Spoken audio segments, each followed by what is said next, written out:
Chapter 1 Decisions. Naruto walked down the streets of Konoha, his usual exuberance and carefree aura replaced by an intense focus as he recounted the events of his run-in with the three Sunagakure genin. His pink-haired teammate, Sakura, had been attempting to attack Konohamaru, the grandson of the Sandaime, for saying some rather unflattering things about her. He and Konohamaru's two friends, Moegi and Udon, had followed after them in the hopes of stopping Sakura before things got out of hand. Unfortunately, that's exactly what happened when Konohamaru, not paying any attention to where he was going, ran into the Suna genin Kankuro. Sakura's attempts at placating the foreign genin had fallen on deaf ears as Kankuro tried to punch Konohamaru, only for Naruto's other teammate, Sasuke, to stop him with a pebble. That ego of his is really starting to give him a swelled head, thought Naruto with a small chuckle, startling several nearby villagers who had been shying away from the blonde because of the unusually cold aura around him. Although, I need to start keeping a closer eye on him. Ever since we returned from Nami, his attitude has become even colder than before. He's so rattled at the thought that there are people our age out there who are actually stronger than him, that it won't be long before he does something stupid and becomes a risk to everyone around him.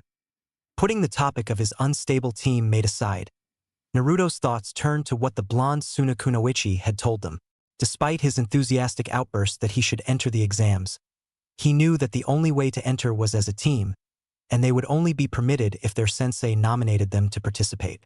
And if he was honest with himself, Team 7 was nowhere near ready to partake in the exams as they were. Sakura was almost completely useless as a kunoichi, not deserving of her title as the top kunoichi of their graduating class. Sure, the girl was book smart, but those smarts would only get her so far before her complete lack of battle prowess caught up to her and she found herself in a situation that she couldn't get out of. Sometimes he wondered if that was what Sakura was hoping for, that she would be some kind of damsel in distress and that Sasuke would come and save her as her knight in shining armor. Not exactly the image a shinobi wants. She, along with almost every other girl in their graduating class, whether they passed or not, was nothing more than an obsessed fangirl for the king of all emos, Sasuke Uchiha. Sasuke himself wasn't any better than Sakura, and in some ways he was even worse. While the young Uchiha did indeed have a great amount of skill for their age, the fact of the matter was, like Sakura, he didn't have the proper mindset to be a shinobi. Whereas Sakura was a useless fangirl, Sasuke was an unstable, spoiled emo with both a superiority and inferiority complex. Out of the three of them, Sasuke was the least ready for the Chunin exams, at least in terms of mentality.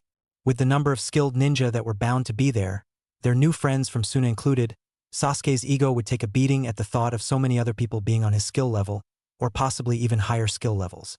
Combine that with his inferiority complex, and you get a mixture that our young hero would rather not dwell on. As for Naruto himself, in terms of skill, most would say that he shouldn't even be a genin because of his apparent lack of any skill besides spamming clones. His taijutsu was horrendous, with no set style at all. His genjutsu didn't even exist with his horrible chakra control, and besides his shadow clone jutsu, he had no ninjutsu at his disposal. While in terms of mental ability, it was surprising to many that he even knew how to care for himself. But that was the Naruto the public knew, the one he was more than willing to let everyone see, the one he created to protect himself. Hokage Tower Meeting Chamber. You have all been assembled for only one reason, said the Sandaime Hokage to the gathered group of Jounin and Chunin before him. Leaning back into his cushioned chair, the veteran shinobi looked over the assembled ninja. Most of them were wearing the dark green flak jacket that signified they were Jounins, but there was a small cluster of lighter green flak jackets amongst the group, the Chunin instructors from the academy. Taking a long draw from his pipe, the aged Kage blew out a small cloud of smoke. It should be obvious by the members here. So it's already that time, trailed Kakashi in his usual laid-back manner.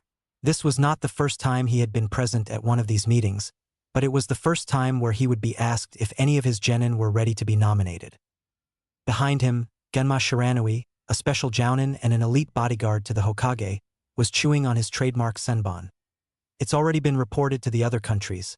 I've seen many of their genin already in the village. So when does it begin? It will begin in a week, said the Hokage as he watched his favorite blonde genin walking through the village with his crystal ball. Something is different about young Naruto today. As he continued to ponder on the rather un-Naruto-like attitude his surrogate grandson seemed to have about him, the image of the blonde genin vanished as he entered his rundown apartment. The Hokage mentally sighed as he watched the image fade. The same thing had been happening for the past 4 years, almost as if something or someone was blocking his telescope jutsu. Dismissing the thoughts concerning his surrogate grandson, the Sandaime lifted his head and saw that many of the assembled ninja were mumbling to one another. For the sake of those who do not know, I will announce it properly, 7 days from now, on the first day of the 7th moon. The Chunin selection exam will commence. The only people who showed any kind of reaction to the news were a few of the younger, less experienced Chunin from the academy. Now on to the nominations. We'll begin with those who are watching over our newest crop of genin. Knowing that was their cue, Kakashi and his fellow Jounins stepped forward in front of the assembled group and stood before their leader. Kakashi, Kurenai, and Asuma, are there any of your genin that you feel are ready to enter this Chunin selection exam? Towards the back of the crowd of ninja, Iruka furrowed his brow in confusion. Hokage-sama doesn't need to ask them. The 9 of them aren't ready yet. Kakashi, you may start, said the Hokage. Many of the ninja in the room thought that Kakashi wasn't going to nominate his team. Hell, some of them were still reeling from the shock of Kakashi actually passing a team and becoming a sensei. Many were surprised when Kakashi raised his right hand and formed a half-ram seal, but his words nearly gave them a heart attack. I lead Team 7, Sasuke Uchiha, Naruto Uzumaki, and Sakura Haruno. Now I, Kakashi Hatake, nominate all 3 of these genin to take the Chunin selection exam. The Hokage smirked slightly at the nomination. He had a strong suspicion that Kakashi would nominate his team after his report of their little adventure in Nami no Kuni. Iruka's eyes widened as he listened to Kakashi's nomination, and he couldn't stop from letting out a startled, "What?" Kurenai formed the same seal as Kakashi and made her nomination. Team 8, Hinata Hyuga, Kiba Inuzuka, and Shino Aburame. I, Kurenai Yuhi, nominate all 3 of them to partake in the Chunin selection exam. Asuma already had the seal formed when Kurenai finished. My team is number 10, Ino Yamanaka, Shikamaru Nara, and Choji Akimichi. I, Asuma Sarutobi, nominate all 3 of my students to take the Chunin selection exam. A shocked silence followed the 3 Jounins' nominations. This was first time in over 5 years that a rookie genin team had been nominated to the exams, and the first time since the reign of the Nidaime Hokage that all of the rookie teams were going to take part. Hold on, shouted Iruka as he pushed his way to the front of the group. What is it, Iruka? Asked the Hokage, already knowing what had gotten the Chunin instructor so riled up. Hokage-sama, I may be speaking out of place, but all of the 9 names just given were students of mine at the academy. I know that all of them are very talented, but it is too early for them to be taking these exams. They have all only been genin for a few short months. They need more experience. I can't understand the Jounin's reasoning for nominating the 9 of them. You forgot that I became a Chunin when I was 6 years younger than Naruto, said Kakashi as he turned to face the Chunin. Naruto is not the same as you. The academy instructor all but yelled at the masked Jounin. Are you trying to destroy these kids? The Chunin exam is... I can understand your feelings on the matter, Iruka. It must be upsetting to you, but... Kakashi, stop already, said Kurenai, not liking the tone her fellow Jounin was using. Stay out of this, Kurenai. Iruka needs to understand that they are no longer students in his care. They are soldiers under my command. Iruka ground his teeth together as he glared at the famed copy ninja, knowing that there was not much else he could do at this point.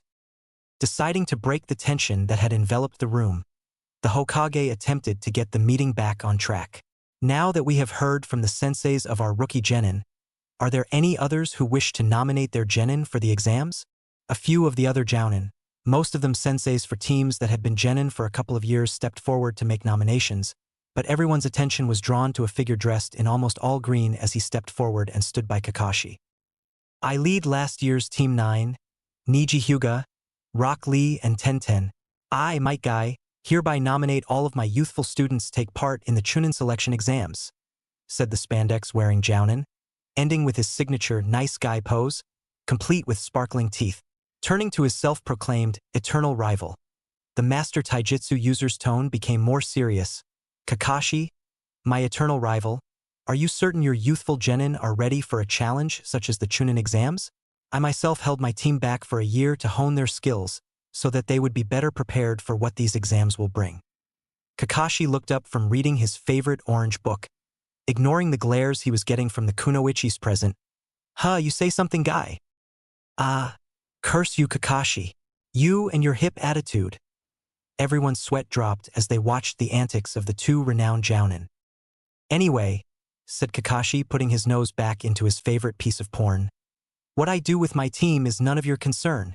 Besides, who are you to judge my students' skill when you haven't even seen them in action? Before Guy had a chance to respond, the voice of the Hokage interrupted him. Enough. Now if there are no other nominations for the exams, then I officially call this meeting to a close. Standing from his cushioned chair, the Sandaime vanished in a shunshin, quickly followed by the assembled group of ninja. Had any of them stayed for a few seconds more, they would have noticed a shadowed figure appear in a darkened corner of the room before silently disappearing. This ought to be interesting. I wonder how Naruto will take the news? Naruto's apartment. Sitting on his bed in the lotus position, Naruto's eyes were closed as an aura of calm settled over the normally hyperactive boy. Now that he had a chance to think in peace, the blonde shinobi focused his thoughts on the one thing, or person in this case, that had been troubling him, Gaara no Sabaku. Though it may come as a surprise to many, Naruto was very skilled in the art of reading things, both human and creature. They may have only been face to face for a few short minutes, but that was all the time Naruto needed to get a good feeling for the other boy's state of mind. He knew from first-hand experience that the dark and murderous aura the boy projected was nothing more than a defense mechanism he used to protect himself. But what he was protecting himself from, Naruto did not know. That, however, was not the reason the redhead troubled Naruto so badly. What troubled him was the chakra the boy exuded. The young shinobi's chakra was thick with uncontrolled bloodlust. Despite the falseness of his aura, there was nothing false about the power and thirst for blood his chakra created. It was a feeling Naruto was all too familiar with. Being what he was, it was easy for him to identify the source of the young shinobi's power. A bijou. It was the only logical explanation Naruto could think of, and one that caused a chill to run down his spine.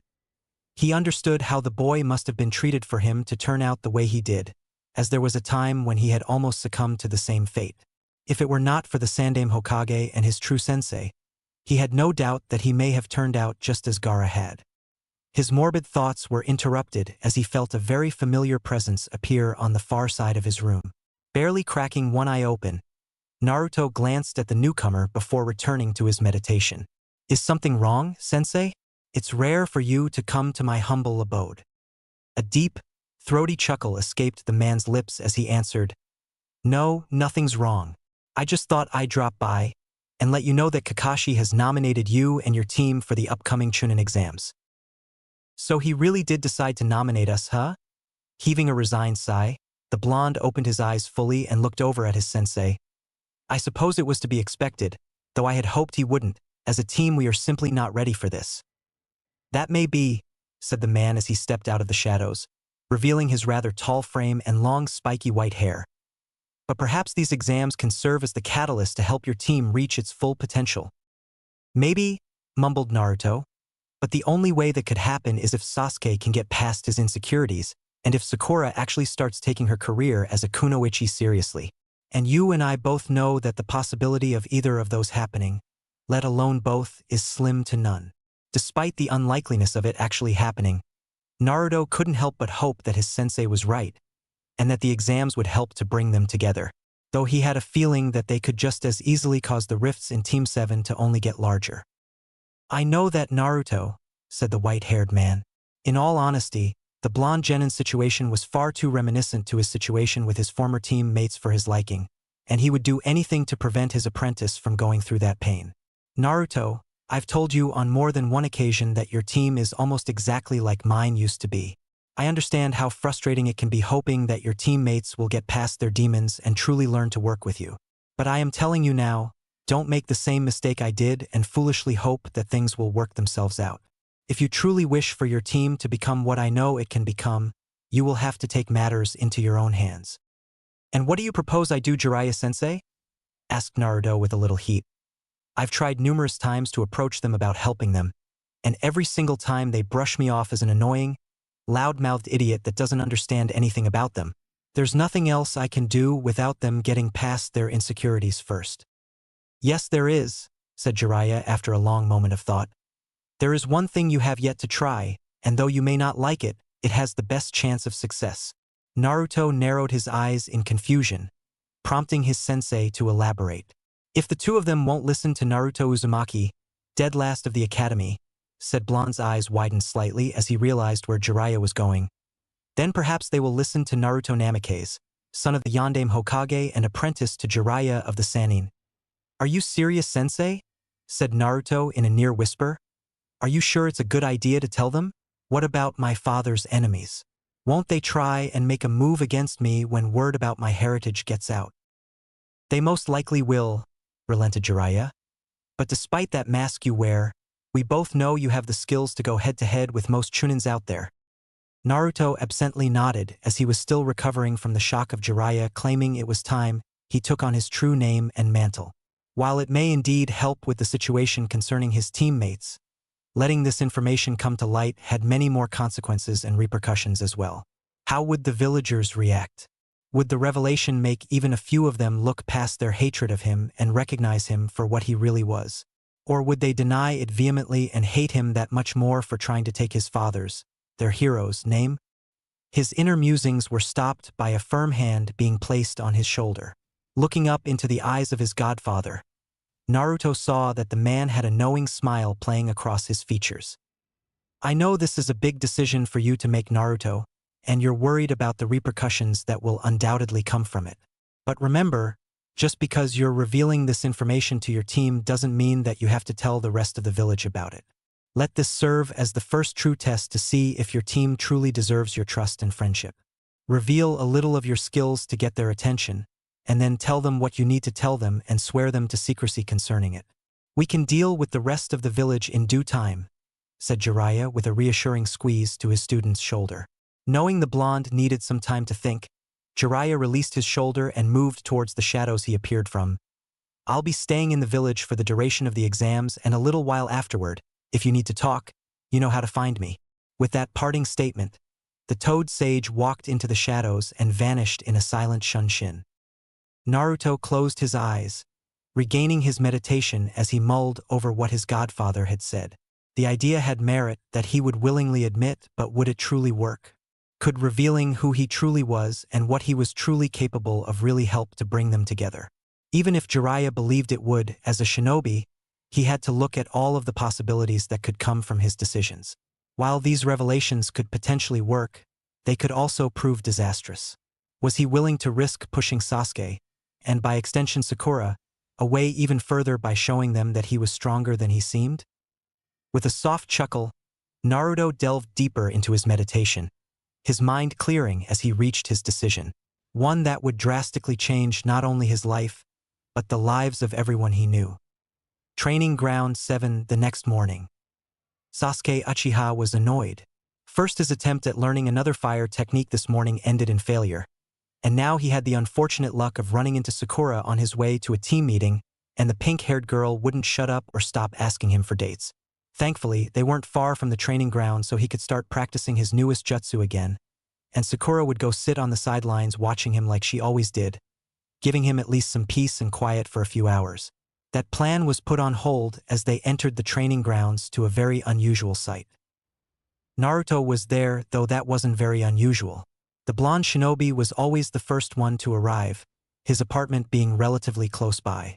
No, what was unusual was the fact that the blonde was sitting on top of the center training post in the clearing, apparently meditating. Sasuke's eyebrows rose at the sight, a clear sign that he was surprised at the behavior of the normally loud-mouthed ninja. Sakura likewise was surprised at the out-of-character behavior of her teammate. Usually the orange-wearing genin would start pestering her for dates the second he saw her, or start challenging Sasuke to prove that he was better than the dark-haired teen. Slowly approaching her teammate, Sakura tried to get his attention. "Naruto, is everything okay?" she asked, not entirely sure if she liked this new side of the blonde or not. Though she would never admit it to anyone, she actually liked it when he asked her for dates. It made her feel more confident about herself that someone, even if they were as annoying as Naruto, thought she was attractive and would openly express their feelings for her.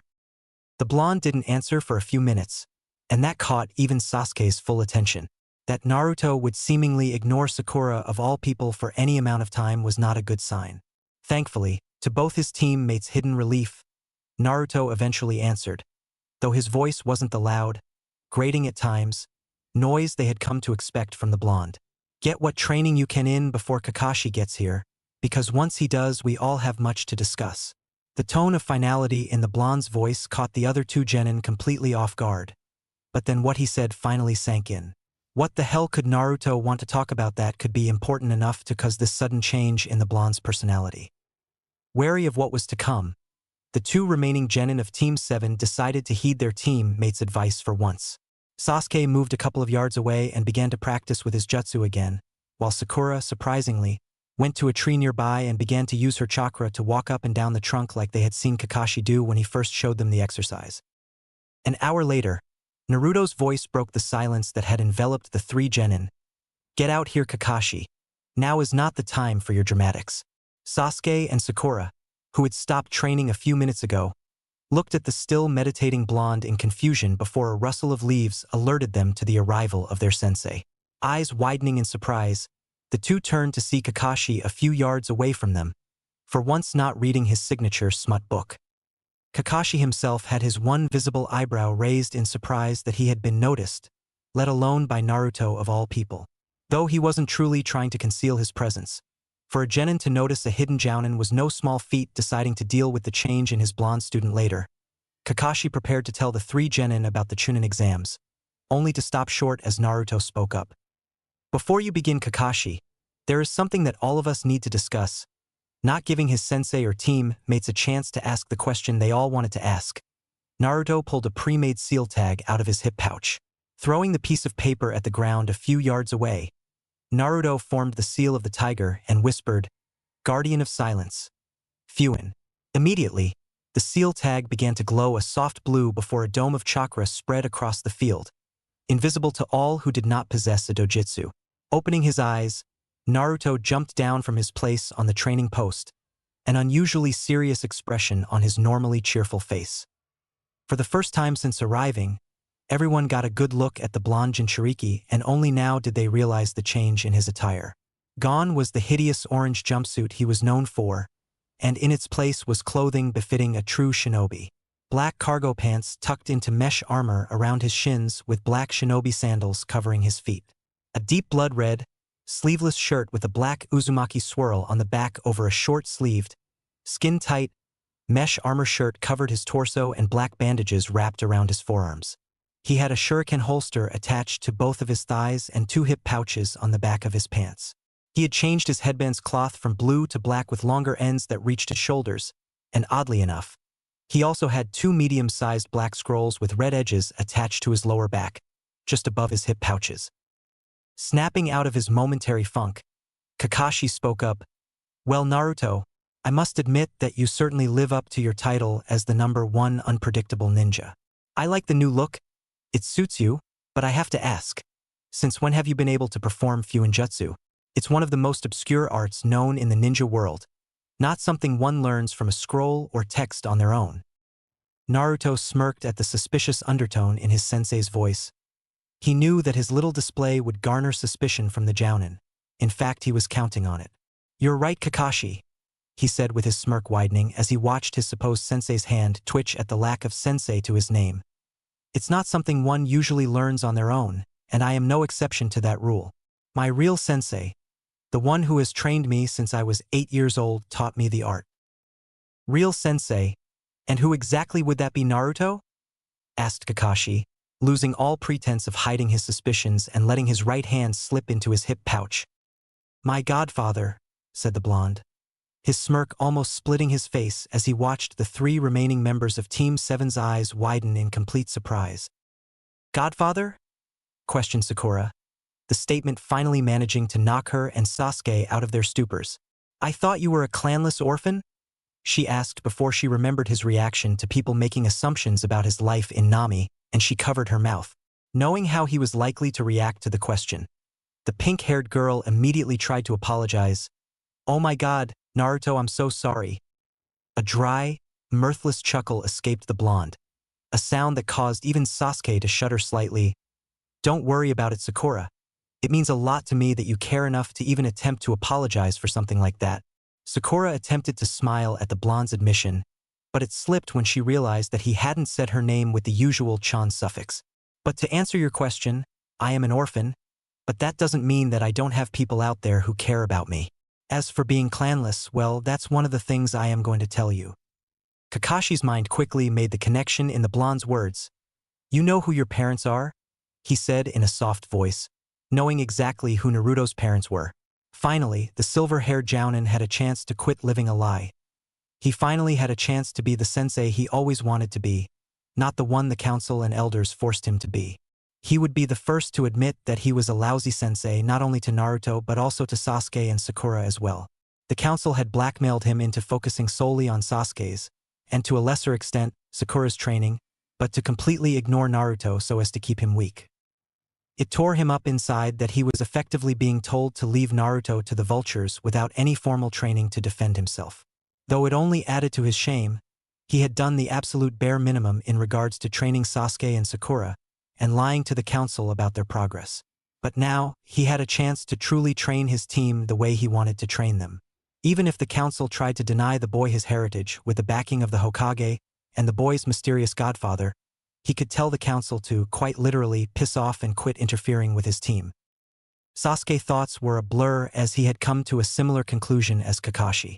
If he was interpreting what Naruto had said correctly, then it meant that he and his blonde teammate had backgrounds that were even more similar than he first suspected. Ever since he learned a little of Naruto's past during their mission in Nami no Kuni, his respect for the blonde had steadily grown. He understood the pain of loneliness that he had been forced into ever since Itachi had murdered their clan. That alone allowed them to understand each other on a level that no one else could ever hope to. But if Naruto truly was from a clan, then maybe, just maybe, he could finally have someone he could actually relate to, someone who could actually see him for him, not his name, someone he could consider a brother. "However," began the blonde, "before I tell you all anything, I want you to swear on your honor as ninja of Konoha that you will never reveal what I am about to tell you without my express consent." Kakashi understood immediately why the blonde was asking for such an oath, and without a moment's hesitation, he swore himself to secrecy. Sasuke and Sakura knew from the academy that swearing an oath on one's honor as a shinobi was like swearing an oath to the Hokage, absolute, and to break such an oath was one of the severest crimes a shinobi could commit. Though they hesitated for a moment, their curiosity about what had changed in their team made one out and they swore their oaths as well. Good. Though he remained serious on the outside, he was internally relieved that they agreed to swear the oaths. It showed that they were at least loyal enough to him to not willingly betray his trust. "Now, I know this is going to be hard for you all to believe, particularly you two," he said, looking pointedly at Sasuke and Sakura. "But know that I will never lie to you about matters such as this. Now, my mother was Kushina Uzumaki, a skilled kunoichi whose clan hailed from Yuzu no Kuni. My father, though, was born in Konoha and he was orphaned at a young age, the same as I was. His name was Minato Namikaze, the Yondaime Hokage." A pregnant pause answered Naruto's declaration as his team fully processed the information they had been given. Kakashi was barely restraining himself from shouting out in happiness, a scene that would have been far too reminiscent of those of his so-called eternal rival. He may have known who Naruto's parents were, but knowing and hearing it from the boy himself were two completely different feelings. The knowledge of knowing who Naruto's parents were, yet being unable to tell the boy, had been eating away at him since his days in Umbu. But now he no longer had to carry that burden. He was free of its crushing weight, and with his new freedom, he was going to do things his way, the council be damned. If it was not for the sudden 180 their teammate's personality had taken, and the fact that he was treating this with the level of seriousness he was, Sasuke and Sakura would have most likely laughed at the idea of Naruto being the son of the Yondaime Hokage. But the fact that Kakashi, who was known as the prodigal student of the Yondaime, didn't try and deny the claim caused them to bite their tongues. That Naruto wasn't running around the village bragging to anyone about this news only reiterated how serious the matter was and helped to give the claim more weight in their minds. Just as Naruto was beginning to think that Jiraiya might have been wrong, Sasuke broke him out of his thoughts. "Are you serious, Naruto?" The fact that Sasuke actually addressed him by his name threw Naruto for a slight lope, while managing to bring Kakashi and Sakura out of their temporary stupors. Yes, Sasuke. Dead serious, said Naruto, his hopes rising slightly. My godfather had a friend of his run a blood test so that when the time came for me to claim my true name, we had the tests to prevent anyone from denying me my birthright. Sasuke then did something none of them had ever seen before. He smiled. A true, genuine smile adorned the last Uchiha's face as he walked up to his stunned teammate and clasped his shoulder, conveying his support to the blonde genin. Though we both came from different upbringings, our histories are almost identical to each other. Know that even if those jackasses on the council don't support your claim, I do. A smile of his own forming, Naruto clasped Sasuke's shoulder as well, the tentative bonds of brotherhood between the two shinobi strengthening. A few feet away, a proud smile could be seen underneath the mask of the copy ninja as he watched his two students. They finally understand what it truly means to be teammates, brothers in arms. Now, if only Sakura can get over her childish crush on Sasuke. Yeah, Sasuke-kun's right, said the resident pinkhead of Team 7. No matter what happens, we'll always support you, Naruto. This statement caused all of the males present to inwardly sigh. Even in a situation as serious and emotional as this, she still manages to convey her undying support for the last Uchiha. Though he appreciated the show of support, no matter how influenced it may have seemed, Naruto knew that he had to straighten Sakura out or the girl was going to end up getting herself killed. Sakura, he said, looking the girl straight in the eye. Think very carefully about how you answer this. Do you truly mean what you are saying? Or are you only doing it because of Sasuke? Just as the young kunoichi was about to say of course she meant it, a stern glare from not only Naruto, but Sasuke and Kakashi as well stopped her short. Looking at the ground, Sakura contemplated if she really did mean what she had said. For so long she had been supporting Sasuke and his decisions, not really thinking things through on her own. So when Sasuke said he would support Naruto, her mind automatically agreed with him and said she would as well, not even considering her own feelings on the matter. But now that she truly thought about it, she did mean what she had said. She may have been annoyed by Naruto's old antics, just like everyone else in the village, but he had proven his loyalty and trust in her numerous times. The least she could do was prove that she was worthy of that trust. Looking up into the eyes of her blonde teammate, a fierce determination could be seen burning in her emerald orbs. I mean it, Naruto. I will always support you. That's what teammates are for, aren't they? Naruto gave a small smirk in response as he waved the last member of Team 7 over. Once she reached them, Naruto placed his other hand on Sakura's shoulder as well. Thank you, Sakura. And you're right. That is what teammates are for. Gaining a small playful smile, Sakura flipped her hair a little. Of course I'm right. I was the top kunoichi at the academy. Even Sasuke couldn't help but smirk at the pinkhead's comment. He could admit that when Sakura wasn't obsessing over him, she was actually a decent person to be around. Kakashi's smile returned in full force as his team seemed to have finally come together, even if it was just a little. His smile turned into a frown as his mind returned to the reason he had called the team meeting. Now that they have bonded more as a team, their chances in the exams just went up a notch, but in terms of skill, only Sasuke and Naruto are truly ready for the second and third stages of the exams. I'll have to up their training for the next week to try and get them all up to par and get them used to working with the new skills each of them will develop as well. All right, team.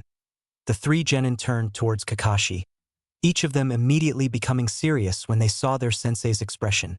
My original plan for this meeting was to inform you all that I had nominated you guys for the Chunin exams being held in a week and let you guys rest up and prepare for a week on your own. Sasuke and Sakura's eyebrows rose in surprise, but Naruto retained his serious expression, something Kakashi wasn't completely surprised by. But now that plan has changed. With Naruto's sudden change in abilities, Sasuke and Sakura need time to get used to working with this new you.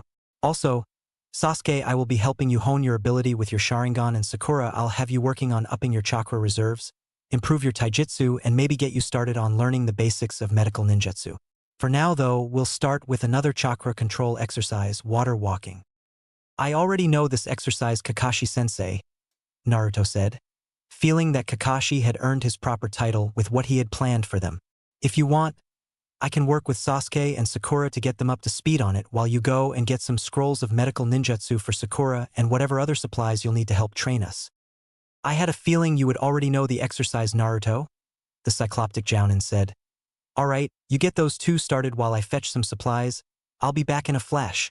With that, the copy Nin disappeared in poof of smoke, leaving his students to work. Turning towards the river that ran through the training ground, Naruto motioned for his team mates to follow him. As soon as they reached the bank of the river, Sasuke and Sakura stopped, but were surprised when Naruto continued to walk and had to stop themselves from openly gaping when he started walking across the surface of the water. Stopping once he reached the center of the river, Naruto turned to see his wide-eyed teammates and smirked. "Alright you two, this is the water walking exercise. It's similar to the tree walking, but instead of a fixed amount of chakra, you have to emit a continuous stream of chakra from your feet into the water to remain on the surface. Now normally, I'd let you find out the proper amount of chakra to emit on your own, but we're kind of in a rush, so we're gonna cheat a little bit. Sakura, start off by placing a single foot on the water surface until you feel like you have the chakra amount correct, then step out with the other foot. Keep repeating that process until you feel comfortable enough to walk normally." The lone female nodded in understanding and stepped up the water's edge and placed her right foot on the surface, already emitting her chakra to keep it in place. "Sasuke, while Sakura's doing that, use your Sharingan to see how I'm moving my chakra and try and replicate it on your own. But remember, every person's body is different, so the proper amount and how you emit it will be slightly different than mine." Nodding in understanding, the last Uchiha's eyes flickered from black to red as his two Tomo Sharingan appeared. Looking at Naruto's feet, Sasuke saw that he was emitting a constant, yet focused stream of chakra from the soles of his feet. Placing a foot on the water's surface, Sasuke tried to take another step, only for his control to slip slightly and he sank ankle-deep in the water. Remembering what Naruto had said about everyone being different, Sasuke increased the amount of chakra slightly and felt his body rise slightly, but not completely out of the water. This was the scene that Kakashi returned to 30 minutes later. Sakura was jogging along the water's surface, in an attempt to use more chakra and help increase her reserves. Sasuke and Naruto were having a small taijutsu bout on the river, forcing Sasuke to split his attention and helping him to get more accustomed to walking on water. "That's enough for now, team. Come over here for a minute." The three genin walked back to their sensei and stood at attention in front of him. "Now before we get any further, I'm going to test each of you for your elemental affinity. This will tell us what type of jutsu will be easiest for you to use and which ones you need to train in order to counter. Naruto, I'm assuming your other sensei has already tested you for your affinities. Correct?" "Yeah, I'm a wind and water type," said the blonde. Channeling a bit of chakra into the chakra paper he pulled out of his hip pouch. The paper reacted immediately by splitting in half, before both sides darkened and became damp.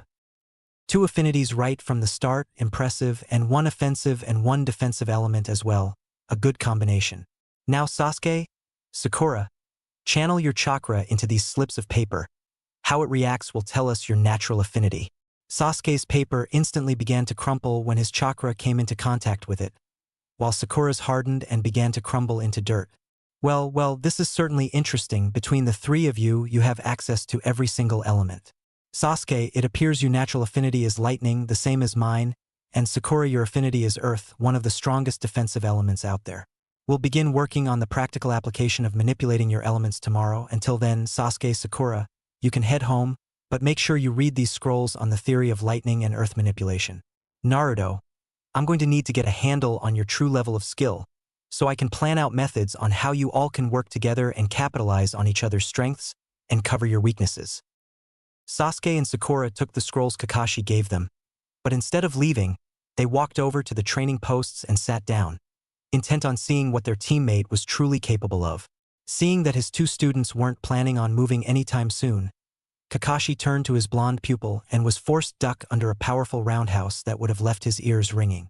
Completely caught off guard, Kakashi barely managed to roll away from the follow-up chakra-enhanced punch that left a slight crater on the ground. Kakashi only had a few seconds to gape at the strength, chakra-enhanced or not, that his student had. "I may not know how skilled he is, but I know you would be proud of the shinobi your son is on his way to becoming Minato-sensei." He was forced out of his thoughts as Naruto threw a single shuriken at him and formed a few hand seals, causing the single shuriken to multiply into dozens. Though maybe I should have asked him to simply tell me his skills, thought the copy Nin as he jumped away from the hail of steel. Chapter 2, The Exams. A week later, Training Ground 7. Naruto and Sasuke jumped back from each other, only to charge in again and engage in a fierce taijutsu bout. A few yards away, Sakura was dodging multiple shuriken and kunai that were being thrown at her by Kakashi and about 10 clones. Ducking under a roundhouse kick from the last Uchiha, Naruto caught the ankle of the offending appendage and threw the dark-haired teen away. Sasuke flipped in midair and landed on the surface of a tree before dropping back to the ground. "That's enough for now," said the blonde of Team 7 as he checked the position of the sun. "We need to start making our way to the academy. The first part of the exams are about to begin." Sasuke nodded and walked back over the blonde as Sakura and Kakashi finished as well. Once all of them were together, Kakashi began leading them through the streets of the village. In the short week they had spent training, Team 7 had grown in both skill and camaraderie. The copy ninja had ceased with his usual tardiness, arriving at the time he instructed his students too, and the fruits from the extra time together were already showing. Sasuke, while he had not fully mastered his lightning affinity, had already learned the 2 Raitun techniques Kakashi had shown him. Also, the dark-haired genin had made sufficient progress with his Sharingan. He could now trap enemies within a genjutsu with eye contact alone, though that contact had to be maintained for a few seconds to allow the illusions to take hold. Another thing they had worked on were a few of his clan's fire techniques, and Sasuke was proud to say he had added another 2 of those jutsu to his arsenal. It was Sakura, though, who truly blossomed over the week. She had finally become to prove herself worthy of the top kunoichi title she earned from the academy. It was tricky in the beginning for her to grasp what Kakashi was teaching her, but they had discovered quickly that she didn't learn through trial and error or natural genius, like her teammates did. Instead, she preferred to study and get a full grasp of understanding from a theoretical point of view before actually attempting things herself. So to test just how effective this method of learning was for the Pinkette, Kakashi had given her a scroll containing in-depth details on a basic Doton Jutsu, the Earth-style wall, and had her memorize everything she could about it before having her perform the technique. The results were astounding. On her first attempt at performing the jutsu, she had managed to raise a wall out of the earth a good 4 feet tall, though it left her considerably drained afterward. With her chosen method of training in hand, Sakura had taken every scroll their sensei gave her and set to memorizing everything she could from them. And when she wasn't reading, she was exercising on the surface of the lake to help increase her reserves. "Well, team, this is it," said the silver-haired Jounin as he glanced over his shoulder. "I want you all to know that no matter how you fare, I'm proud to call you my students." The 3 genin stood that much straighter at the praise their sensei gave them. "Although, I have a feeling that you all will do quite well in these exams." "Of course we will," said Naruto. Despite having dropped the mask of the idiot, his old confidence was still present. "I wouldn't be surprised if all of us made Chunin once this is over." Kakashi chuckled slightly while Sasuke and Sakura nodded in agreement with their teammate. "I'm sure you will, but no matter how this plays out, remember the first thing I taught you guys. Those who ignore the rules are trash," began Sakura. "But those who abandon their comrades," said Sasuke, "are worse than trash," finished Naruto as the team arrived outside of the academy. Despite being the site for the first part of the Chunin exams, the field around the building was decidedly empty. "Well, this is as far as I go," Kakashi said as he turned to his team and gave them an eye smile. "Now show them all what Team 7 is capable of." "Hi!" chorused the genin as Kakashi disappeared in a cloud of smoke. "All right, time to put our plan into action." Turning to his pink-haired teammate, Naruto waved his hand to the side. "Sakura, if you would do the honors." "On it," she said as she formed a short chain of seals. Finishing in the ram seal, the images of the 3 genin shimmered slightly as the cloaking genjutsu took effect. Once the illusion had taken hold, the 3 looked exactly as they did before the week began, clothes and all. "There. Now let's just hope no one is stupid enough to try and break the illusion." "Don't worry, Sakura. If they do, I'll be able to sense their chakra spike before they can finish the process." Both Sasuke and Sakura nodded at their blonde teammate's words. It had surprised them when Naruto revealed that he was a natural sensor-type shinobi, something that wasn't all that common in Konoha. "Tell me again why we're hiding our true selves under a genjutsu," said Sasuke, as they made their way into the academy and started heading towards the 3rd floor. "Because, Sasuke, deception is a ninja's greatest weapon. As we are now, people will be more likely to underestimate us, making it that much easier for us to defeat them. I get hiding our skills and abilities, but why hide our appearances? It would be just as effective to have our enemies know to be wary us. I thought we took care of that whole, I must uphold my clan honor thing? Mused Naruto, getting a half-hearted glare from Sasuke. It's not my fault my clan is naturally battle-ready, and I am no different, said the dark-haired genin with a huff. He says that like it's supposed to be a good thing, Naruto whispered to Sakura, getting a giggle out of the pinkette and a scowl from the dark-haired teen. Keep talking dobe. One of these days that mouth of yours is going to get you into something you can't get out of. Yeah, whatever team. All right, you two. That's enough. We have an exam to take. Remember? Said Sakura, using a tone one would normally use to scold children, causing the two boys to sulk slightly. Now let's go. I for one don't want to be late, she said as she walked past the two sulking shinobi and started down the hallway. Since when did she become the leader? Whispered Sasuke, causing Naruto to shrug. They both froze though as Sakura turned around and glared at the two of them. What was that, boys? Nothing, the two frightened shinobi said as they kept walking. It didn't take them long to reach the third floor, but when they did, it was to find a large crowd of genin standing in front of a door being blocked by two older genin. Hey, let us in, said a bun-haired girl as she helped who appeared to be her team mate up.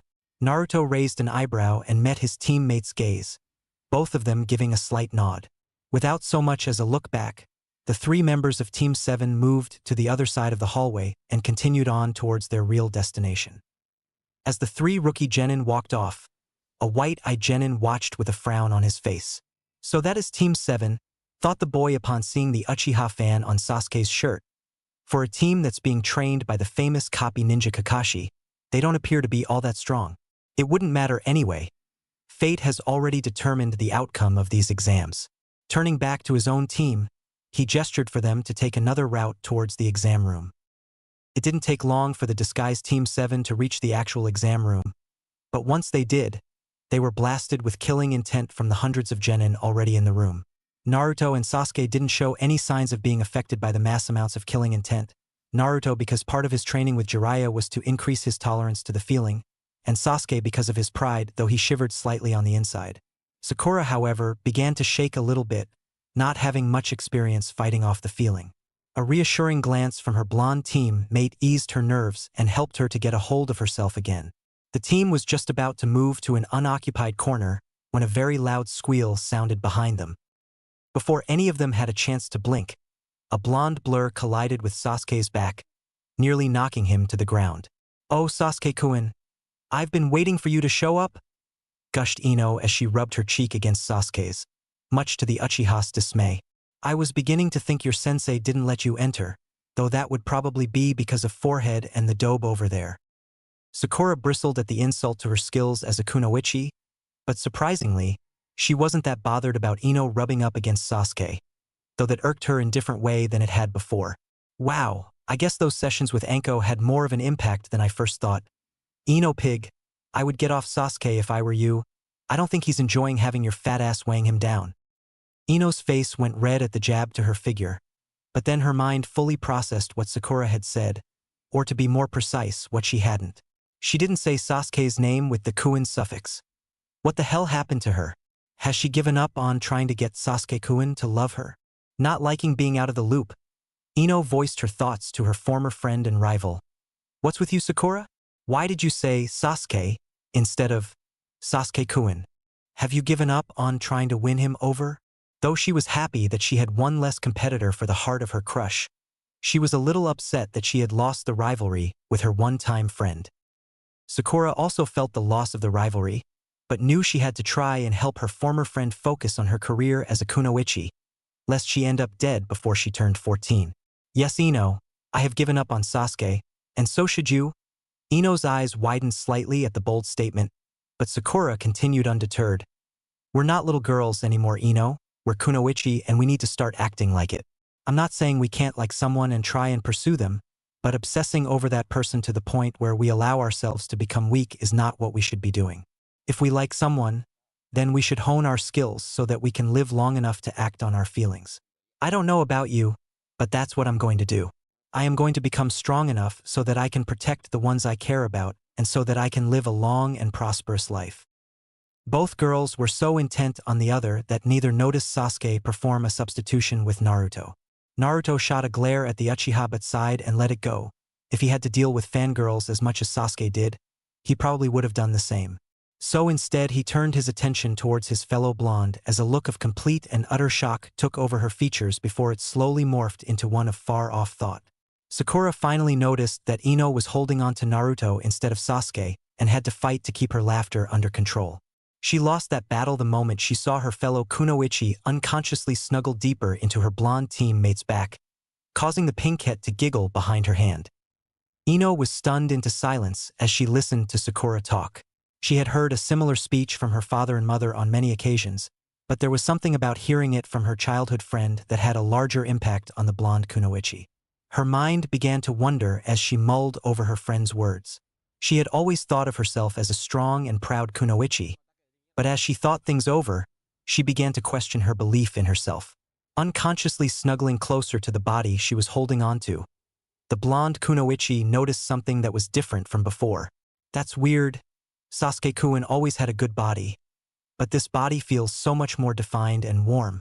I feel like I could just snuggle here all day.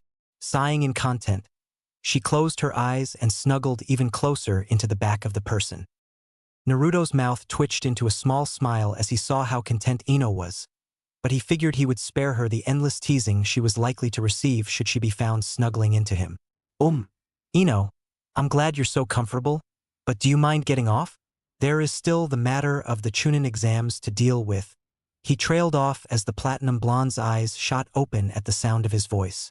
Snapping her head around to look at the face of the person she was currently snuggling into, Ino saw the deep sapphire pools that were Naruto's eyes looking into her own from a distance of about an inch. For a few seconds the two simply looked at one another, before Ino blushed scarlet and jumped off her fellow blonde's back, just before her teammates walked into the room. So you guys are taking this stupid test too? What a drag, said the lazy voice of Shikamaru Nara. Shikamaru turned to his female teammate and noticed how flustered she looked. What the hell happened to her? The lazy genius brushed it off for the time being as something to do with Sasuke, though he made a note to look into it a little later. Naruto smirked as he looked at his fellow dead lasts from the academy. Hey Shikamaru, Choji, you two still watching the clouds and eating instead of training? The Nara genius sighed, but a small smirk could be seen on his face. Yeah, the only reason I'm here is because Ino dragged me here, and my mom would have killed me if I refused to enter. Troublesome women. Choji merely kept on eating his chips, though he managed to get out a short "Hey Naruto" in between handfuls. What was that, Shikamaru? Asked Ino in a threatening tone, her lazy teammate's comment finally knocking her out of her flustered state. Shikamaru simply shrugged and muttered troublesome under his breath, much to the Ino's annoyance. Well, what do you know? Said a boy with a dog on his head and wearing a fur-lined jacket. Looks like all of this year's rookies are taking the exams. I wonder how far all of us will get. The 6th genin turned to see Team 8 walking up to them. Kiba was wearing a cocky smirk as always. Shino was his usual stoic self and Hinata looked as shy as ever. Naruto smirked at his fellow genin. Speak for yourself, dog breath. I don't know what'll happen to you, but I plan on being a Chunin once this entire ordeal is over. That is a bold claim, Naruto-san, said Shino with his hands in his pockets. Many of the genin here are the best that their villages have to offer. Defeating them will be no easy feat. Naruto's smirk never wavered as he glanced over the crowd of assembled genin. Shino's eye narrowed behind his sunglasses as his insects started going crazy, telling him to be wary of the blonde genin. There is something different about him, thought the Aburame heir. The stoic genin wasn't the only one to notice the change in the blonde. Shikamaru's mind was working overtime to try and understand what could make the blonde so confident in himself. He could tell that the confidence the boy held himself with was different from their time at the academy. It wasn't a cocky or arrogant confidence like Kiba, but instead it was that of a person who understood the depth of their skill and power and wasn't afraid to prove it. Hello and Naruto-kun, stuttered Hinata as she looked at her secret crush. Her face flushed when the blonde looked her in the eye, his patented fox smirk in place. Hey Hinata, I hope you've been keeping your mud of a teammate in line, he said, causing the Inuzuka heir to growl low in his throat. Hinata looked down and started poking her fingers together as she stuttered out an answer. You know, you guys should really keep it down, said a genin with glasses on. You are the rookies fresh out of the academy, right? And what if we are? Asked Sasuke as he glared at the newcomer. Hey, I'm just trying to help you guys out. Though you might want to keep an eye on those guys over there. He gestured to a team of older genin behind them. They all looked annoyed as they watched the 9 rookies. They're from Amigakure and they have really short tempers, especially when they're on edge. Not that you guys would know that, after all you're just rookies. So I take it you have taken these exams before, mister? Trailed Naruto, fishing for a name. Oh sorry, my name is Kabuto Yakushi, and yes I have taken these exams before. In fact, this one will be my 7th attempt. He finished lamely as he scratched the back of his neck. So in other words, you suck, said a smirking Kiba while Akamaru barked in agreement with his master.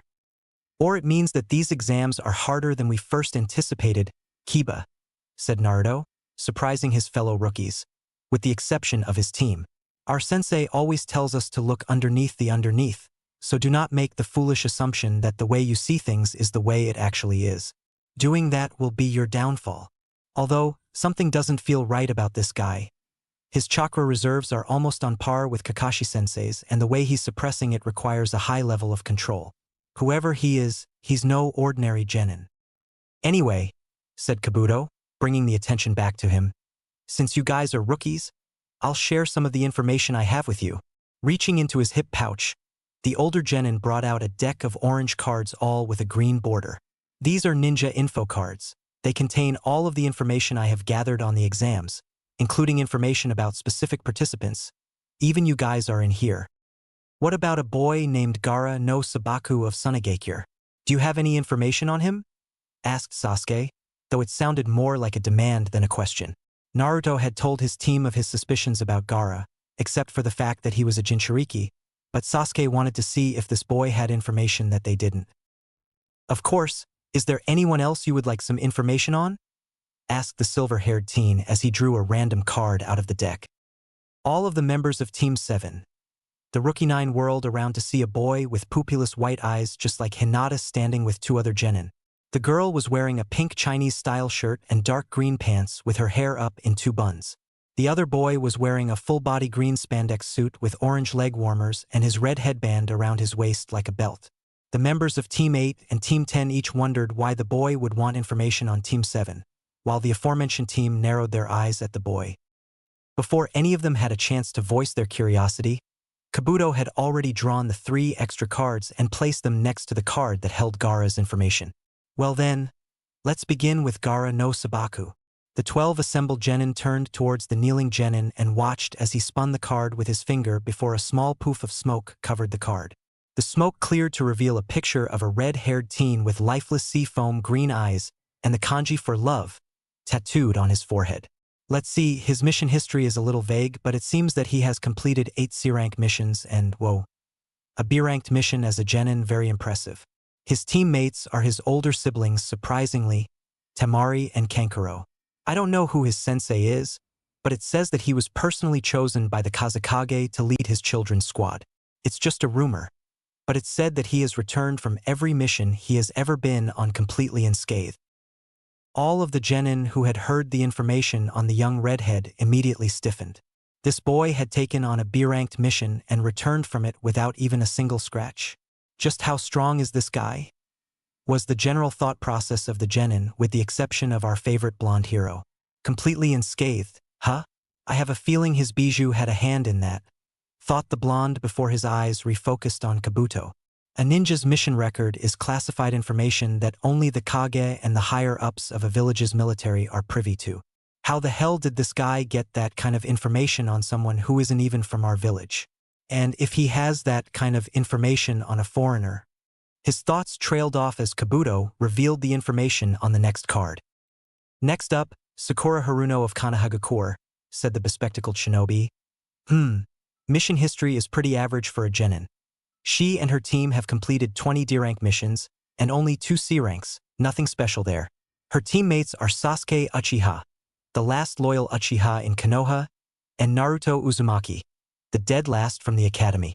Overall, there is nothing special about her, just your average run-of-the-mill genin.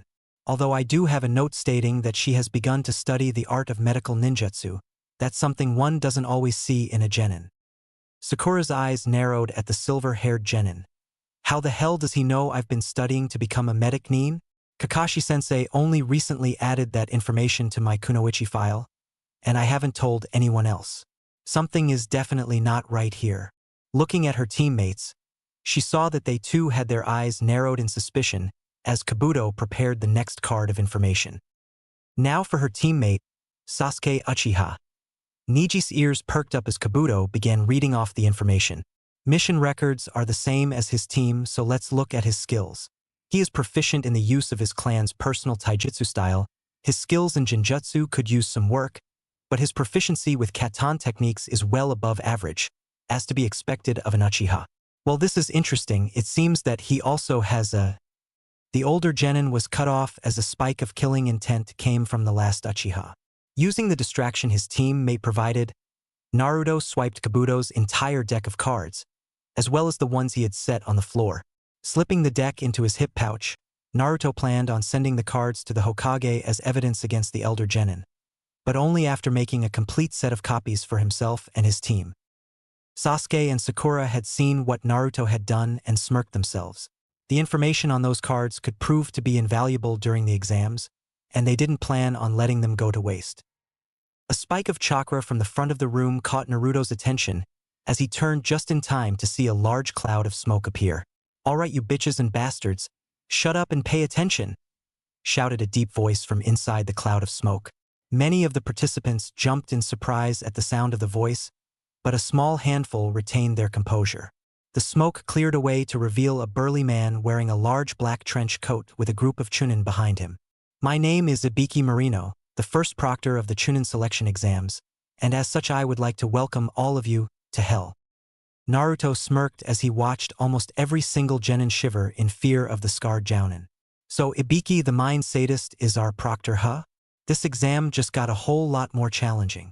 Glancing over at Sasuke and Sakura, he saw that while they didn't show any outward signs of being intimidated, their body language spoke otherwise. "Guys," he whispered so that only they could hear, "don't let him get to you." Ibiki is the head of the Torture and Interrogation Division. He specializes in psychological warfare to extract information from people. So long as you keep your cool and retain a level head, you shouldn't fall for his tricks as easily as others, but you still need to keep your wits about you. He is known as the mind sadist for a reason. The two genin of Team 7 nodded in understanding with their teammates' assessment of things. Everyone's attention was brought back to the burly jounin as he began barking out orders. "Now everyone is to come forward to receive a number. That number will represent where you will sit for the written exam. Now move it. I'm a busy man and I don't have time to deal with pathetic wannabe ninja." The second the man finished, all of the genin were pretty much tripping over one another in order to get a number and avoid pissing the man off any more than he already was. It only took a few minutes before everyone was assigned a number and had taken their respective seats for the written exam. All of the members of the soon-to-be-dubbed Konoha 12 were scattered throughout the rows of desks, with Naruto and Hinata being the only ones next to each other. Ibiki stood at the front of the room as the Chunin sentinels finished passing out the written exams. Once all the papers had been distributed and the sentinels had taken up their positions around the room, the head of the T&I division began the first stage of the Chunin exams. "Now that everyone is ready, we can begin. Before you flip your tests over, there are a few rules that I must explain. First off is that each of you will begin the exam with a full 10 points. Also, this test is based on a subtraction system, meaning you lose a point for every question you get wrong. The second rule, this exam is a team test, so whether you pass or fail is determined by the total number of points you and your teammates have at the end of the hour." Several of the genin paled slightly as the implications set in, but unfortunately for them, Ibiki wasn't quite through. The third and possibly the most important rule, should any of you worthless maggots be caught cheating by the sentinels, you will have 2 points automatically deducted from their score. Now if everyone is ready, you may begin the exam. The sound of shuffling paper filled the room as the rattled genin turned over their tests, only for many of them to panic as they noticed the difficulty of the questions. Oh, and I almost forgot to mention the fourth and final rule for this test. Should anyone receive a 0, whether from the sentinels or at the end of the exam, they and their teammates will automatically fail. The temperature in the room dropped significantly as everyone felt the weight of the pressure on their shoulders. Your hour begins now, good luck. You'll need it. With that said, Ibiki and the sentinels sat back to enjoy the show they were about to be treated to. Naruto narrowed his eyes in concentration as he looked down at his test and read over the first question. This is an advanced cryptogram that requires extensive knowledge of village-to-village codes. There is no way a genin should be able to answer that question. But they should know that no ordinary genin would have the ability to answer this kind of question, so why put it on the test? What are you playing at, Ibiki? Sasuke bit the end of his pencil as he read over the test and came to the conclusion that he couldn't answer any of the questions. Hey, well, isn't this just great? I can't answer a single one of these, he thought with a small shake of his head. The only people who even have a chance at answering any of these questions are people like Sakura. On top of that, what's up with the sentinels watching us? It's almost as if they expect us to cheat, thought both males of Team 7. Sasuke smirked slightly at the intricate trap the proctors had weaved, but pushed that aside as he activated his Sharingan and began scanning the crowd for someone who looked like they knew what they were doing. All around the room, the stronger genin began using different methods to cheat off of the people around them. Kiba and Shino were using their respective animal counterparts to gather answers, while the two Hyugas in the room activated their own dojutsus and began copying from the people around them. Sakura and Shikamaru were using their natural smarts to answer the questions, while Choji's hand moved at the exact same time as Shikamaru's, thanks to the Nara's Shadow Jutsu. Tenten was using mirrors she had set up beforehand to get the answers and then pass them to Lee. Ino was waiting for Sakura to finish answering the questions before she used her clan's mind jutsu to get the answers from her. So that's your game, Ibiki, thought Naruto. Well, I might as well make my move before the weaker ones start getting caught. Extending his senses, Naruto felt out the chakra levels of everyone in the room. Interesting, it seems that quite a few of the younger genin here are more powerful than some of the veteran genin. Not quite sure if that is something to be proud of or worried about. Filing that little piece of information away for later use, Naruto continued searching for a strong chakra signature that felt out of place amongst the sea of genin. Ha, found you. Looking up from his searching, he glanced at a male genin 2 rows ahead of him. Good job of hiding your sources, Ibiki, though you can't get by me that easily. Now for the tricky part. Forming a half-ram seal under the desk, Naruto placed his right hand over his test, coating it with his chakra. This one's for you, Mom. Pushing out with his chakra. The blonde created a small chain of chakra from his palm to the paper. Slowly moving the paper off of the desk and along the floor, Naruto maneuvered the paper so that it was near the disguised Chunin's paper, but still out of sight of everyone else. Using the chakra-coated paper as a medium, the blonde genin extended another small chain of chakra from his paper that connected to the Chunin's paper. Waiting until the man looked away from his paper, Naruto instantly swapped the two papers, leaving the Chunin a completely blank test and bringing the completed one back to him. My control is improving, it's almost ready to be battle-tested. The blonde's musing stopped as he watched a team of Kusa genin get kicked out. Guess all I have to do now is wait. The time passed relatively quickly for the blonde, having lost track of time as he silently meditated. Unbeknownst to Naruto, his fellow rookies had taken notice of his strange behavior and were wondering what had caused the shift in his personality, particularly his fellow blonde, Ino. What's up with Naruto? I thought he would have been a nervous wreck the second he found out we would be taking a written test. Yet he's as calm as can be. What happened to him? The Naruto I know couldn't sit still for 5 minutes, let alone almost an entire hour. Well, whatever it is, I plan on getting to the bottom of it. Her mind made up, the Yamanaka heiress prepared to use her mind-body switch jutsu before Ibiki's gruff voice stopped her midway through the process. All right, you brats, pay attention, said Ibiki. 45 minutes have passed, so it is time to announce the 10th question. But before we do, I must explain a few extra rules that are unique to the 10th question. What? Asked a genin from Suna. What do you mean unique rules? I mean that these rules are the ones of desperation, he said with a dark chuckle. Now, the first rule. You must choose whether or not you wish to take the 10th question. Choose! Shouted Temari from the edge of the room. So what happens if we choose not to take the question? What happens then? Ibiki began to chuckle in the back of his throat, a sound that made the genin think they were in the presence of a demon. What happens then? Should you choose not to take the 10th question? Your score will be reduced to 0 and you and your team will fail. What? What kind of bullshit is this? If that's the case, then of course we'll take the question. You didn't let me finish. Should you choose to take the question and you get it wrong, you will be barred from taking the Chunin exams ever again. An unholy silence enveloped the room for a brief moment as everyone processed what the burly Jounin had said. That silence was broken by an enraged Kiba standing up and pointing at the scarred Jounin. What kind of rule is that? There are plenty of guys here who have taken the exams in the past before? Once again, Ibiki began to chuckle in the back of his throat, but this time it escalated into a full-blown laugh that had some of the weaker genin ready to run. Then I guess you all are just unlucky. This year I'm making the rules, but just to prove I can be compassionate, I will give you a way out. Those of you who do not feel confident enough in yourselves can choose not to take the question, and can try again next year. The choice is yours. The eerie silence returned as the full scope of the situation made itself known to the competitors. Naruto's eyes remained closed as he continued his meditation, observing the fluctuations in everyone's chakra. Ibiki truly is the best when it comes to psychological warfare. He has almost everyone so rattled that it won't be long before.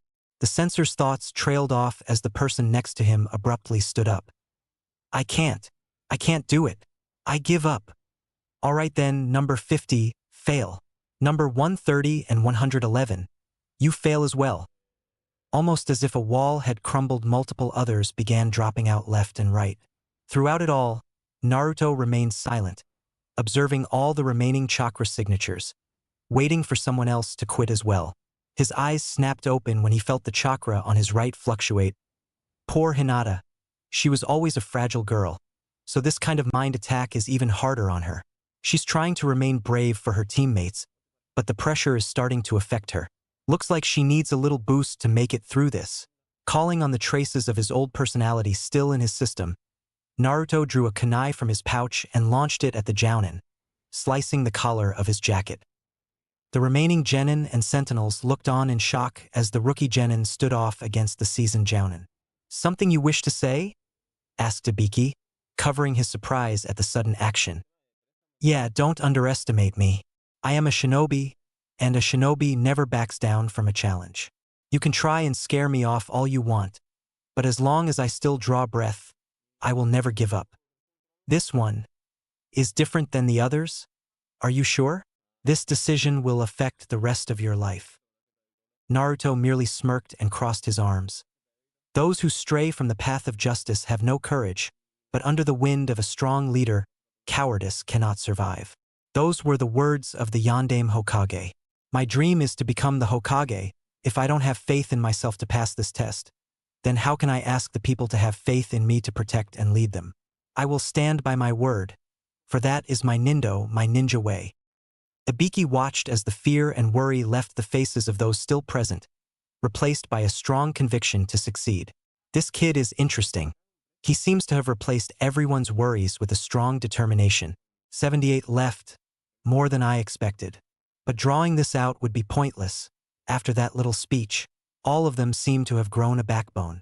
Looking around at the sentinels, he received a nod from each of them. Nodding himself, he looked back over the assembled genin before his eyes fell on the figure of Naruto once more. His eyes widened slightly as he gazed at the two specters overlapping the boy's frame. This boy, he has the same power as those two once did. I look forward to seeing where his future leads. Very well, if all of you are so set on accepting the question, then there is only one thing left to say. To the surprise of the genin present, the scowl that had adorned the man's face ever since his arrival vanished and was replaced by a proud smirk. Congratulations on passing the first stage of the Chunin selection exams. Wait a second, what about the 10th question? Asked Sakura, voicing the question everyone wanted an answer to. There never was a 10th question. Or perhaps you could consider your decision to stay the correct answer to the question. Hold on. So what about the other 9 questions? Were they pointless? Shouted Temari. You're wrong. The first 9 questions did indeed have a purpose. One that they served quite well. Ibiki paused as he reached up and slowly untied his bandana. They were designed to test your abilities to gather information in an unknown and hostile environment. But just to give you a fighting chance, we had a few Chunin sit in with you to provide a source to cheat off of. But those who cheated poorly failed because in the shinobi world, there are times when information is more important than life. Removing his bandana, everyone was treated to the sight of multiple scars and puncture wounds scattered across the surface of Ibiki's skull. And during missions and on the battlefield, people risk their very lives to acquire it. Readying his bandana back to his head, Ibiki looked out over the genin one last time. The first stage of the exams is over. I wish you all luck in the coming stages. No sooner had the words left his mouth than did a black ball crash through the window. Not this again, thought Ibiki as the ball unfurled to reveal a banner with a woman standing in front of it. All right, you brats, listen up. This is no time to be celebrating. I am the proctor for the second exam, Anko Mitarashi. Now follow me to the site of the second exam. Let's go. Silence answered the strange kunoichi, who had the decency to blush at the awkward atmosphere she had caused. You're early, Anko, again, said the scarred jounin as he stepped out from behind the banner. Anko's blush deepened slightly at her partner's words, but that was soon replaced by a look of confusion as she counted the number of remaining genin. What the hell, Ibiki? You let 26 teams pass the exam? I knew this year's first exam was going to be easier, but still, said the exasperated woman as she half-heartedly glared at her partner. Or perhaps we just have a good crop of outstanding genin this year. I'd be worried if I were you, Anko. Your record may be broken this year. Yeah, right, like that'll happen, said Anko with a dismissive wave of her hand. Anyway, I hope you brats are ready, because the second stage of the Chunin exams begins in exactly half an hour. You have until then to make it to training ground 44. If you don't make it on time, you automatically fail. Get moving, she shouted before disappearing in a swirl of leaves, leaving behind the genin to run over each other as they tried to get out the door and find the training ground. Team 7, however, was frozen in place. They had been ever since Anko's arrival. Each of them had a single thought running through their heads. Of all the people that could have been put in charge of the exam, why the hell did it have to be her? The memory of the first time the three genin had been introduced to Anko was still fresh in their minds, as were the nightmares they had about her helping them train for the exams. This is so not going to end well, they all thought before they resigned themselves to their fate and left the room, praying to Kami that they lived through whatever Anko had planned for the second exam. Forest of Death 30 minutes later. Team 7 stood at the front of the remaining Chunin hopefuls as they awaited Anko to begin explaining the second stage. The thought that the Hokage had appointed Anko of all people to proctor the exam didn't sit well with them. Kakashi had introduced them to the snake user during their week of training, and to put it frankly, it was hell on earth. Normally someone who was supposed to proctor an exam wasn't supposed to help train any genin for fear of them giving up information or showing favoritism, but Anko, in her own words, said she really didn't give a fucking shit what a group of people who couldn't shit right without help said. So she assisted in their training for a few days. She didn't really teach them any techniques or skills per se. She mainly worked with Sakura, helping or forcing the girl to get over her fangirl crush on Sasuke and focus more on her ninja training. When Naruto and Sasuke had found out that Anko had succeeded, they had both been immensely relieved. Naruto because now they could truly become a team, and Sasuke because he had one less fangirl to deal with, though it didn't make up for the hundreds still out there. Anko checked the sun and saw that her 30-minute time frame had come and gone. Right then, first let me be the first to welcome you brats to Training Ground 44, or as I like to call it, the Forest of Death. Smirking at the frightened expressions of some of the genin, the special jounin opened her jacket slightly, much to the enjoyment of the males, and pulled out a stack of papers. Now, unlike my colleague's test, this one will involve killing. So before I tell you what the exam is, you need to sign these waiver forms. It simply means that I can't be held responsible in the event of your death. Nothing too important. The members of Team 7 all gave a collective sweat drop at the women's attitude towards killing and death. I kind of hope this is mostly an act for the exams, like Ibiki, cause if not, Naruto didn't even want to finish that thought. Shortly after, every genin had a form and Anko again opened her jacket a little more, once again to the pleasure of the males. This time she pulled out 2 scrolls, one black and the other white. Each scroll had a kanji on the outside, one for heaven, the other for earth. Now I'm not one for boring long-winded instructions and details, so I'll make this simple. Each team will receive either a heaven scroll or an earth scroll. Once all the scrolls are passed out, you will report to an assigned gate, where you will enter the forest once I give the signal.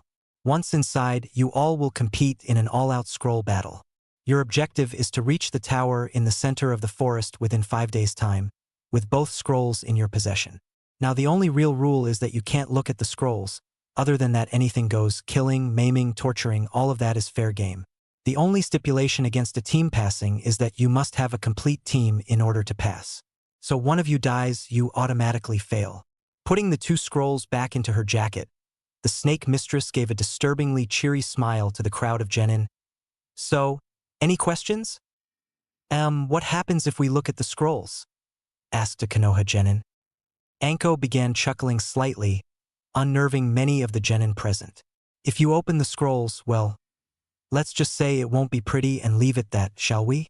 Now that that's cleared up, everyone fill out your forms, get your scroll and get to your gate. The exam begins on my command. One by one, the teams moved behind the curtained-off booth and received their scrolls. Team 7 stood off to the side watching as each team went through and moved towards their gate. Looks like they're not going to let us know which teams get what scroll, or who's carrying it. Are you surprised? They are testing our abilities in a real-life situation. The less we know about our enemies, the better in their minds, said Naruto with his arms crossed as they watched Gaara and his siblings enter the booth. Yeah, it's just like Ibiki said, Sakura said as she stood up from where she was sitting. We're risking our lives for information.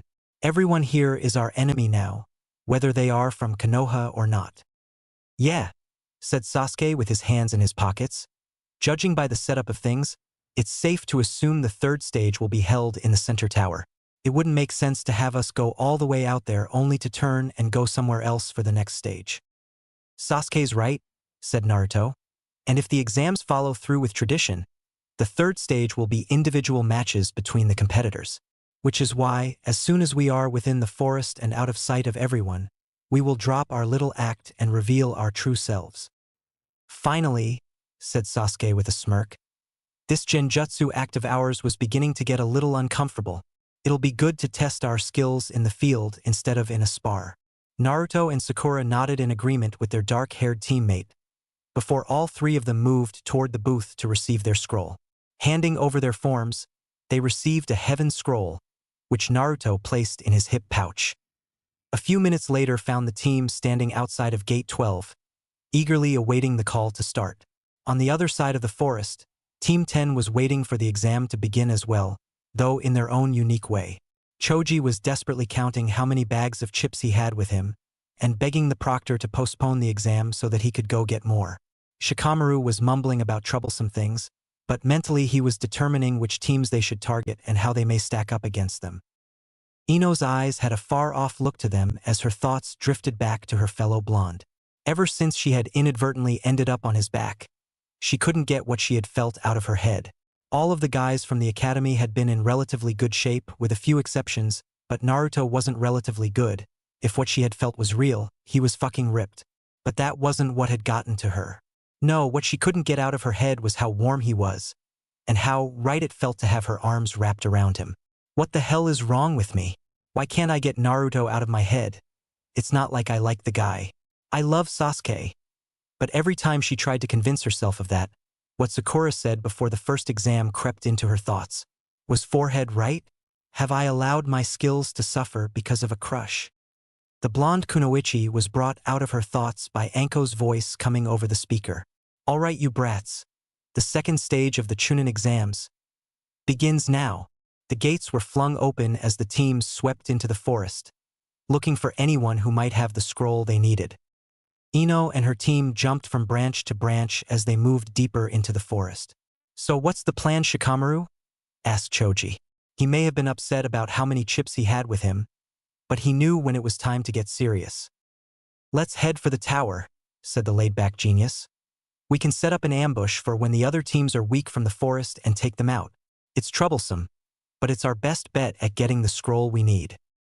Actually, Shika, began Ino, I think we should go find Team 7. Huh, why's that, Ino? Asked Shikamaru. though he had a suspicion it had to do with why she was flustered before the first exam. I don't know, I just have this feeling that something isn't right about them, especially Naruto. Didn't you notice that during the first exam, Naruto just sat still for the entire time? He didn't look even the slightest bit nervous, even though he was the dead last at the academy. Yeah, I did notice that. Something is up with him, Sasuke and Sakura, and I want to know what. Alright, we'll look for Team 7. If we're wrong, then at the least we'll have a chance to snatch their scroll. Ino and Choji nodded in agreement with the genius, and the three changed direction in search of the enigma that was Team 7. Chapter 3. A Snake in the Grass. Naruto, Sasuke and Sakura were jumping through the dense foliage of the forest, moving faster than the average genin team should be able to. It was an hour after the exam had begun, and so far the only enemies they had come across was a lone Nin who tried to capture Naruto and infiltrate the team. That had failed spectacularly thanks to Naruto sensing the ninja before he even had a chance to prepare. Guys, there's a clearing up ahead. We'll stop and plan our next move there, said Naruto as he jumped down into the clearing, his teammates close behind. This should be far enough. Sakura, go ahead and drop the genjutsu. The nearest person is over 100 yards away. Nodding in acknowledgement, Sakura formed the ram seal and disrupted her chakra flow. Kai. The air around the team shimmered slightly as the cloaking genjutsu faded, revealing Team 7 for whom they really were. Naruto was wearing the same outfit he had when he removed his mask of an idiot, but Sasuke and Sakura's clothes of choice had changed during their week of training. Sasuke had replaced the traditional Uchiha clan clothing for a black, one-piece version of the clothing, with the Uchiha crest emblazoned across the back. His left hand was wrapped in bandages with numerous dark blue arm belts adorning it. He also had similar belts wrapped around both of his legs. Sakura now wore a modified version of her usual qipao dress. She had on a red top with a white circle design on the back, along with black, skin-tight shorts. She had a gray skirt over the shorts with shin-high boots with a slight heel replacing the standard blue shinobi sandals. A pair of elbow-length black gloves with the symbol of the medical corps on them covered her hands. She had followed in Naruto's footsteps and replaced her usual blue headband cloth with a red one that complemented her hair. Before the three genin had a chance to plan, Naruto's eyes widened as he sensed a massive chakra signature heading for them. Fast. We're about to have company. But there is no way this guy is a genin. He has as much chakra as the Hokage. Sasuke and Sakura stiffened at this. If someone with that kind of power was looking for them, then they were in trouble. What the hell is someone like that doing these exams? Shouldn't someone have noticed them before now? Asked Sasuke as he activated his Sharingan and saw the dark, ominous chakra the person moving towards them had. Whoever they are, their chakra isn't normal, it feels almost evil, finished Naruto. There is only person I know of that could have that kind of chakra, and if he's in the village, we have to warn the Hokage somehow. We need to try and buy ourselves some time. Let's make some clones and see if we can learn anything about this guy. Forming his signature cross-hand seal, a single shadow clone appeared next to him. Sasuke and Sakura were quick to follow his lead, though they each made a Raiton shadow clone and a Doton shadow clone respectively. The clones transformed so that they looked like the three had before, dispelling the genjutsu while the originals hid in the trees at a safe distance to observe their new enemy. A few seconds passed before a powerful blast of wind passed through the clearing. The two elemental clones managed to hold their ground from the attack, but Naruto's clone was swept away by the wind, dispelling once it collided with a tree. Damn, not good. That was a high-powered futon technique. If he can use jutsu of that caliber, we'll have a serious fight on our hands, Sasuke said as he observed the damage caused with his Sharingan. He's here, whispered Naruto as a figure slowly began to rise out of the ground. It was an older-looking Chunin wearing a straw hat, but that was the only normal thing about him. He was emitting large amounts of killing intent that had the two clones shaking in fear. We can't take this guy head-on. Our only hope is the element of surprise. Sakura, disrupt his footing, and Sasuke and I will attack while he's off balance. Got it? Said Sakura as she jumped down to the ground as silently as possible while forming hand seals. Doton. Tearing earth, turning palm. When her hands touched the ground, the earth around the Kusa shinobi began to break and spiral in on itself. Not expecting such a response from a team of genin, The disguised Orochimaru was forced to jump towards one of the trees to avoid being crushed. Unfortunately for him, the branch he was about to land on exploded, launching him through the air towards a waiting Sasuke. What the? Thought the man as he looked over his shoulder at the last Uchiha. It seems that they are more skilled than I gave them credit for. Sasuke took out 2 handfuls of shuriken and threw them in a wide arc at the airborne shinobi. The lethal stars crossed paths in front of the long-haired shinobi, and only then did he realize that they were being guided by wires. Pulling on the wires, Sasuke manipulated them so that they completely ensnared his enemy, preventing him from escaping. Clenching the wires in his teeth, the dark-haired genin sped through a series of hand seals, ending in the tiger seal. Katan, dragon fire jutsu, fire erupted from Sasuke's mouth and traveled along the wire towards the bound shinobi. Impressive Sasuke-kun, but still rather predictable. The trapped man's thoughts halted as he saw Naruto appear next to Sasuke, already finishing his own set of seals. Futon stream. Naruto exhaled a concentrated blast of wind from his mouth that easily caught up to the flames and more than tripled their speed and intensity.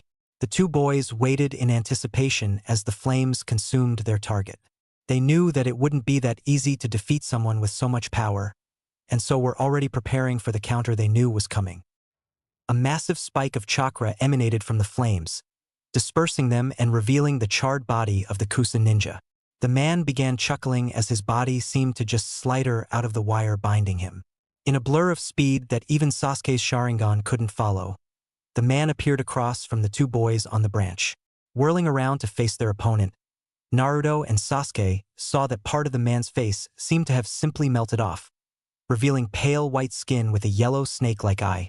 Kukuku, I must admit, you caught me by surprise with your level of skill. But now I believe it is time for me to see what you are really capable of.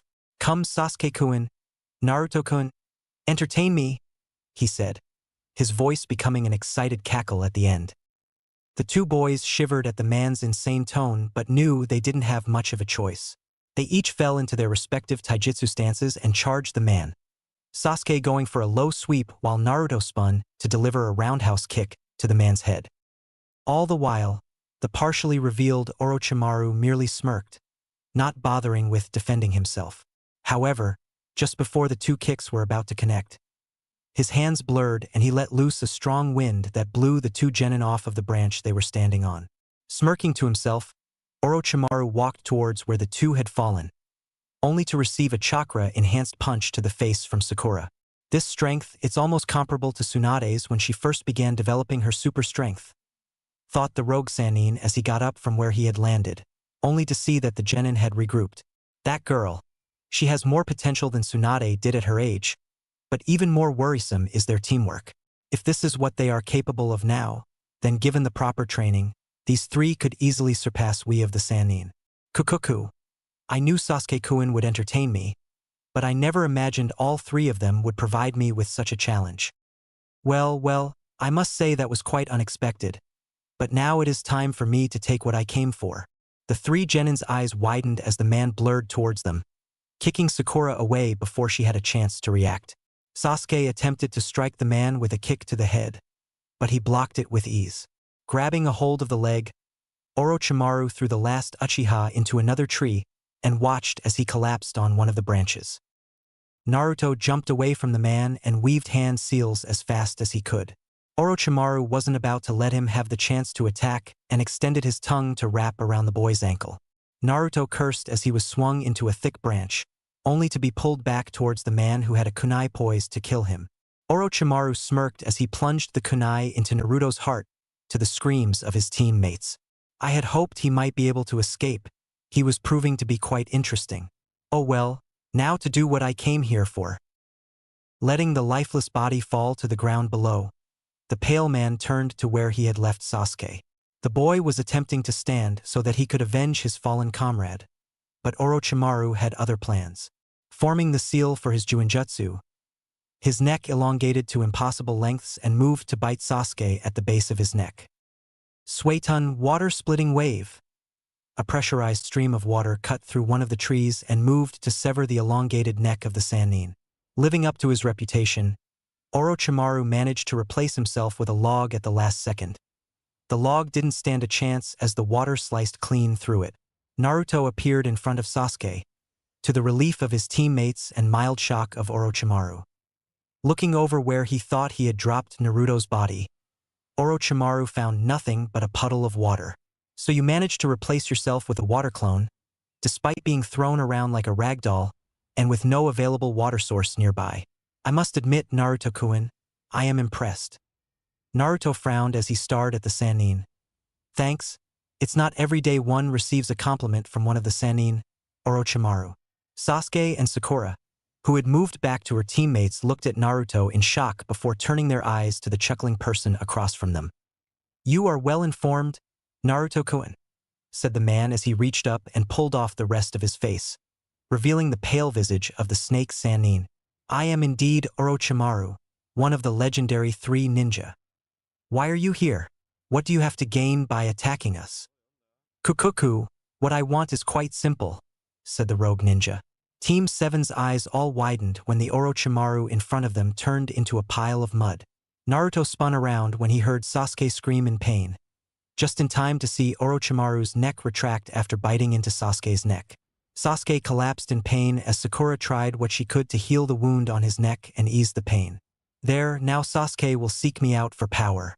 But before that, I wish you well in these exams. Watching how you 3 fare will be most entertaining for me. Pulling out the earth scroll that Team 7 needed to pass the exam, Orochimaru threw it to Naruto, who caught it. Consider that a token of my appreciation. Oh, and when he awakens, tell Sasuke-kun that I will be waiting for him. Naruto cursed as the man disappeared into the branch the same way he had arrived. Looking down at his fallen teammate, Naruto sighed and pocketed the scroll before picking Sasuke up and putting him over his shoulder. Come on, Sakura, we're too vulnerable out here in the open. Let's find a place to set up camp and take a closer look at what that bastard did to Sasuke. Sakura nodded and the 2 conscious genin jumped away to find shelter. Night had fallen over Training Ground 44 as the competitors of the Chunin exams continued to wage battle against one another. Naruto was sitting against a thick tree root as Sakura was doing a field check on Sasuke. He had the earth scroll Orochimaru had given them clutched in his right hand as he tried to figure out the rogue ninja's motives. What the hell could he be planning? If the reason he attacked us was so that he could place that mark on Sasuke, then why not just kill Sakura and I to make it easier for him? Not to mention, he glanced at the scroll in his hand. Why would he seemingly help us to pass this exam? Ugh. Nothing makes sense. He was brought out of his confusing thoughts by Sakura shaking his shoulder. Hey Sakura, how's Sasuke doing? Sakura frowned as she sat next to him. Over the week they had trained together, she had learned a lot more about her blonde teammate, one of which he was always aware of his surroundings, not letting his guard down that often. For him to be so lost in thought that he didn't sense her next to him meant that something was really wrong. He's fine, he is still in a little pain, but it's passing quickly. He's running a slight fever, but it's nothing life-threatening. Her frown deepened when she saw him nod almost absent-mindedly. Something is really wrong. Naruto, what's wrong? We're teammates, you know you can tell me anything, she said, trying to coax him into talking and getting whatever was bugging him off his mind. Naruto sighed, his gaze once more turning to the scroll in his hand. It's just, I don't understand what his motive for attacking us could have been. It's obvious he wanted to place that mark on Sasuke. But then why didn't he simply kill the 2 of us and do it right from the start? It's not like he didn't have the power or skill to do so. Sakura placed her hand over the one he held the scroll with, encouraging him to continue. She could tell there was something more than what he was letting on. She knew that Orochimaru was part of the reason he was like this, as she had been having similar thoughts, but there was something else that was bothering him. Naruto, she began, leaning forward so she could look at him directly. I know that you're bothered by what happened. I am too, but I can tell there's more to it than that. So please, tell me what's really bothering you. Looking into her emerald eyes, Naruto couldn't help the small smirk that spread across his lips. No matter how he tried, Sakura always seemed to be able to read them like a book when she wanted to. Looking away from her, Naruto absently scanned the tree tops around them for any signs of enemies. It's just, I feel like I should be better than this. I let you and Sasuke down because of my inability to protect you guys when it mattered. I feel like there is something wrong with me that I'm not as good as I should be. When I was being trained by my godfather, I was always able to respond and adapt to whatever situation he threw at me. But now, I feel like there is something preventing me from using my skills to their truest extent, but I just can't seem to figure out what it is. Sakura felt her heart clench at seeing her teammate so torn up over this. She had seen him fight against Kakashi and Sasuke multiple times in spars, and he always held his own and more often than not won against their teammate. Though they were completely outmatched, she didn't see anything wrong with him during their fight with Orochimaru. In fact, he had fared better than either her or Sasuke for that matter. But despite that, he still felt like he hadn't done enough. "Naruto," she whispered as she watched him stare off into nowhere. "I don't understand why you're acting like this. You handled yourself better than all of us against Orochimaru. But you are my teammate and I'll do my best to try and help you through it however I can." Not really thinking about it, Sakura leaned up and gave him a light kiss on his whiskered cheek. Finally, it seemed that the adrenaline she had been running on had run its course, as Sakura closed her eyes and laid her head on Naruto's shoulder. "Sasuke should be fine for now. Wake me up if anything changes," she mumbled before finally succumbing to the blissful grip of sleep. Naruto looked at the sleeping form of Sakura and felt a smile form on his face. Her words repeated themselves over and over in his mind as he wrapped his arm around her shoulders. "Teammates," he thought wistfully. "That's what you always tried to teach me, Jiraiya-sensei, but I never truly took your teachings to heart. But now..." He looked back down at the young girl sleeping against him and over to the prone form of Sasuke. "I finally understand what you were trying to tell me. If I truly wish to be strong, I must be willing to put my life on the line in order to protect those that are precious to me." "Heh, looks like I finally caught up to you, Haku. I understand what you meant now, and I swear that I will do everything in my power to live up to your legacy. I will protect my precious people, no matter the cost." His mind finally clear, Naruto drifted off into a light sleep, his smile never leaving. In the shadows of a large tree overlooking the clearing, Team 7 was resting in. 3 people were watching them, waiting for their time to strike. "So we finally found him," said the bandaged leader of the group. He was hunched over slightly with a fur pelt covering his back. His sleeves were extremely long, covering his hands and concealing the device he wore. "As Orochimaru-sama commanded, we attack at daybreak. Our target is Sasuke Uchiha. But if the other 2 get in our way, we can kill them, right?" asked his teammate.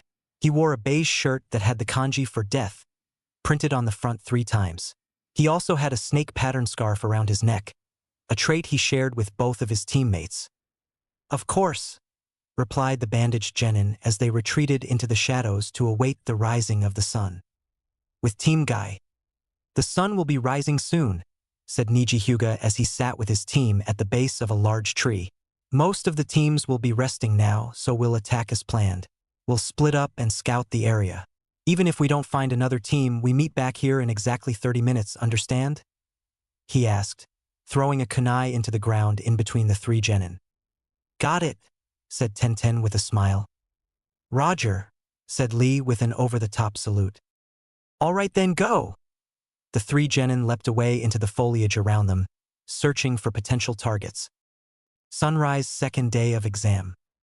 The first rays of sunlight flittered into the grove Team 7 was resting in, hitting the face of Sakura and waking her up. Groaning slightly as she sat up, the pinkette couldn't help the small smile when she saw both of her teammates resting peacefully. Naruto was leaning against the root he had claimed ever since they arrived at the grove, while Sasuke seemed to have finally settled down during the night. Her smile disappeared, however, when she heard a rustling in the bushes across from the grove. Pulling a kunai to defend with, Sakura waited for the person to reveal themselves. She left out a breath when a squirrel came out of the bushes and scampered towards the grove. "No." She threw her kunai just in front of the squirrel, scaring the small animal away. "That was a close one." "She's observant," said Zaku as he and his team stood on the tree overlooking the clearing. "She managed to notice the paper bomb on the squirrel." "No, that's not it," mumbled Dosu as he surveyed the clearing with his lone eye. "What do you mean, Dosu?" asked Zaku. "We'll probably find out when we get closer," the mummy man mused. "So, let's go." The 3 leapt from their position in the tree and landed on the opposite side of the clearing. causing Sakura's head to snap towards them. Well, you seem to be somewhat awake. No matter, wake Sasuke Uchiha, we want to fight him. So they finally show themselves, thought Naruto, not showing any signs that he was awake. A lot of people seem to be after Sasuke. That can't be a coincidence. These guys are probably connected to Orochimaru in some way. But they are nowhere near as strong as I expected them to be. Sakura, how will you handle this situation? He thought as he focused his senses so that he could feel everything within the clearing. With Lee.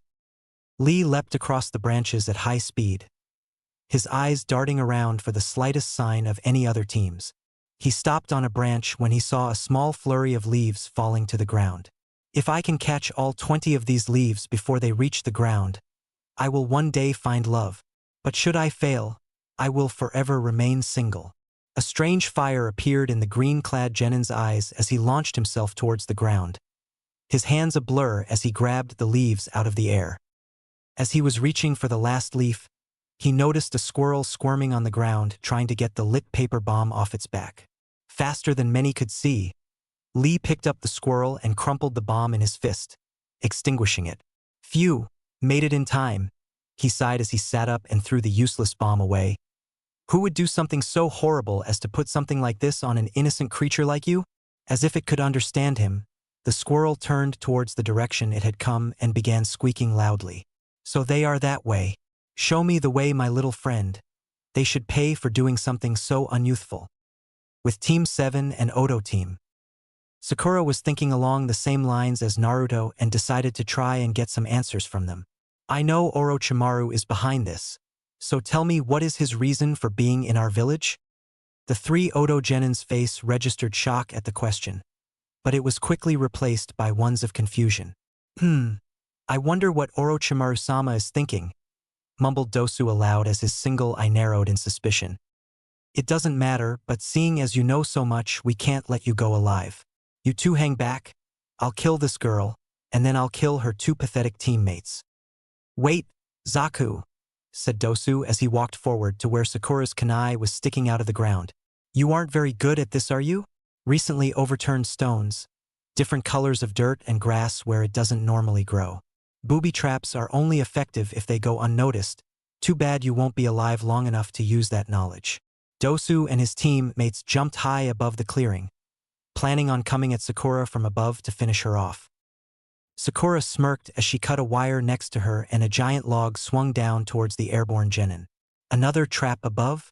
As if we would fall for such a basic ploy, said Dosu as he placed his uncovered right hand on the log while forming a half-ram seal with his left. The log was blasted in half by the sound waves emanating from his gauntlet, but it served its purpose for Sakura as two clones appeared above the three. What? Doton Earth-style wall. The two clones' cheeks swelled before they expelled a stream of mud, forming a circle around the opposing Genin. The mud rose and solidified into a wall of earth, trapping the Odo ninja inside it. The two clones landed on top of the wall and began going through hand seals again, but Dosu wasn't going to give them the chance to finish. Placing his right hand on the wall, he once more used the sound vibrations of his gauntlet to shatter the earth, while Kin and Zaku dispatched the clones with kunai. His attacks must utilize some kind of vibrations. That's the only way he could have destroyed that log and my wall. Sakura's thoughts were halted as the three once again launched themselves towards her, ready to end it. Before any of them had a chance to react, a green blur appeared and kicked the three foreign Genin away with a powerful spin kick. Wait, isn't that? Who are you? Asked Dosu as he stood up and looked at the strange newcomer. I am the beautiful green beast of Konoha, Rock Lee, he said as he took the opening stance for his Goken Taijutsu. This time it was Sakura who asked the question, why are you here? She was slightly relieved at the boy's arrival, but still, it seemed a little too perfect for her liking. I was following a little friend of mine when I saw your fight. Though we may be competitors in this exam, we are still both Konoha ninja.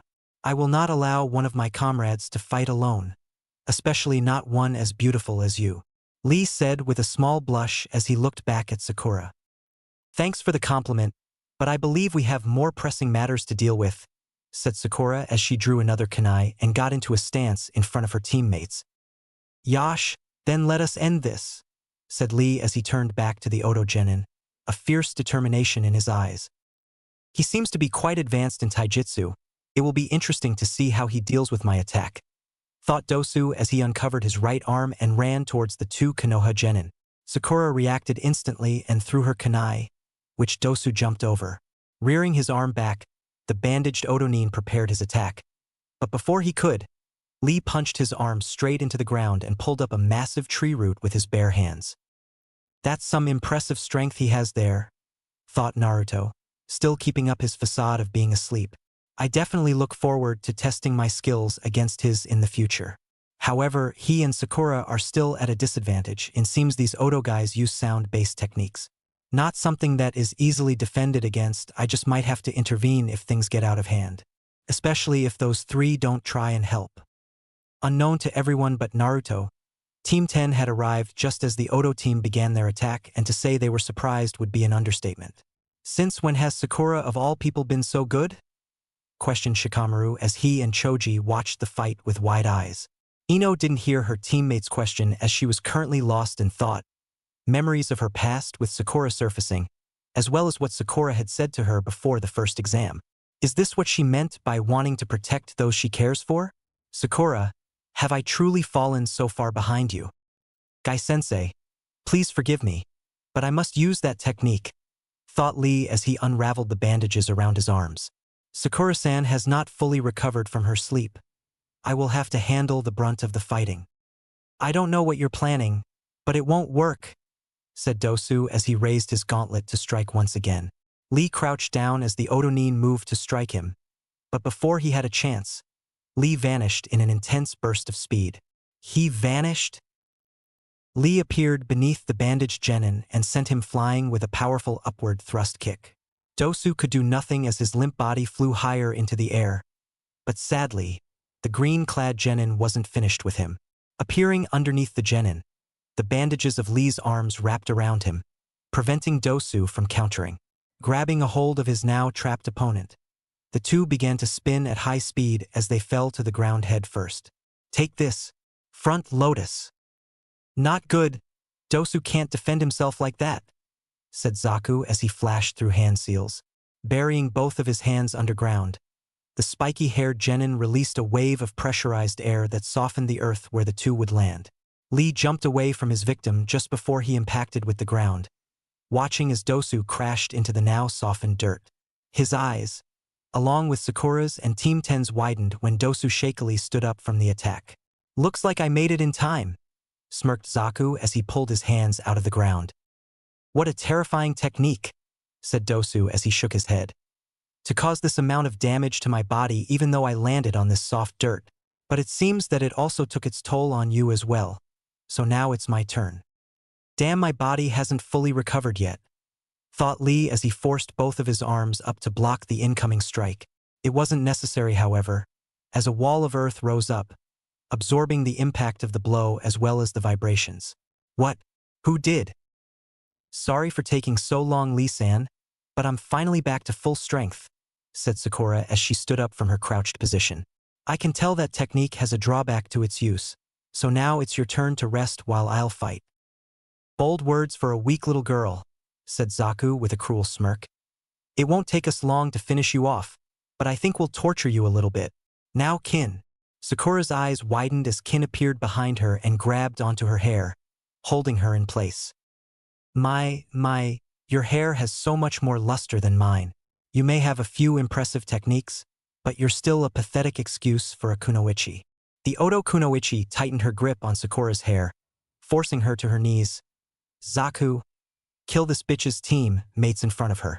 Let her see just how pathetic she really is. Zaku chuckled as he walked towards the still sleeping Sasuke while Naruto prepared to make his move. Just as he was about to respond, Naruto felt a shift in Sakura's chakra and stayed his hand. It's time that Sakura proved she is a capable kunoichi. Zaku raised his hand towards Naruto and Sasuke, decapitating airwaves. A pressurized blast of wind was expelled from the holes in his palm, moving to finish off the two Konoha Genin. An explosion rocked the clearing as the attack made contact, causing Zaku to smirk while Team 10 couldn't believe what they had just seen. However, The sight that greeted everyone when the dust settled was not what they were expecting. Naruto and Sasuke were completely unharmed with a pile of destroyed earth lying in front of them. What? Kin, I thought you had her. As the two shinobi from Otogekure looked towards their teammate, they saw that she was clutching her stomach with a tuft of pink hair in her right hand. She cut her hair, thought Zaku in realization before he was forced to jump away from falling axe kick that left a small crater on the ground. Sakura, her hair barely reaching her shoulders, pulled out a kunai with a paper bomb attached to it and threw it at the two genin.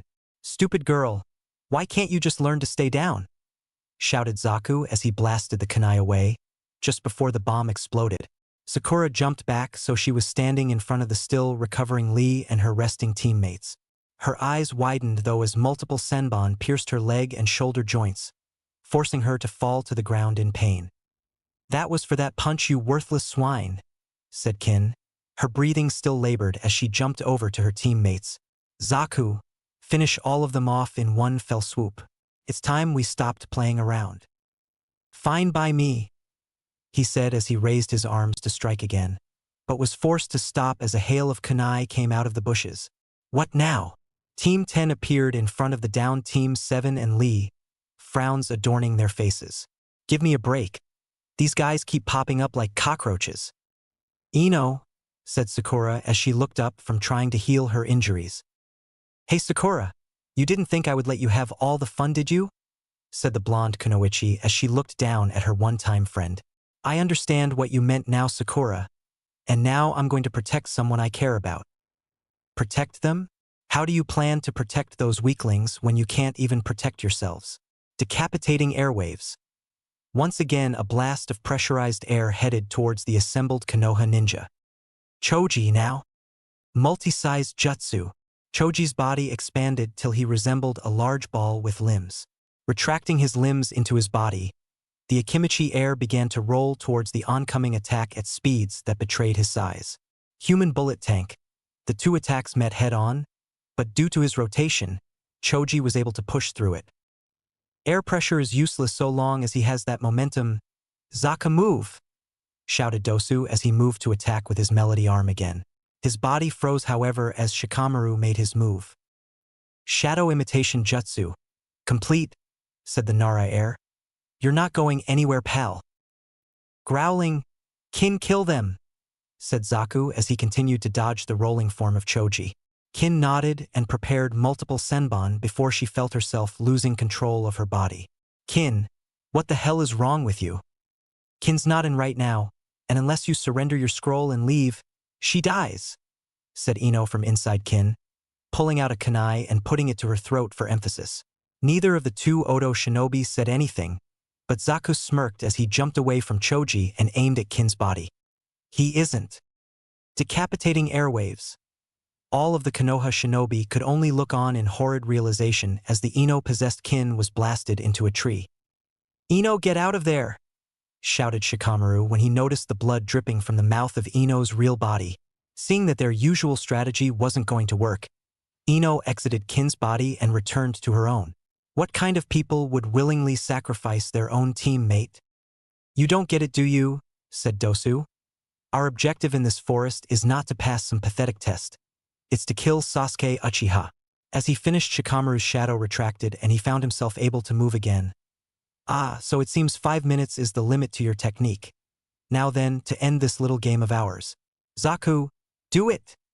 he said as he flicked his gauntlet and focused the sound wave to attack the 5-downed Konoha ninja. No mistakes this time. Extreme decapitating airwave. A massive blast of pressurized air, twice as powerful as the usual ones, merged and amplified the sound waves as they neared their targets. "I've seen enough," thought Naruto as he moved to intercept the combined technique. A massive cloud of dust and debris was kicked up from the attack, obscuring the place where the attack hit. "He that takes care of that," said Zaku as he moved towards the unconscious form of Kin. "Let's get out of here and report back to Orochimaru-sama. Our mission is complete." Dosu nodded as the two moved to leave the clearing before a new voice rang out. "Leaving so soon? The fun is just beginning." The two Odo shinobi whirled around as the last of the dust settled down, revealing the results of their attack. Naruto stood in front of his fellow Konoha genin, all of whom were astonished that the blonde had managed to stop the powerful attack. Sakura smiled as she watched Naruto face off against the two remaining enemies. She didn't know what caused it, but she could tell that something had changed within her teammate and it had only made him that much stronger. Ino could only stare at the blonde shinobi as he stood directly in front of her. The power he was exuding was almost too much for her budding abilities as a sensor, but instead of overwhelming her, his power almost seemed to envelop her, protecting her.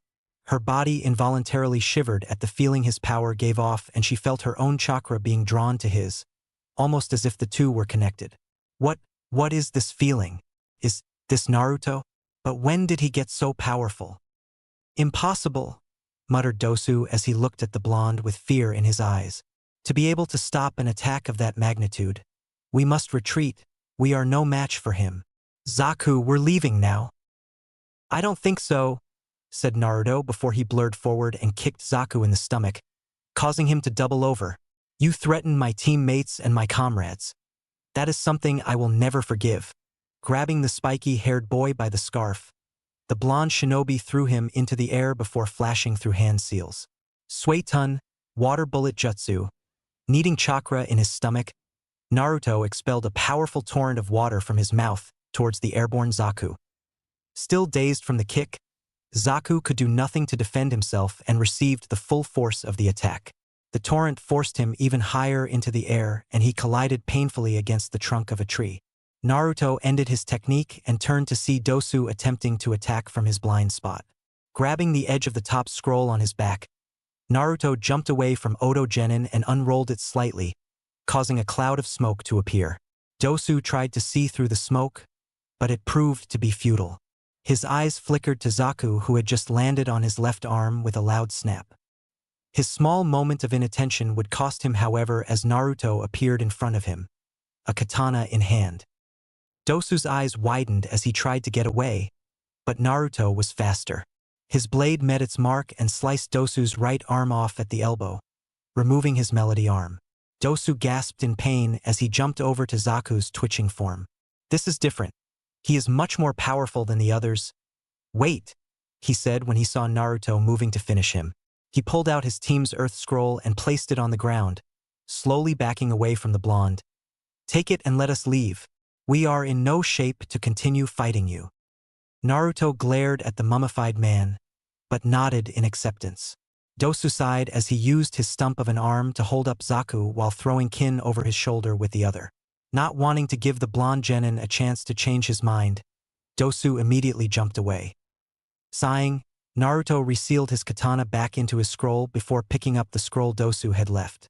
Turning to head back towards his fellow Konoha shinobi, he noticed Sakura had finally managed to treat her own wounds and had started helping Lee with his. Shikamaru and Choji were sitting on the ground resting, though they didn't really need it. Ino, however, hadn't moved at all. She was still standing in the place she had been since Naruto appeared and was staring at her fellow blonde with mixture of emotions. Wonder, gratitude, shock, and a small trace of lust, all flittered across Ino's eyes, causing Naruto to smile slightly at the effect he had on her. Truth was, he wasn't as oblivious to the fairer sex as he seemed to be. He had Jiraiya to thank for that. The man had done everything he could to get Naruto to follow the ways of the pervert, but he always refused. That didn't mean he didn't learn a great deal about women during his time with his godfather. He had learned to appreciate a female's body and looks, but he was just much more subtle about it than the self-proclaimed super pervert. He had noticed early on that Sakura, Hinata, and Ino all had the makings of future ravishing beauties, but there was something about his fellow blonde that intoxicated him. Pushing those thoughts aside, Naruto walked over to the blonde kunoichi. Hey Ino, you alright? Ino almost collapsed into a pile of mush at the sound of Naruto's deepening voice. Composing herself as best she could, Ino nodded the affirmative to her fellow blonde. Why yeah, but shouldn't I be the one asking you that question? You just took on those two all by yourself. Chuckling slightly, Naruto shook his head. It's okay, Ino, and I'm fine, see? Not a scratch on me. Ino absently nodded as her eyes traveled up and down Naruto's body. Now that he was close to her, she could clearly see the hard muscles all along his body. Oh my god, he really is ripped. thought Ino with a little bit of drool coming out of the corner of her mouth. Ino, what scroll do you guys need to pass this exam? We need an Earth scroll, she said, pulling out her team's Heaven scroll. Naruto smiled that heart-melting smile of his that Ino was slowly becoming addicted to and handed her the Earth scroll the Odo team had left. Why are you giving us this scroll? Don't you need it? No, we already have both of our scrolls. Besides, consider it a thank you for helping Sakura even when you didn't have to. Shooting her one last smile, Naruto made his way over to the rest of the genin in the clearing. How's everyone doing? Any major injuries? He already knew that none of them had been seriously hurt because he had been watching the battle, but he didn't want to give away the fact that he was a censor just yet. Although if I did, I could probably help Ino develop her sensory abilities. No, we're good, said Shikamaru as he laid back on the ground and looked up at the treetops.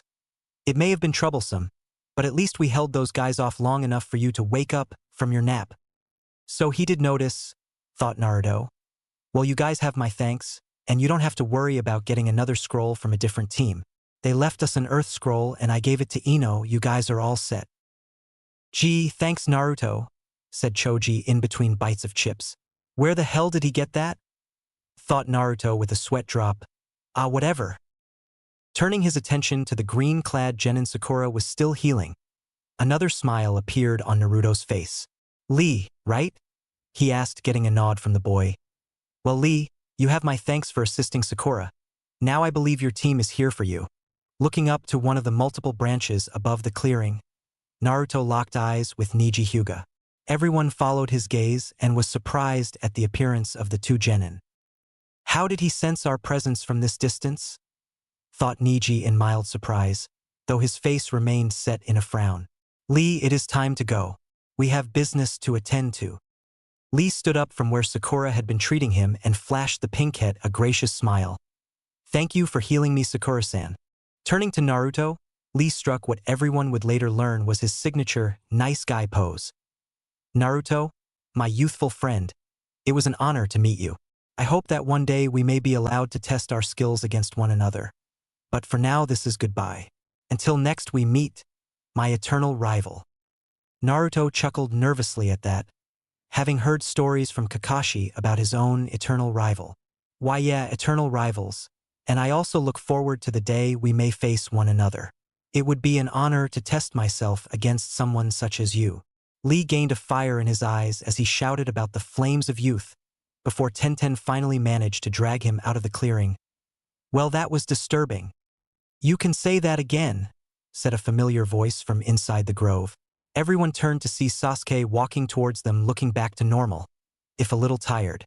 Sakura was next to him in a flash, running a quick diagnostic to see if he was truly ready to be moving yet. Once she gave the all-clear, Naruto turned to the gathered Team 10. You know, since both of our teams already have the scroll we need to pass, why don't we travel together? Most of the people here will think twice about attacking two teams at once. Sasuke and Sakura nodded in agreement with their blonde teammate. Having Team 10 along would greatly reduce their chance of getting attacked, and even if some of the competitors were stupid enough to try and attack 6 genin, it would be that much easier to defeat them. Shikamaru saw the logic in the idea as well, but he knew that if he volunteered them for something that Ino didn't want, it would end with him having a massive headache from her shouting. To his surprise, Ino almost jumped at the offer, whether because it was the safest way for all of them to reach the tower, or just because she wanted to be around Sasuke more, he didn't know. The Nara genius had no idea how accurate his thoughts about Ino were, but he was wrong about who she wanted to be around. Ino was quickly forgetting about her crush on Sasuke and replacing it with a growing interest in her fellow blonde. She still couldn't understand what it was about the power he wielded, but something about it drove her wild when he had unleashed it against the Odo genin, and she could honestly say she wanted to experience that again. Naruto's assumption proved correct as the two teams experienced no trouble from any of the other teams as they made their way to the tower. Once they had arrived, the two teams went to their respective doors and entered the tower. After deciphering the riddle and opening their 2 scrolls, Team 7 was greeted by none other than Irika, who explained the riddle's meaning to them before showing them to the room they would be staying in until the end of the exam. That was where they were now, each sitting on their own bed. Naruto looked over to Sasuke and saw him rubbing the spot where his new curse mark was. Sasuke, what happened after Orochimaru bit you? Sasuke cringed at the memory of what transpired in his mind, but pushed through it. I was confronted by another version of me, though this one was younger. It was talking about how it was my fault that my brother killed our clan, that if I had been stronger and had more power, I could have prevented it. A single tear fell as he thought about his deceased family, and he did nothing to hide it. He trusted Naruto and Sakura enough to let them see him like this. It tried to convince me to accept the power it was offering and to defeat the ones who were attacking us on my own, to show everyone my power. But I managed to fight it off. I pushed it back when I felt your guy's chakra and was reminded that if I truly wanted to understand what it means to have real power, I need to believe in my teammates and comrades. Naruto and Sakura smiled at their friend. It seemed that all of them had learned a valuable lesson while they were in the forest. Naruto's face then turned serious as something Jiraiya had told him once caused an ingenious, if completely insane idea to form in his mind. "Hey guys," he said, interrupting the small conversation Sasuke and Sakura were having. "I just thought of something you might be interested in, though I'll have to tell you a few facts for you to understand." The two nodded and gave their full attention to their teammate, both of them curious as to what he may be planning. "Alright, now first, chapter for preliminaries, Hajime." Team 7 stood alongside the other genin that had passed the second phase of the Chunin exams, all but a few showing obvious signs of battle. Before them stood the Hokage along with Anko, Ibiki, and a sickly-looking Jounin. Behind them were the Jounin senseis of the teams that had passed the exam, all standing at attention in the presence of the legendary Sandaime Hokage. Sarutobi's gaze swept across the 7 teams of genin, impressed by the unusual turnout. For so many to have passed, most of them being rookies, truly impressive. Glancing over his shoulder at his 4 most prominent Jounin, he smirked around his pipe. No wonder they nominated them. Turning back to the genin, the Hokage's eyes zeroed in on his adoptive blonde grandson. The boy had his arms crossed in front of his chest, a small smirk playing at the corners of his lips as he waited for what was to come. "Minato, Kushina, you would be proud of your son. He truly is a remarkable shinobi. One that I believe will one day transcend the legends of old." For a brief moment, an image of Naruto's parents seemed to envelope the boy before disappearing, causing the Hokage's smirk to widen slightly. Though he and his shinobi, except those competing, weren't allowed to enter the forest during the exam, the Hokage had other means of keeping track of certain individuals' progress. He had observed Naruto and his team ever since they entered the forest with the use of his crystal ball. He had seen how the 3 had dealt with the appearance of Orochimaru and later the fight with the Oto genin. His smirk faltered as he thought of his wayward student and all of the deeds he had committed. He had already increased the patrols around the village, more than doubling the activity of the Umbu within the village's walls. He had also recalled as many shinobi as possible from the field without it looking suspicious. Despite the calm front he put on for the sake of his village and his soldiers, he couldn't shake the feeling that they were missing something. Something that he believed would decide the fate of Konoha when Orochimaru made his move. "Alright you brats, listen up. Hokage-sama will now explain the 3rd stage of the Chunin exams," shouted Anko, breaking the Hokage's morbid thoughts as he refocused on the assembled genin. "Hokage-sama, if you please." "Thank you, Anko," said the Sandaime as he blew out a cloud of smoke. "First of all, I would like to congratulate all of you on passing the 2nd stage. You should all be proud. This is the first time in many years that so many promising genin have made it this far in the exam. Now before I tell you about the 3rd exam, there is something you should know about these exams." Seeing that he had their attention, he went on to explain about how the exams were the substitute for war between the countries and how they were used as a means of displaying a country and village's strength to the other nations. Now, as to the 3rd test itself, before he could continue, the sickly Jounin appeared kneeling in front of his Kage. "Forgive me, Hokage-sama," he said, "but please, as the proctor for the 3rd exam, allow me to take things from here?" "Of course," the veteran Kage said as he took a puff of his pipe. Nodding once, the Jounin stood and faced the 7 teams of genin, his features reaffirming that he was indeed ill. "Hello everyone, my name is Hayate Gecko, the proctor for the final stage. Before we get to that, however, I'm afraid we must have a preliminary round to determine who shall participate in the main event." Surprising to those who knew him, Shikamaru was the one to react.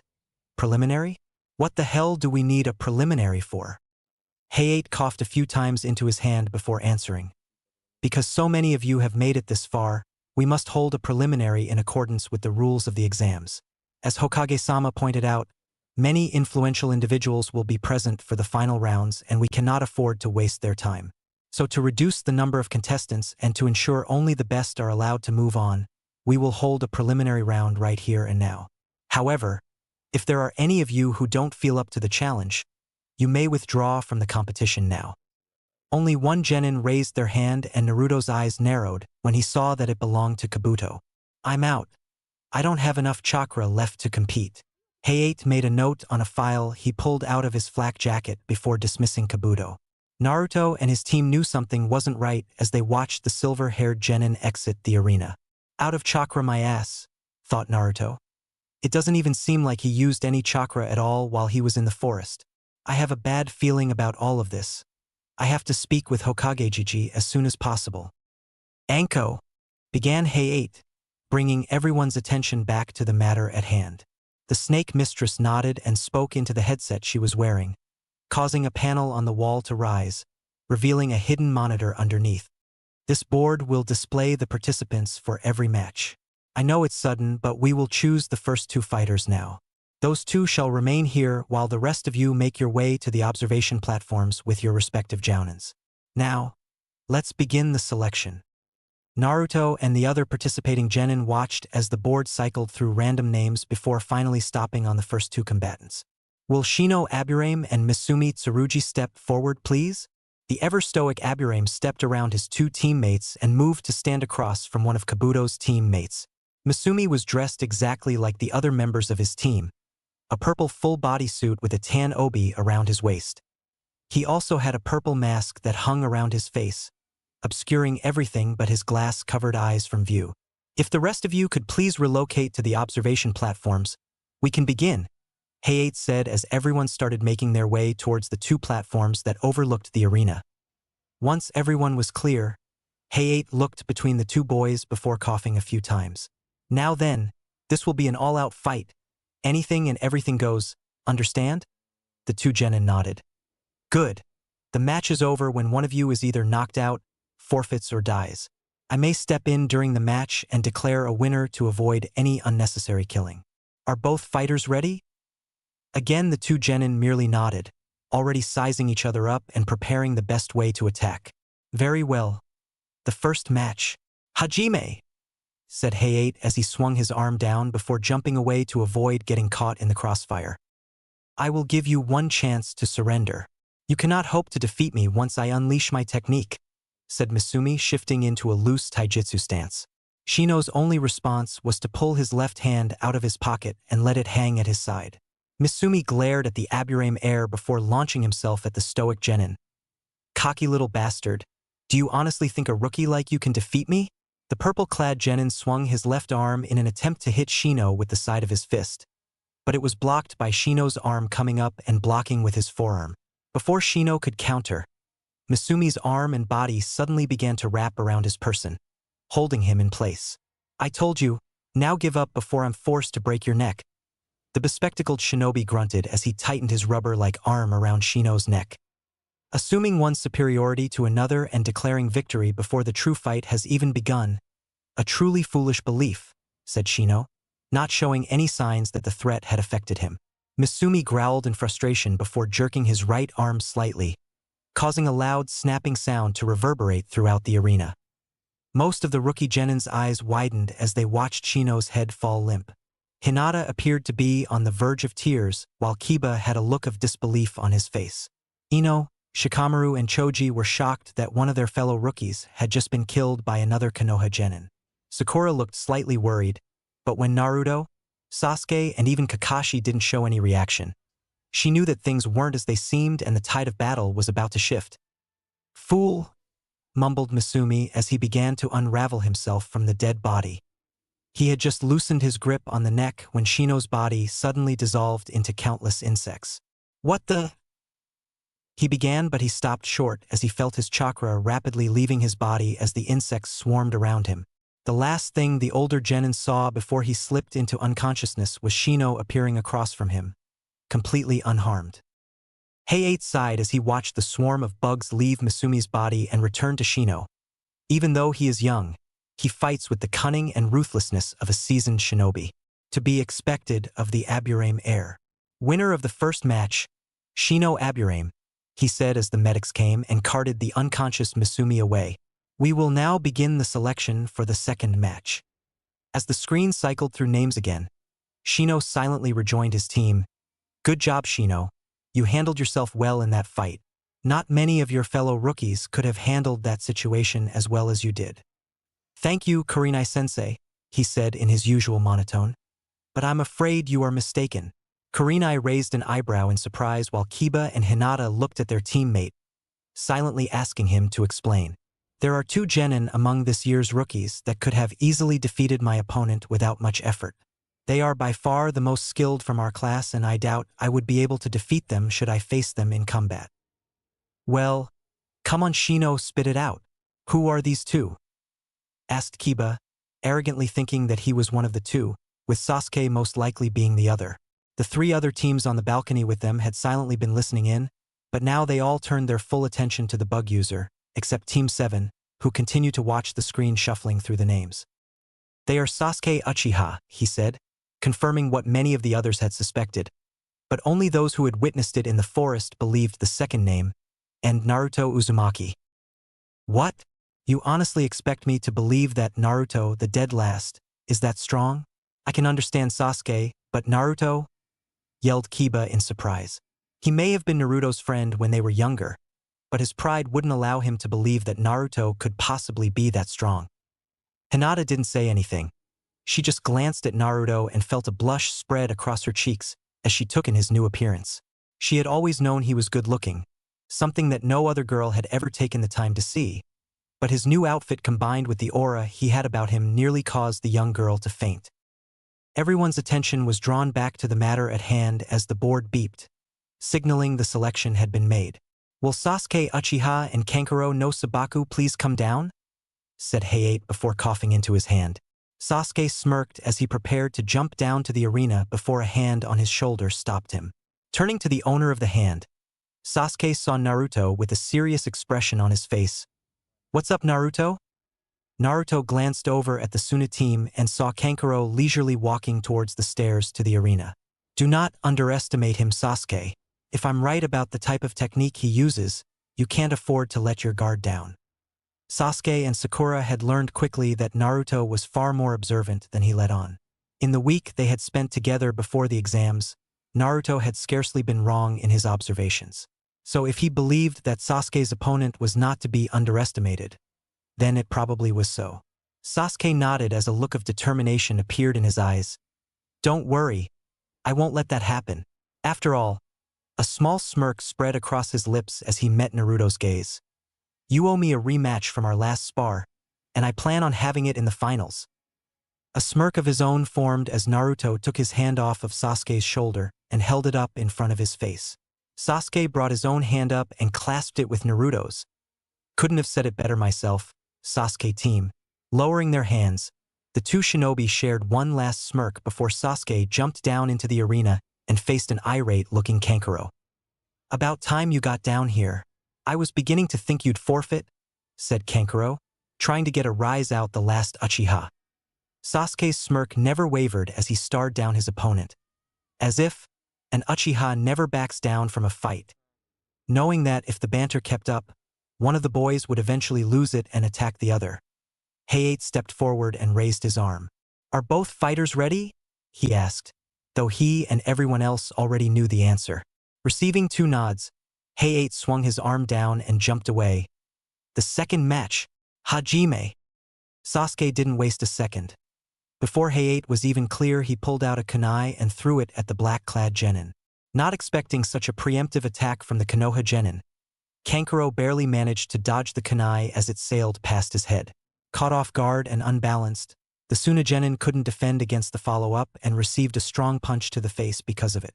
Not letting up in his assault, Sasuke dropped to the ground and tried to sweep Kankuro's legs out from under him. Luckily for Kankuro, he managed to regain enough of his senses to jump over the leg sweep and retaliate with a kick of his own. Taking a page out of the old Naruto's book of doing the unexpected, Sasuke substituted himself with the wrapped object on Kankuro's back, allowing it to take the kick instead. Kankuro could only widen his eyes when he felt the splintering of wood beneath his foot, instead of the squishing of flesh. Taking advantage of his opponent's distraction, Sasuke grabbed onto the back of Kankuro's shirt and threw him over his shoulder towards one of the walls. Remembering Naruto's advice, Sasuke quickly jumped away from the partially revealed puppet, just in time to avoid being skewered by a barrage of sunbon. Knowing that he would be in trouble if was caught by surprise with one of those attacks, Sasuke channeled chakra into his eyes and activated his Sharingan, wincing as the curse seal tried to spread and take over. "No, I won't let this thing control me," thought the black-haired genin as images of his teammates flashed in his mind, reinforcing his will and repressing the tainted power of the mark. Disguised as the sensei of the Oto team, Orochimaru's eyes widened in surprise as he watched Sasuke suppress his cursed seal with willpower alone, but his surprise quickly turned into a predatory smirk. To be able to resist the power of the cursed seal, you will truly be the perfect vessel for my next body, Sasuke-kun. Standing behind her leader, Anko was in a state of disbelief as Sasuke suppressed the seal. She had felt the spike of the tainted chakra through her own cursed seal and had almost intervened when Sasuke had forced the mark to recede. The curse is receding? How the hell did he manage to stop it? Kankuro cursed when his attack missed. How the hell did he know to dodge? He didn't have his Sharingan activated and he wasn't even facing Karasu. So how the hell did he dodge? Picking himself up from where he had landed on the ground, Kankuro twitched his fingers and Karasu appeared in front of him, free of the bandages that were wrapped around him. "I don't know how you did that, but it won't happen again." With a few movements of his fingers, all four of Karasu's arms opened at the elbow. The top two arms fired a small purple ball each at the Uchiha's feet, while the remaining two unleashed a wave of sunbon. Thanks to his Sharingan, Sasuke noticed the liquid coating the needles and immediately knew that Naruto had been right. Poison. No wonder Naruto told me to keep my guard up. One little scratch and it's all over, he thought as he jumped away, avoiding the senbon and just clearing the range of the poison smoke cloud. Unfortunately, Kankuro wasn't being lax in his efforts to kill the last Uchiha and moved Karasu in close to Sasuke, poison-tipped blades extending from each arm. It was only thanks to his dojutsu that Sasuke managed to avoid each of the blade's attempts at cutting and piercing him. Seeing an opening in the puppet's attacks, Sasuke jumped back to get some distance and threw 2 handfuls of shuriken in a wide arc around the puppet. Kankuro smirked seeing the weapons completely miss his puppet, but it quickly vanished when he noticed that they were aimed at him instead. Jumping into the air to avoid the lethal stars, the Sunagenin cursed as he felt his strings attached to Karasu loosen slightly. "Damn it, he's attacking me directly to lessen my control over Karasu," thought Kankuro as he landed safely on the floor of the arena. His respite was cut short when Sasuke appeared behind him and kicked him towards his puppet. "Fool," thought Kankuro as he flipped in midair and landed on his feet next to his puppet. "For a moment there I thought he might have figured out how to counter a puppeteer, but it looks like—" An explosion cut off Kankuro's thoughts as he was blown into the wall on the far side of the arena, his body riddled with pieces of shrapnel, from splinters to the broken remains of Karasu's blades. Sasuke smirked as he saw the results of the paper bomb he had placed on the puppet. "You shouldn't have let your guard down. You assumed that just because you were the one controlling that puppet, there was no way it could be used to attack you. It seems you were wrong." Kankuro struggled to lift his head enough to see his unscathed opponent and forced out, how?" Sasuke walked over to his discarded shuriken and placed all of them back into their proper holster. "The shuriken were just a distraction to keep your mind and attention off of your puppet. While you were in the air and focused on the shuriken, I hid a paper bomb under your puppet's cloak. When you didn't immediately call the puppet back to you, I took matters into my own hands and forced you closer to it and let the bomb handle the rest." That was the last thing Kankuro heard before he lost consciousness and slumped back into the wall. Sasuke jumped back up to his team just as the medics arrived to take Kankuro away. "You may want to hurry and get him treated. Those blades were laced with poison." The 3 medics immediately rushed Kankuro out of the arena and to the infirmary to be treated. It may have been in the context of the Chunin exams, but if one of the Kazekage's sons died while in their care, it could lead to some political trouble for the village. "Good work, Sasuke," said Kakashi with an eye smile. You won the battle, yet you didn't reveal much of what you are truly capable of. That will give you an edge over the rest of the competition in the finals. Unless, of course, you face one of us, Sakura said, a challenging smirk on her face. You may want to have your rematch with Naruto here during the finals, but if either of you two ends up fighting me, you may not get the chance. We shall see, Sakura, we shall see, said Naruto as he crossed his arms and leaned against the wall. Though I must admit, it would be interesting to see how we all fare against one another in an all-out fight. We have only ever sparred against one another under Kakashi-sensei's watch, and he never allows us to go full power on each other. With good reason. If the three of you were to engage in an all-out fight with one another, the results of the fight would be uncharacteristically similar to those left by two jounin engaging one another. That is a repair bill I would rather not have to pay, Kakashi said, shivering at the thought of having to pay that much to repair their training ground. It was at that moment that Asuma, Guy, and Kurenai, who had been listening in on the conversation, decided to speak up. Really, Kakashi? You believe that the three of them fighting each other would result in damage similar to two jounin? Your students may indeed be youthful, but even I have to doubt the truth of that claim. Asuma and Kurenai both voiced their agreement with Guy's assumption. They may have heard of what Naruto and Sakura were capable of from Ino when she arrived, and Sasuke's skills had always been top-notch. All three would quite possibly be Chunin by the end of the exam, but comparing them to jounin standards was something else entirely. Guy has a point, Kakashi, said Asuma as he blew out a cloud of smoke. No one can argue that your students don't have skill, probably enough so to become Chunin, but you know better than most that the gap between Chunin and jounin is vast. To even suggest that three genin, no matter how skilled, fighting would have similar results as two jounin fighting is ridiculous. You shouldn't inflate their egos by making such a bold claim. It will only lead them to being arrogant in battle and getting themselves killed. Kakashi frowned as he faced his fellow jounin. His ever-present smut nowhere to be seen. You could insult him all day and he wouldn't care, but insulting his students and going so far as to say that he was trying to make them arrogant was crossing the line. Perhaps I should be a little more specific with that statement. If the three of them were to fight one another in a three-way, all-out fight, the resulting destruction would easily be the same as that of two rookie jounin. You forget that my team was designed to be an assault team, so their abilities are more focused to gaining an edge in combat with more destructive force. They and I know the limits of their current power, and it is far from what the four of us are capable of. But be that as it may, I will not stand idly by and let you slander my students by claiming them to be arrogant. From his place on the balcony, the Hokage had heard everything that was being said amongst his four most promising genin teams. He had seen what Team 7 was capable of, and he had to agree with Kakashi that the results of such a fight would indeed be extensive. However, he couldn't stop the frown that formed at what the other jounin were saying about his adoptive grandson's team. He understood that they were merely trying to act in the best interest of the genin. Asuma's claim of genin becoming arrogant about such things held merit. But then again, he didn't know the full extent of Team 7's capabilities.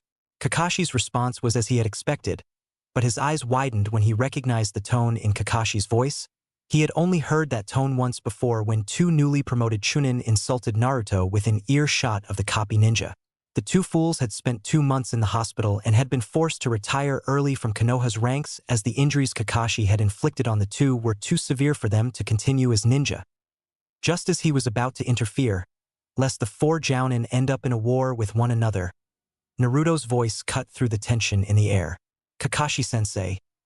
The cycloptic jounin turned to his blonde student, his anger at his fellow jounins shining in his lone eye.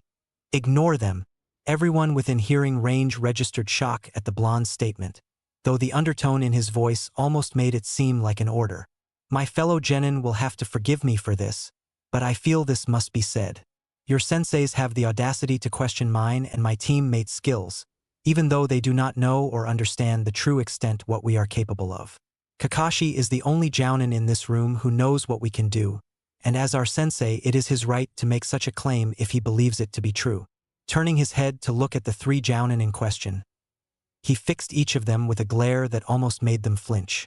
Given that, it seems that it is not we who are in danger of becoming arrogant, but the three of you who have become arrogant in your own power. The three senseis were shocked to hear this coming from a genin, but no matter how they tried to argue the fact, the points the boy had made were all true. Though they wouldn't admit it aloud, The reason for their rather unprovoked reaction to Kakashi's claim was because of their pride in their own teams. Asuma and Kurenai had been training their teams for the same amount of time as Kakashi had been training his, and while they were both confident their teams could take on an elite Chunin together, they were far from facing off against a Jounin on their own.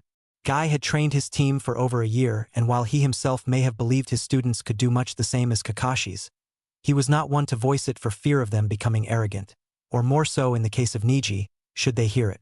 That Kakashi was openly willing to say something like that to his team had gotten under his skin, as he felt his rival was trying to make his students believe they were stronger than they were, something he had always strived to prevent, not only in his own team but in other genin as well. Their students couldn't help but agree with Naruto, even if only for the fact that their teachers passed judgment without proper knowledge. One thing that had been drilled into them in the academy was to never assume something, and that was exactly what their teachers had done. Team 10, and more specifically Ino, wholeheartedly agreed with Naruto. They may have seen some of what the members of Team 7 were capable of in the forest, but that was as individuals, and they were sure they hadn't even seen half of that. Now their sensei was questioning Team 7's abilities as a whole without even understanding what they were capable of on their own. Well, now that that matter is settled, shall we continue with the preliminaries? I think everyone has been given sufficient thoughts to ponder for the time being, said the Hokage as he nodded to Hay-8 to begin the next selection. The board immediately began running through names again before stopping on the next two combatants. Will Kiba Inuzuka and Dosu Kinyuta come down for the third match? Dosu silently made his way down the steps to the arena, while Kiba, with Akamaru at his side, jumped off the balcony, putting his thoughts aside and focusing on the fight at hand. Both fighters ready? Asked Hay-8 once the two boys were standing in front of him. Dosu and Kiba silently nodded, with Akamaru giving a bark of his own. Very well, Hajime. Kiba jumped back with Akamaru and slipped into the opening stance for his clan's taijutsu. I don't know how you and your team managed to pass the last exam with two of you being handicapped, but you won't be going any further. Forming the tiger seal to focus his chakra, Kiba bent down and placed his hands on the ground. For legs jutsu. His naturally animalistic features became even more feral, with his nails lengthening into claws and his teeth becoming fangs. I may be missing an arm, but a shinobi is never without tricks, said Dosu as he raised left arm above his head and let his sleeve fall down, revealing a new melody arm attached to it. Naruto's eyes narrowed at the Oto Genin. He had studied the gauntlet he severed along with Dosu's arm and had a rough idea of how he manipulated the sound vibrations it produced. Dosu, he shouted, catching everyone off guard. I should warn you, I know how your technique works. If you so much as try and use it against any of us bystanders, you'll regret it. Dosu's eye widened slightly as his plan of exacting revenge against the blonde failed before he even had a chance to implement it. Damn him, he must have studied the melody arm he took from me. No matter, I'll just have to take it out on this fool, he thought, refocusing on the feral genin before him, only to be forced to jump away as the spinning form of Kiba almost collided with his chest. Kiba stopped his spin in midair and turned to see Dosu charging him with his left arm cocked back. That's right, you dumbass. Focus all of your attention on me, thought Kiba, drawing a kunai and moving to meet Dosu halfway. Just before the two were about to collide, a second twister came from the left and nailed the mummified genin in the side. Dosu grunted as he tumbled painfully across the stone floor before managing to right himself and skidding a few feet. Looking back towards his opponent, he mentally cursed when he saw two Kibas rushing him with their claws at the ready. Because of their enhanced senses, Inuzukas should be incredibly susceptible to my attacks. But as long as he and that mud of his are spinning at those speeds, my vibrations won't reach them.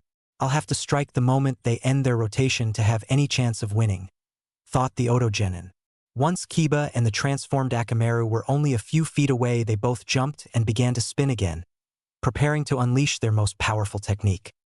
Fong passing Fong, said Kiba's distorted voice as the two drills began a barrage of attacks against the one-armed genin.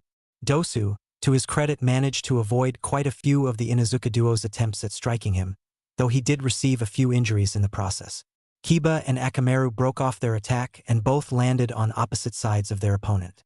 Growling in frustration, Kiba pulled out two purple smoke bombs and threw them at Dosu's feet before he and Akamaru began their assault anew. So he's using his sense of smell to track my position, and at the same time removing my ability to see to make it harder to counter. Dosu chuckled slightly as he closed his one eye and listened for the two incoming attacks.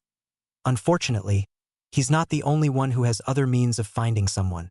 With that, the two shinobi and one Nin-ken began their dance of attacking and dodging once again, with Dosu receiving even less injuries as he relied solely on his ears to track the two spinning bodies. Up on the balcony, Naruto, still leaning against the wall with his arms crossed, was examining every aspect of the fight taking place. Both combatants were incredibly skilled despite their rank, something that could be said for just about all of the genin present, but they both also had a gaping flaw in their fighting styles.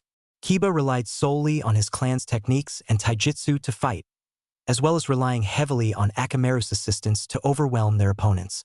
Dosu's fighting style, as he had learned in the forest, revolved completely around manipulating the vibrations produced by his melody arm. Without it, he would probably be completely useless in combat. Naruto sighed quietly so as not to draw the attention of his team. It seemed the two genin thought the same as many shinobi did, that if they trained and mastered a single aspect of the ninja arts, then they could easily defeat an opponent using their advanced abilities in that area. What many failed to realize until they reached at least Jounin rank, however, was that that kind of over-specialization would more often than not lead to them being defeated and forced into a retreat, or even outright killed. It seems that most of our graduating class is more overly specialized than I first thought. I'll have to work on correcting that sooner rather than later, he thought before refocusing on the match just in time to see Kiba and Akamaru finally land two solid blows on Dosu, managing to knock the foreign genin out long enough for Hayate to declare Kiba the winner. That was a pretty even match, said Sakura from her place standing next to the railing. Though I wonder why that Dosu guy didn't just use his technique right from the beginning. If he had, Kiba and Akamaru would both have been so disoriented they wouldn't have been able to fight. It's because of the nature of his technique, said Naruto, getting three interested looks from his team. When I was examining the gauntlet attached to the arm I cut off, I discovered that while it does increase sound vibrations to the fullest, it isn't that effective unless the user and target are in close proximity to one another. The longer the distance, the more chakra one has to use to guide the vibrations and the weaker the vibrations become. From what I can tell, its truly effective range is about 10 feet or less. Looks like their sound techniques aren't as much of a threat as we previously thought, Sasuke said with a smirk as he watched the screen speed through the names of the remaining genin. He was interested to see what both of his teammates were capable of in single combat. He had only woken up after Naruto had defeated the Oto team, and he greatly wanted to see what the blonde could do in a real fight instead of a spar. He was also really curious about Sakura's abilities on her own. He had seen how she handled herself against Orochimaru and greatly wanted to see what she could do without his or Naruto's help. Excellent work, Kiba, said Kurenai as the Inuzuka heir rejoined the rest of Team 8. Your attacks are getting faster and more ferocious, though you seemed a little bit desperate to end the match quickly. Why was that? Did it have something to do with what that Naruto kid said? Kiba nodded as he petted Akamaru. Yeah, that mummy guy was startled by Naruto's warning, and he didn't even seem like he was paying attention to me or Akamaru before the fight began. But after what Naruto said, he focused solely on me, like he planned on doing what he couldn't do to Naruto to me. Do you really think he would have tried to A-attack and Naruto-kun instead? Asked Hinata, worried about what might have happened to her crush. It is possible, said Shino, who was talking to a bug on his finger. My insects detected trace amounts of Naruto-san's chakra on him, meaning he and his team fought against Naruto-san at some point during the second stage. Given their current condition, it seems logical that Naruto was most likely the one to inflict those injuries to them. Hinata's eyes widened slightly at the thought of the Naruto she thought she knew causing such harm to another person. It just didn't seem possible that the bright and smiling blonde she had come to love could be so cruel to anyone, enemy or not. And Naruto-kun wouldn't really do that, would he? She asked, not entirely certain she wanted the answer to that question. Kiba sighed, but nodded. That's probably what happened. Hinata looked to be on the verge of tears at the thought of her Naruto-kun being so cruel. Hinata, I know you like the guy, though I don't understand why, but we have to face facts. That guy had Naruto's scent on him as well, meaning he was more than close enough to him for Naruto to inflict those kinds of injuries. Also, I picked up a faint metallic scent on his right arm, probably from the sword that was used to sever it. Sasuke and Sakura don't have any kind of weapon with them that could cut that cleanly through a human arm, and with his sudden change, we have no idea what Naruto's capable of or what those scrolls are for. I don't like it either, Hinata, but everything points to Naruto being the one who caused the injuries. Kurenai nodded in agreement with her student's analysis, causing a single tear to escape Hinata's eyes. The red-eyed Jounin felt her heart ache at the sight of the girl she thought of as a daughter, obviously in so much pain, but she needed to learn the darker side of the ninja life, no matter how much Kurenai wanted to keep her protected from it. The board beeping again drew everyone's attention as they looked to see who would be fighting next. Naruto and Sasuke's eyes narrowed before they looked at each other and silently nodded. Sasuke activated his Sharingan and focused solely on the arena, ready to commit everything about the next match to memory. At the same time, Naruto glanced a little ways down the balcony and spotted the smirking form of Neji Hyuga. From the cards they stole from Kabuto before the first exam, they knew that his skills, like his teammates, centered solely on the concepts of taijutsu and hand-to-hand combat. His card also had a note that people called him the Hyuga Prodigy, one of the most powerful and gifted people to ever come from the revered clan. Time to see what this guy is capable of, thought Naruto as Neji slowly made his way towards the steps. One could almost feel the arrogance coming off of his body in waves. So that's Neji Hyuga, said Sakura with frown. It seems his abilities have gone straight to his head. He has an even bigger ego than you did, Sasuke. Kakashi couldn't hold in his snort as he tried to repress his laughter, and Naruto smirked slightly at what his pink-haired teammate said. Sasuke's only indication that he heard Sakura was a light punch to the girl's arm. His eyes focused solely on the two genin standing across from Heiei. Managing to regain his composure, Kakashi cleared his throat slightly before focusing on the coming match as well. That may be Sakura, but his arrogance does have some weight behind it. From what Guy has told me, Neji has never been defeated in close quarters combat even once. If any of you end up facing him in the finals, your best bet at defeating him is to use long-range techniques. The three genin nodded in understanding as they waited for the match to begin. Heiei looked at the two boys standing in front of him. Yoroi Akato and Neji Hyuga, are the two of you ready? Yoroi silently nodded while Neji merely folded his arms across his chest. Very well then. The fourth match of the preliminaries, Hajime. Misumi might have lost against one of you rookies, but I learned from people's mistakes. I suggest you surrender while you're still able to, Hyuga. Neji didn't give any outward reaction except to slip into the opening stance for his family's taijutsu. Have it your way then, Yoroi said before he charged the Hyuga prodigy, his right hand igniting with chakra. Once he was in range, Yoroi tried to grab a hold of the pale-eyed boy, only for his arm to fall limp at his side. What? He shouted just before he was silenced by a flurry of palm and finger strikes from his opponent, sending him into blissful unconsciousness. Crossing his arms in front of his chest again, Neji looked at the unconscious body lying at his feet. Pathetic, he said. To think that you even had a chance at defeating me. A prodigy, foolish. Fate had already determined the outcome of this match. Trying to defy it is pointless. With that, he turned and started making his way back towards the steps to rejoin his team. Up on the balcony, Naruto had his eyes narrowed into a glare as he watched the pompous genin leave the arena. It was because of that attitude that he had such a strong dislike of the Hyuga clan. They believed that because of their precious Byakugan that they were above all others, that they deserved to be treated as some form of royalty. Man, now I see why you used to get so pissed at me, Naruto. Did I really act that bad? Asked Sasuke, bringing Naruto out of his dark thoughts about the Hyuga clan. No, said Naruto with a small shake of his head. You were never that bad, but you still managed to get under my skin by acting like you were better than others at times.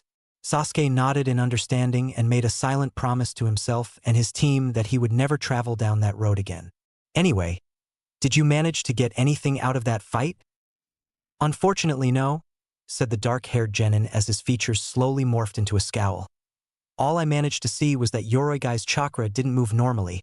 It almost seemed to form a vacuum of some sorts in the palm of his hand. Sakura furrowed her brow in confusion while Kakashi's lone eye widened slightly. You said his chakra formed a vacuum of sorts in his hands? Asked the Kapinin, wanting to make sure he heard correctly. At the Sasuke's nod, Kakashi let out a sigh. Then I suppose it was a good thing none of you had to fight him. Why's that, Kakashi-sensei? Asked Sakura.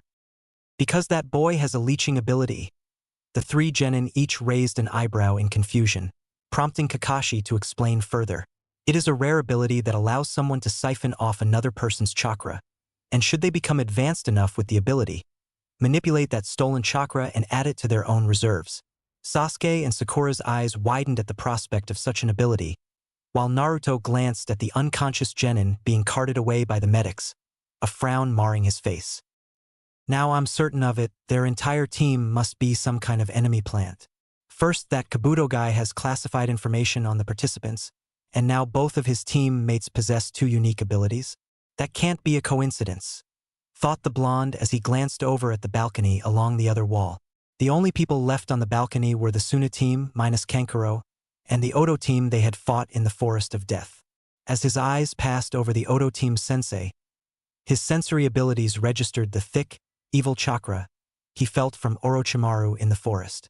So he's here, he must be pretty confident in himself to make such a bold move, especially with the Hokage present. Be on guard, he said in a whisper so only his team could hear him. The three other members of Team 7 jumped slightly at the sudden sound of Naruto's voice, but their brows furrowed in confusion once they registered what he had said. He's here, he said just as softly. Orochimaru has infiltrated the tower. The two genin and one jounin stiffened at the blonde's words, but quickly relaxed their posture so as not to cause suspicion. Where is he, Naruto? Asked Kakashi as he swept his gaze across the entire arena.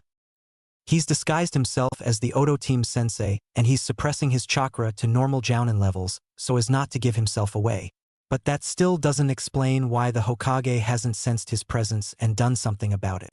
He should know Orochimaru's chakra signature better than anyone, whether he's a sensor or not, said Naruto, his eyes narrowing in suspicion towards the end.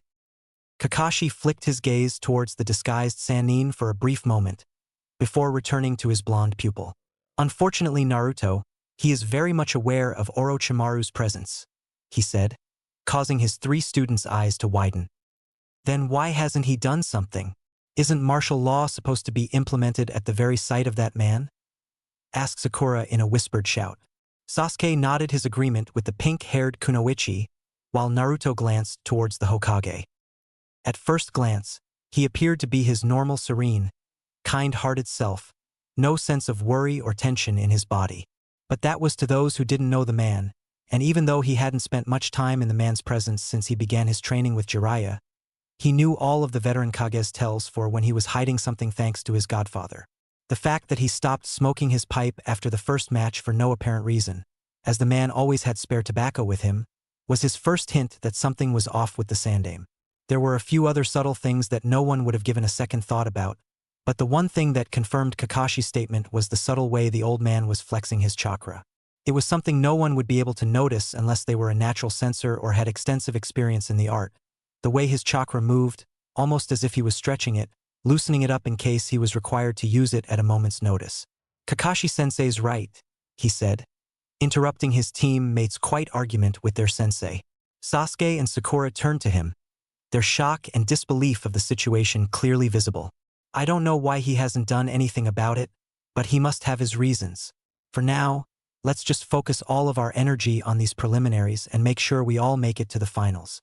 Once we have done that, we can speak with the Hokage about what happened in the forest and try and pry some answers out him at the same time.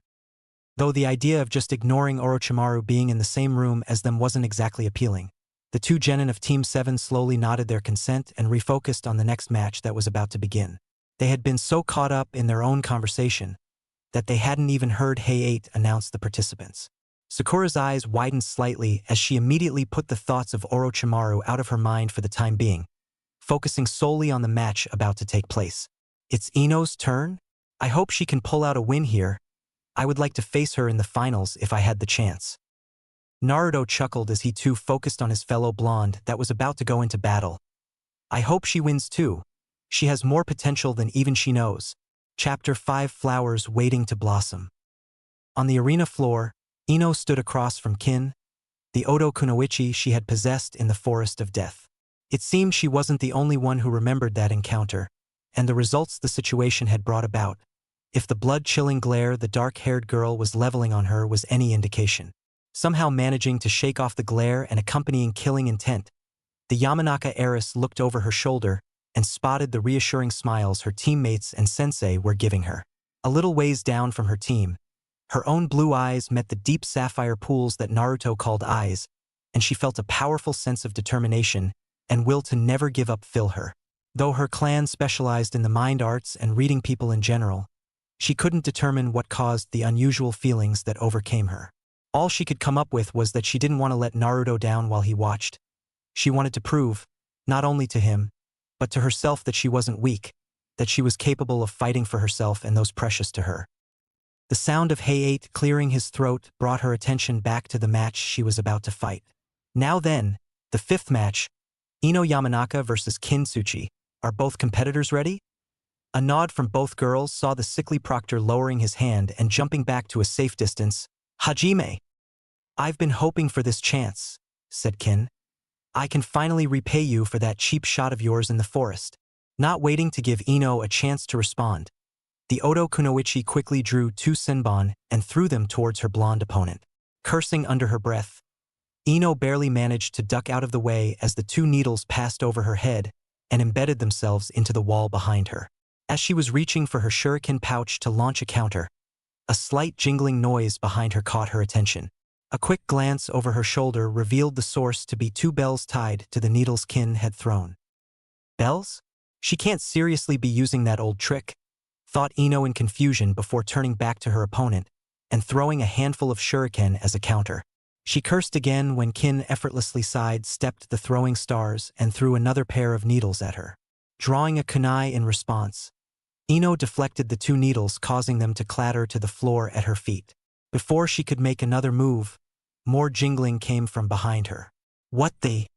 Her thoughts were cut off as she suddenly found herself unable to focus or maintain her balance.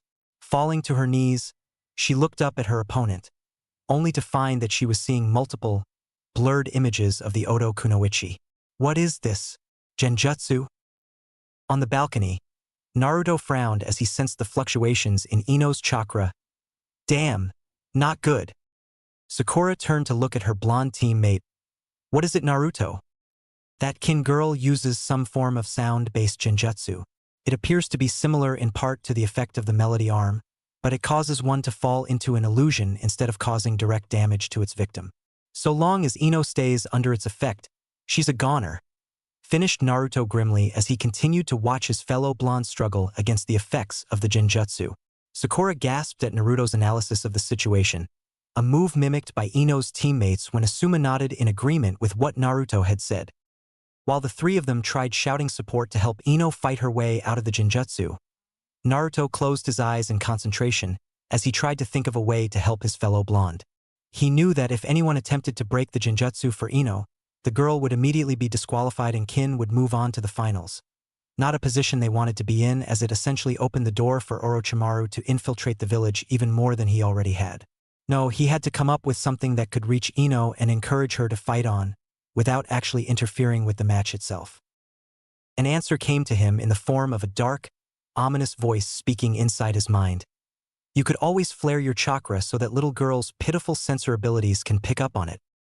Naruto's frown deepened into a full-blown scowl at the voice of his tenant. What do you want, Fox? And why in the world would I actually listen to anything you have to say? A growl was the only sign of the Kyuubi's displeasure at Naruto's comment, but other than that decided just to say his piece and cut the connection with his host. I am merely offering a piece of advice so you will stop your insistent pondering. It's starting to give me a headache listening to your thoughts ramble on and on. Anyway, back to what I was getting at. Your chakra is unique in the fact that it is heavily yang-oriented, something that has only happened a handful of times in the history of your race. This means that you possess not only a strong life force, but also strong life-giving chakra, making it so that anyone who comes in contact with your chakra or senses, it will essentially have life returned to them, giving them a push to continue to fight. His piece spoken, the Kyuubi severed the mental connection he created and left his Jinchuriki to ponder on what he had said. Naruto's eyes widened slightly as his tenant explained his reasons for his rather strange suggestion. But the more he listened, the more things started to make sense in the genin's mind. He had noticed a few times when he had flared or called upon large amounts of his chakra that those around him seemed to get a second wind almost. Also, Jiraiya had hypothesized that his chakra had a unique quality to it that no one else's seemed to have. I suppose it's worth a shot, he thought as Ino tried to stand up again, only to fall back to her knees with 3 sunbon in her right leg. Come on, Ino, you can still pull through this. Stepping up to the edge of the railing drew everyone's attention to the blonde as he closed his eyes in focus. Sasuke and Sakura shared a confused look behind their teammate before glancing to their sensei, only to see him shrug while keeping his lone eye fixed on Naruto. Just as Sasuke was about to ask what he was up to, Naruto's chakra suddenly flared up around him, enough so that everyone could easily feel his presence, but not enough to forcibly break the genjutsu placed on Ino. Everyone suddenly felt stronger and more at peace as Naruto's chakra washed over them. They felt as if they could do just about anything so long as this feeling continued to fill them. The only people who didn't feel this sense of euphoria envelope them were the disguised Orochimaru and those that had had prolonged exposure to his foul, tainted chakra. The members of the future Konoha 12 were also having their own reactions to Naruto's chakra. Lee felt his flames of youth burning even brighter than they had before, while Tenten smiled and reveled in the unique presence around her.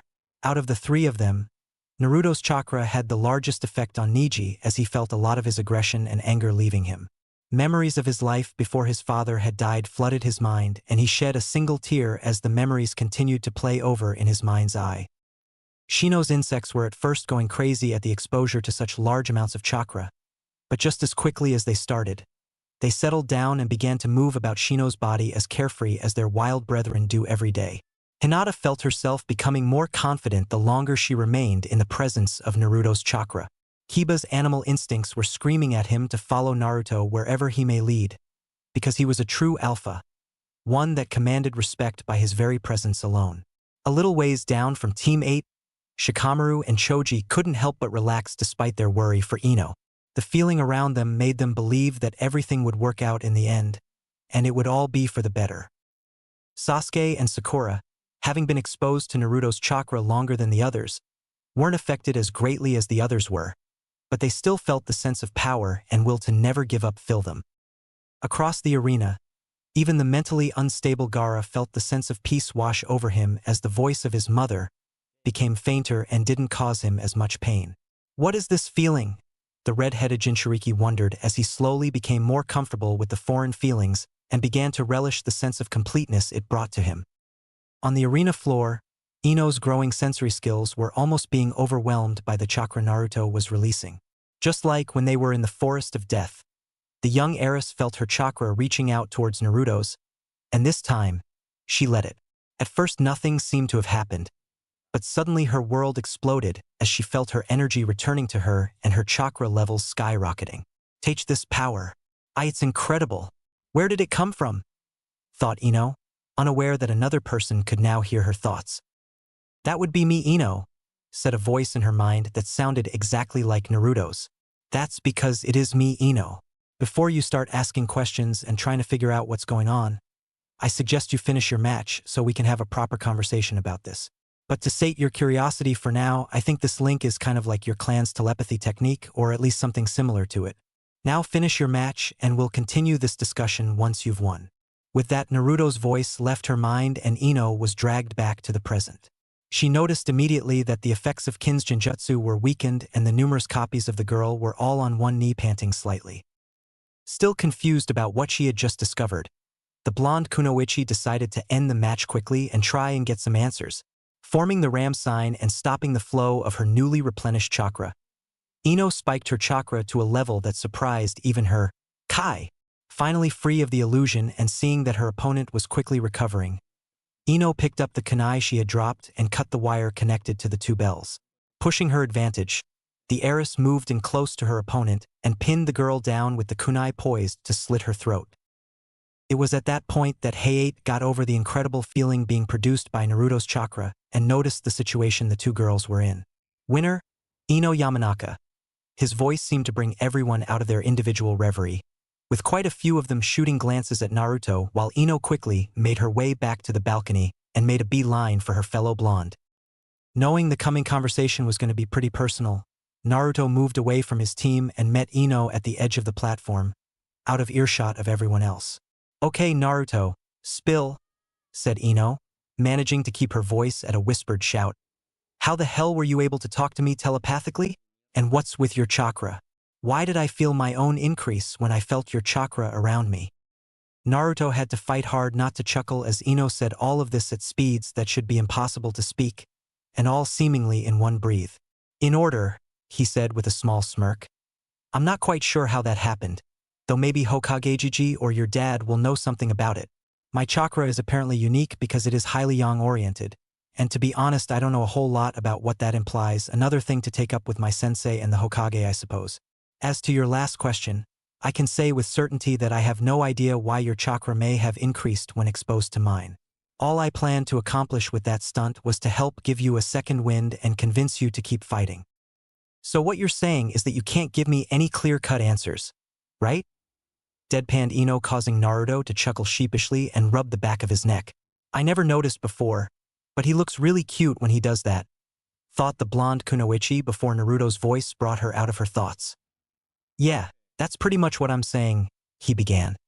"Though I think we should definitely speak to the Hokage and your father about this. Even if they don't know what it is, they could probably give us a better idea of what to expect or what may happen in the future." Nodding in agreement, Ino began to make her way back towards her team with Naruto at her side. The two blondes' approach caught the attention of everyone on the balcony since they were curious as to what the two were talking about.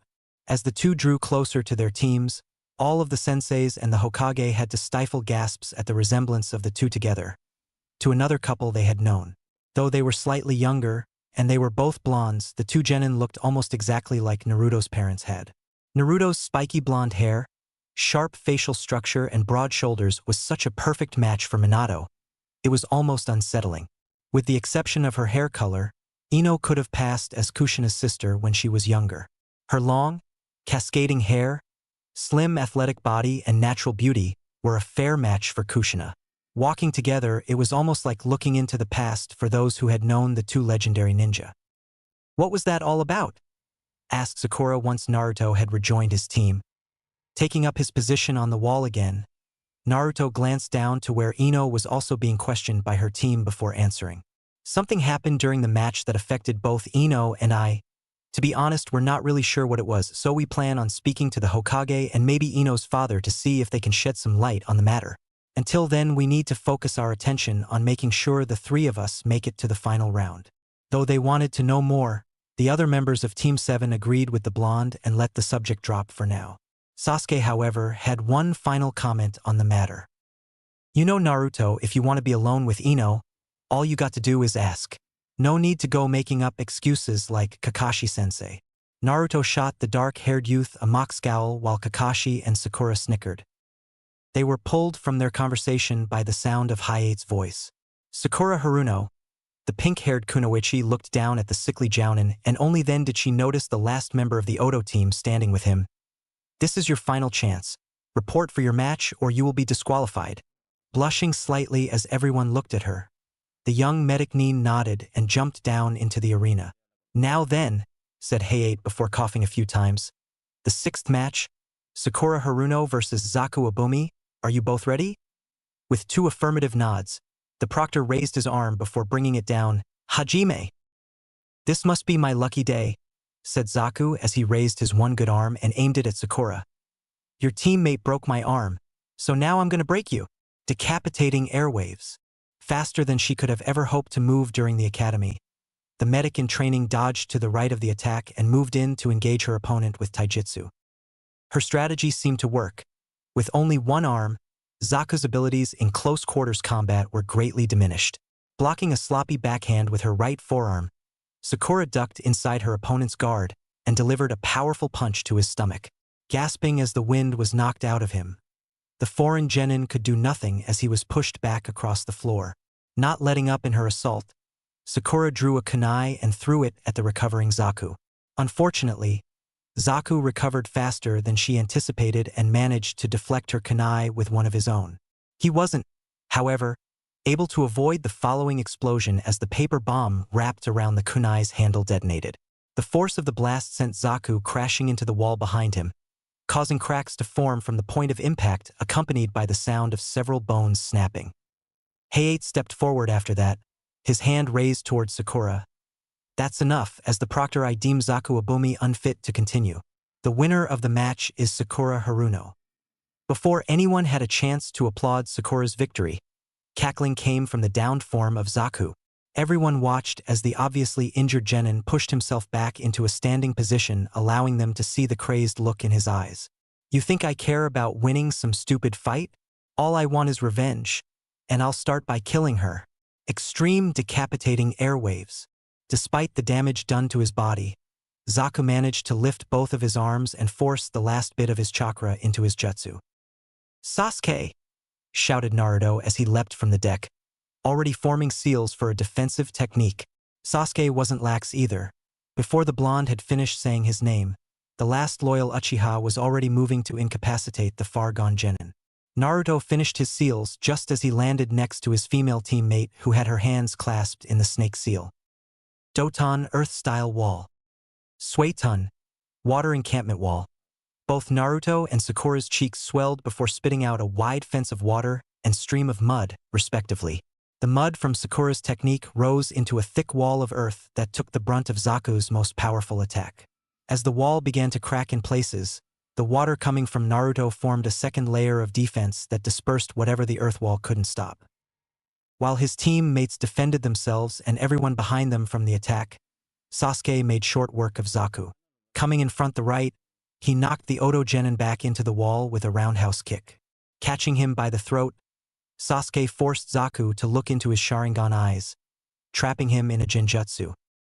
The sound of a throat clearing brought all attention to the Hokage, who had moved to the arena floor in case he was needed. Excellent work, Team 7, he said with a smile to the three young genin. You handled yourselves well in that situation. I only wish your actions hadn't been necessary. Nodding to their leader, the team of genin rejoined their sensei at the Hokage's silent dismissal.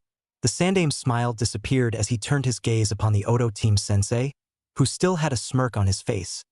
As for you, the actions of your student are not tolerated within the walls of Konoha. The match had already been declared over, and yet your student still attempted to kill one of our genin. Such actions could easily be seen as a declaration of war.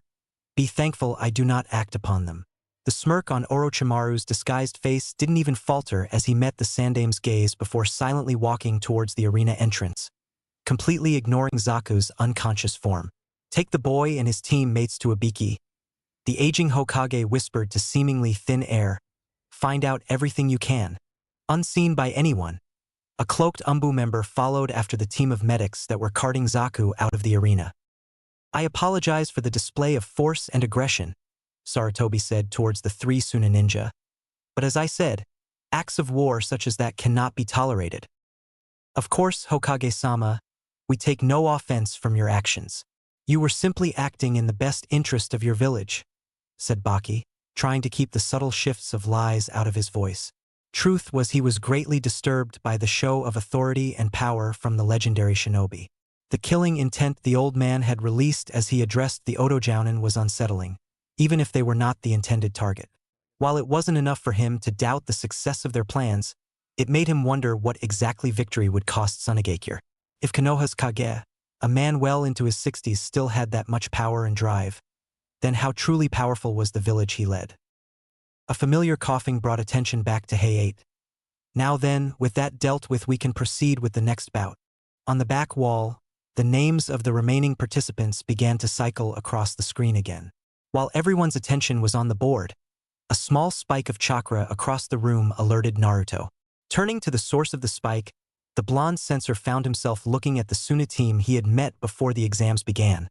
Only a certain redhead wasn't with them anymore. Looking down into the arena confirmed that Gaara had used his variant of a Shunshin to move to the floor. Even at this distance, Naruto could easily see the impatience in the boy's eyes, along with a strong desire to spill blood. Not good, thought the Uzumaki Namikaze heir. Judging by that look in his eye, if Gaara isn't selected for the next match, he may just end up killing those who are to satiate his bloodlust. And if he is chosen, his opponent won't last 2 seconds against him. I just hope it's none of Gaara no Sabaku and Choji Akimichi. Please come down for the 7th match, said Hayate. ending Naruto's thought process as the blonde immediately looked down the platform and saw Choji crouching down behind the rail, as if it would protect him from his new opponent. He may have wanted to help all of his friends reach their full potential, but now was probably one of the few times he was thankful for their inexperience.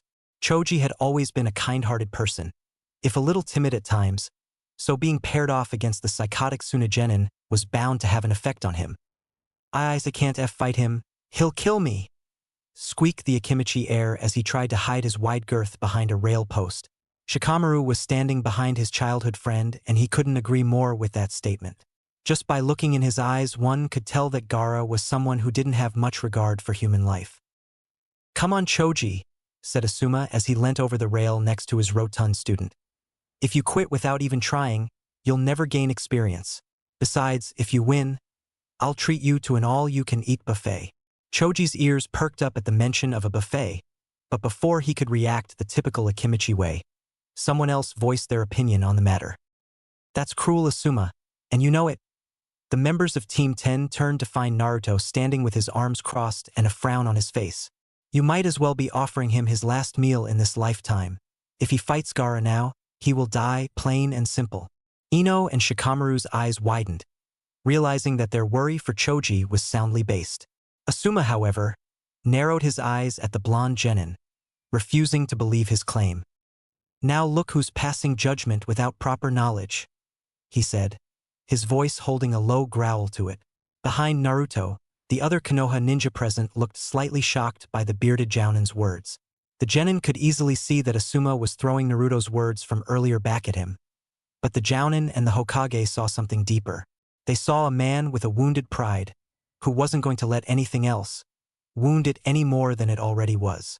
With his mind clouded as it was, Asuma was completely unaware of the truth of Naruto's words. "You were right earlier when you said that the other senseis and I didn't know the depth of yours, Sakura's and Sasuke's skills. The same applies to you. You don't know what Choji is capable of, so don't assume to pass such judgment on him." Naruto's eyes hardened. "You're right," he said, catching Asuma off guard momentarily. "I don't know what Choji is really capable of, but I know enough about his opponent to pass fair judgment." "Oh, and what exactly do you know about the boy?" questioned Asuma, sure that Naruto was just trying to make himself seem better. He was proven wrong, though, as the next sentence that passed the boy's lips caused his blood to run cold. "He is like me." "Why, you mean he is a—" "Yes, someone who has been lost to his inner darkness." Cut in Naruto, preventing the Hokage's son from unintentionally violating his father's law.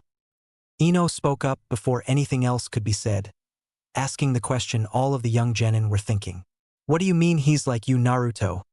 You two are nothing alike. You're kind-hearted, sweet, nice, caring, everything that guy's not.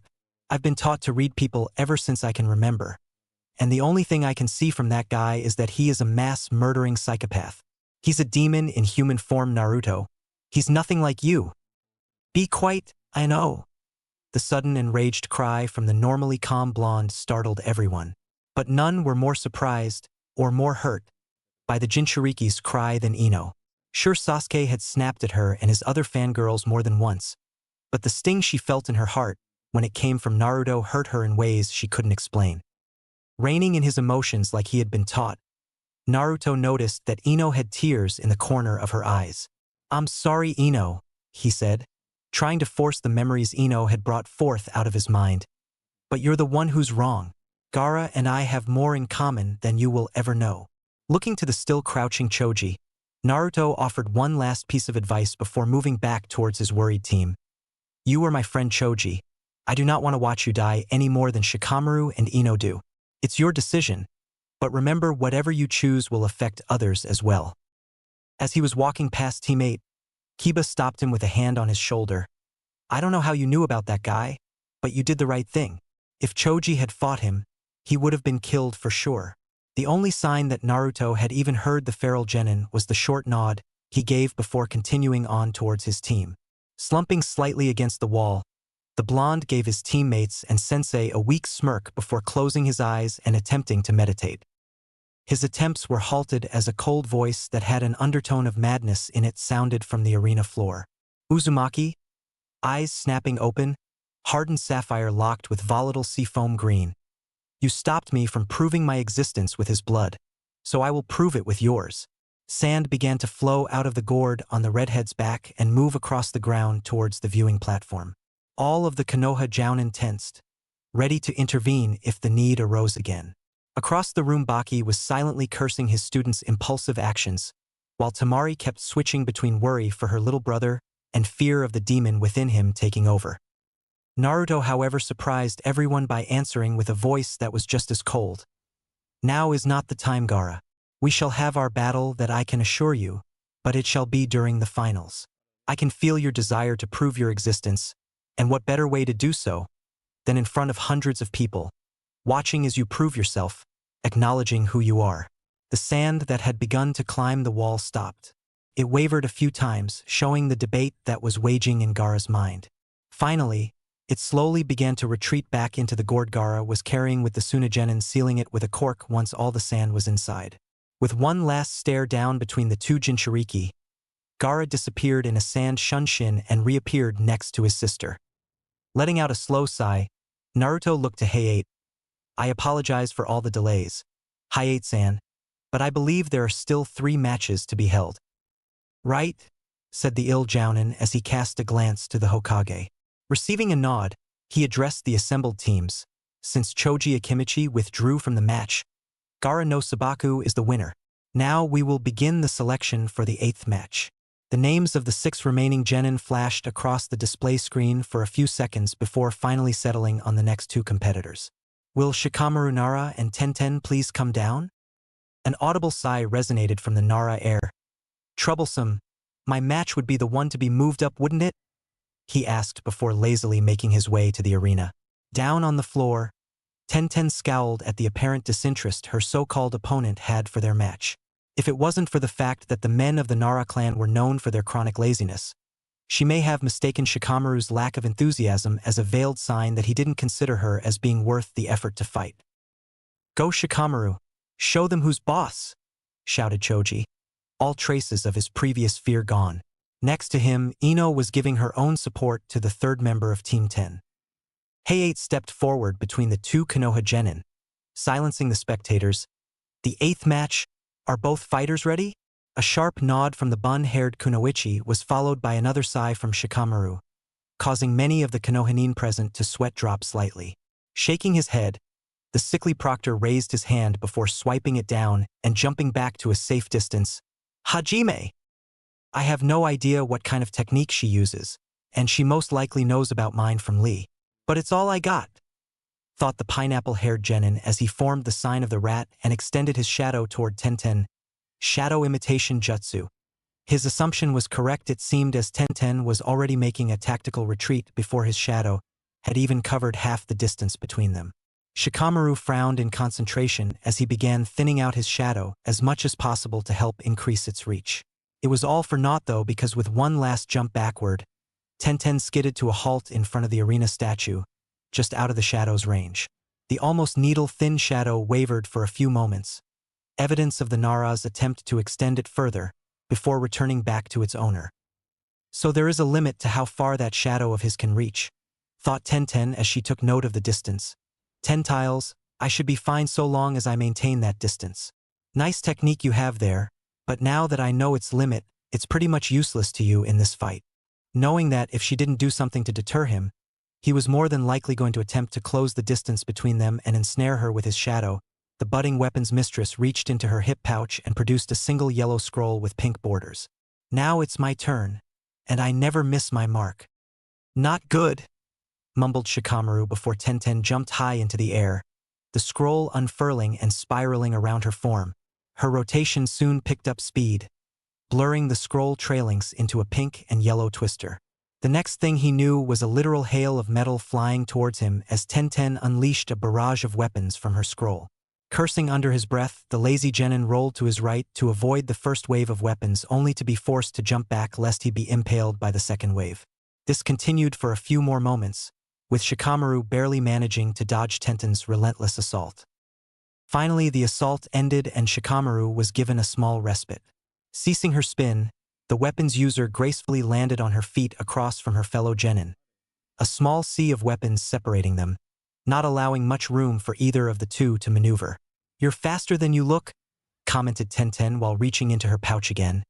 "But now you have no room to dodge. Make this easier on both of us and surrender." The lazy genius stuffed his hands into his pockets and shifted his weight onto his left leg, completely relaxing his guard. "Yeah, giving up would be better than continuing this troublesome fight," he relented, causing most of the other genin to gape at his laziness while his team and Sensei sweat dropped. "But my mom wouldn't let me hear the end of it if I didn't at least try, and she's more troublesome than these exams."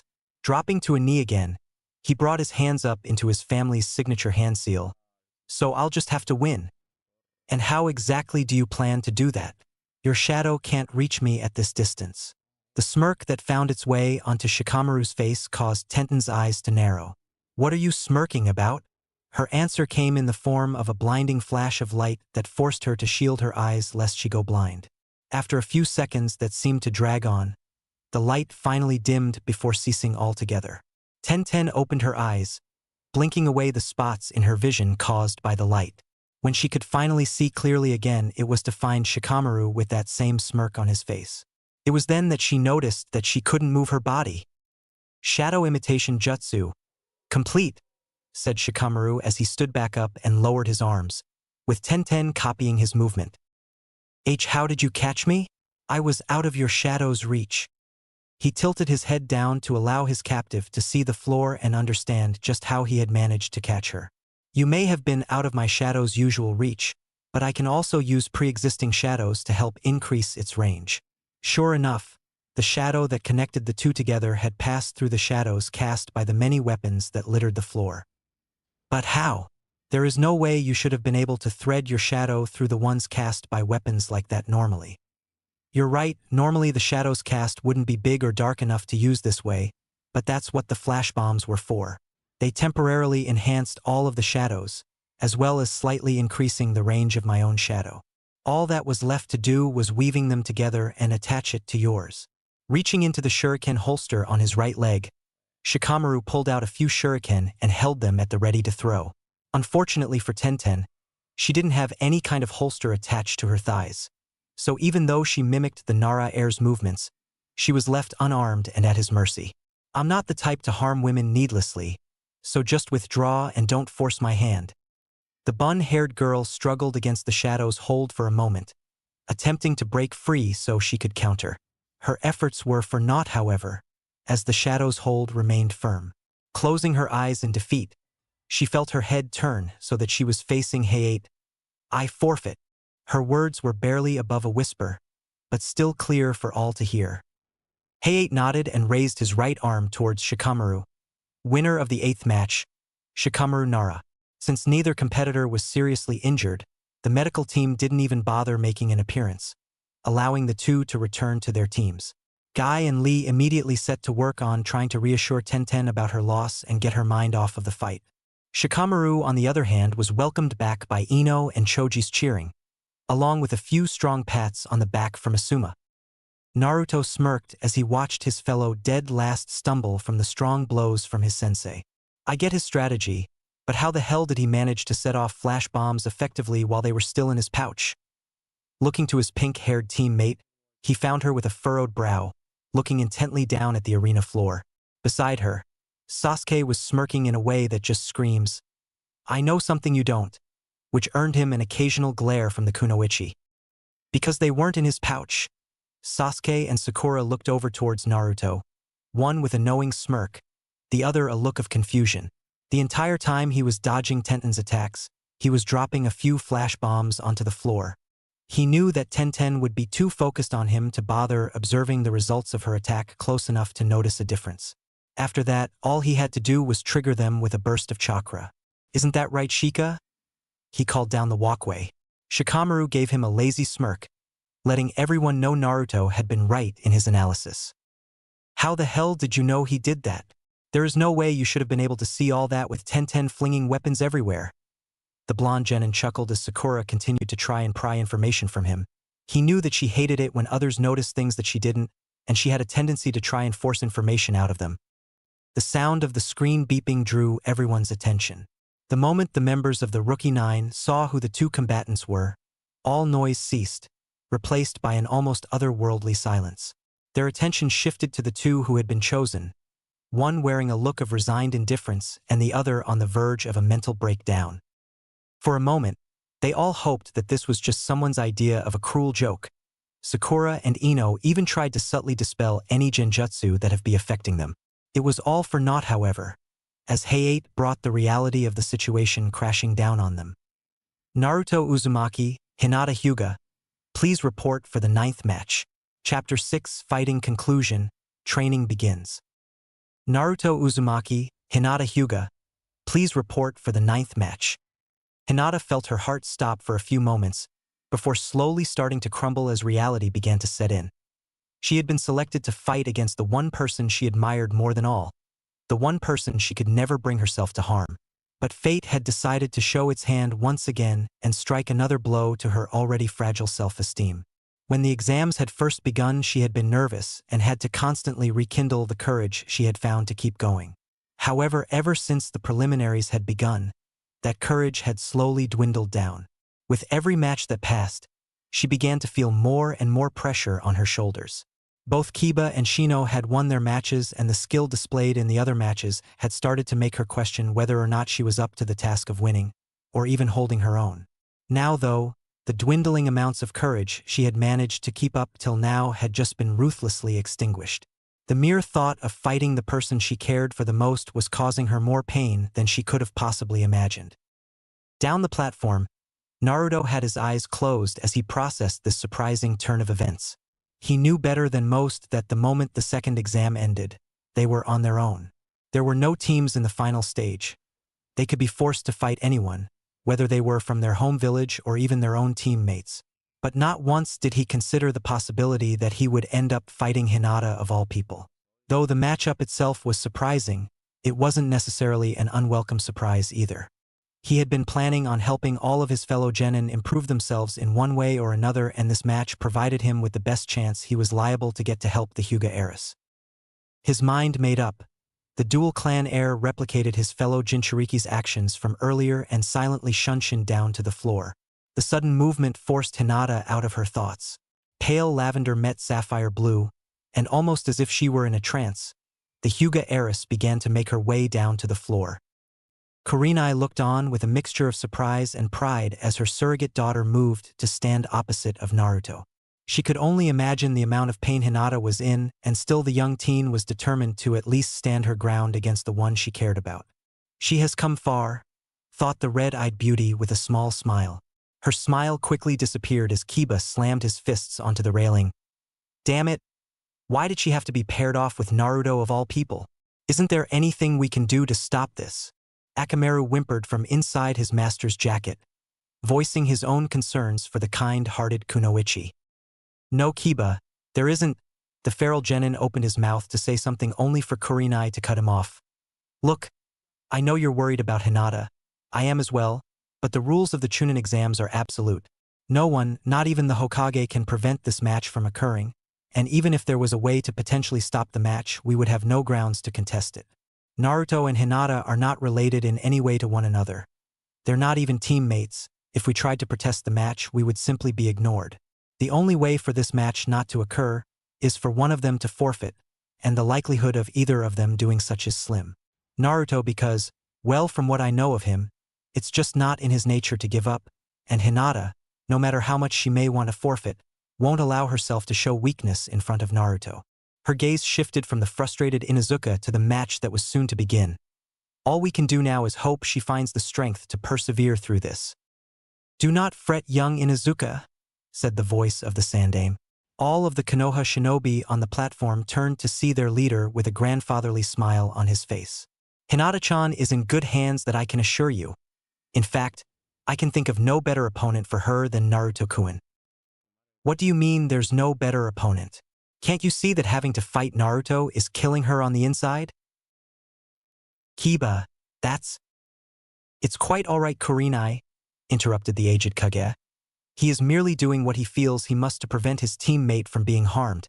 An admirable endeavor if there ever was one. But what you must understand is that Naruto-kun has always acted in the best interest of others, helping them get past their demons. Isn't that right, Kakashi? The masked Jounin nodded. Hi, Hokage-sama. Even during our first C-rank mission, Naruto was able to change the views of Zabuza Momochi and ultimately turn the man into our ally before his death. The ability to change others for the better, it's like a special power of his, one more powerful than any technique. Indeed, said the Hokage, focusing on the two genin about to square off. That is why you have nothing to worry about Kiba-kun. Even if it looks like he is being harsh to her, Naruto-kun will only do what he feels he must to help Hinata-chan get past her insecurities. And should he succeed, Hinata-chan shall be a better person because of it. You must have faith, Kiba-kun, faith in your teammate and faith in your fellow shinobi. Hokage-sama is right, Kiba, said Sakura, walking over to join Team 8 and Team 10. Naruto really can change people for the better. Sasuke and I are proof of that. It was Naruto that helped me start taking my kunoichi training seriously, and he also managed to get Sasuke to stop being an emo brooder. Despite his worry for Hinata, Kiba couldn't help but laugh slightly at the jab to the last Uchiha. Believe me, if there is anyone who can help Hinata, it's Naruto. With Naruto and Hinata same time. I must say, I never expected that I would end up fighting you, Hinata, said Naruto as he crossed his arms over his chest.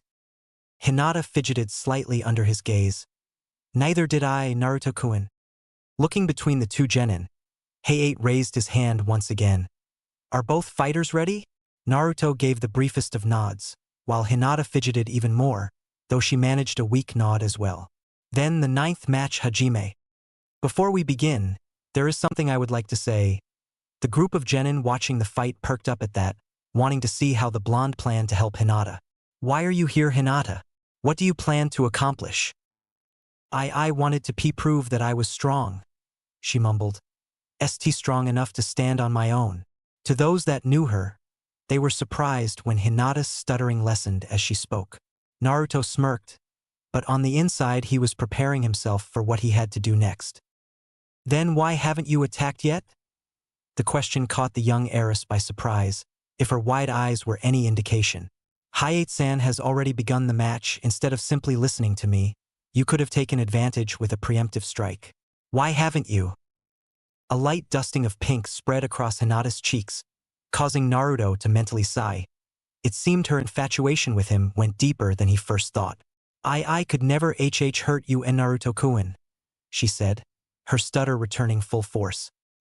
I guess I have no choice, thought Naruto before he did something no one could have seen coming. With speed that shocked his fellow genin, he rocketed forward and delivered a powerful kick to Hinata's torso. It was only thanks to pure instinct that she managed to raise her arms in an attempt to defend against the sudden attack. But it would do her little good as the momentum behind the kick knocked her off her feet and sent her tumbling along the ground. Coming to a painful stop at the base of the wall, Hinata shakily forced herself onto her hands and knees. Looking up into the eyes of her crush, she saw the one thing she had hoped to never see from him. His warm, welcoming sapphire eyes had darkened over and become a cold, spiteful violet. Fight me, Hinata. Just like his eyes. His voice had changed as well, his tone colder than ice and his words sharper than any blade. It was almost too much for the Hyuga heiress to take. The way Naruto was acting was exactly how her father used to treat her before he started ignoring her in favor of her sister. And no, she gasped out, cringing at the pain she felt in her arms. Despite her pain, she managed to get back on her feet. I won't fight you, Naruto-kun. Then forfeit? He snapped with such venom that even Sasuke flinched from it. If you are not willing to fight me, then you are just proving that your father was right about you. Tears began to swell in the corner of Hinata's eyes as Naruto's words slowly began opening up old wounds. You are weak, Hinata. You haven't changed at all. No, you're wrong, she cried, fighting back the tears that threatened to escape. I have changed. I've gotten stronger. Then fight me. Prove to me that you have changed, that you have gotten stronger. I can't fight you, Naruto-kun. At this, Naruto sighed before reaching behind him and unsealing the katana he had used against the Oto team. Up in the stands, Sakura, Lee and Team 10's eyes widened at the sight of the blade. Naruto may have only used it for a single strike in the forest, but that was all they needed to see to know that the blonde was no novice when it came to wielding a blade. "I'm not giving you a choice in the matter," he said, turning his gaze onto the sickly proctor. "Hayate-san, from one swordsman to another, I ask that, no matter what you see or what you hear, you will not interfere in this match." Surprised at suddenly being addressed, Hayate looked to his Kage, not knowing whether he was permitted to allow such a request. Hiruzen closed his eyes as he contemplated whether or not to permit such an action. He knew the young blonde well enough to know that Naruto would never do anything that could prove potentially fatal or detrimental to his comrades' futures. But he also had to consider the possibility of Naruto's plan failing. If that were to happen, then it could possibly have disastrous effects on the mental state of young Hinata. In the end, however, he didn't have much of a choice at all. Naruto had already begun the mental game to crack Hinata's exterior. Trying to prevent it now would be pointless. Opening his eyes, the Sandaime gave a nod of affirmation, one that was mirrored by the ill swordsman. "Very well. I swear on my blade that I will not interfere in this match unless there is no other option." Naruto nodded in appreciation while the man shunshin to stand with the Hokage and watch the match unfold. Before Hayate had even appeared on the observation platform, the blonde Jinchuriki was already moving to engage the Hyuga heiress in close quarters. Easily slipping past her guard, he swung his sword in an upward slash, aiming to remove Hinata's left arm from her body.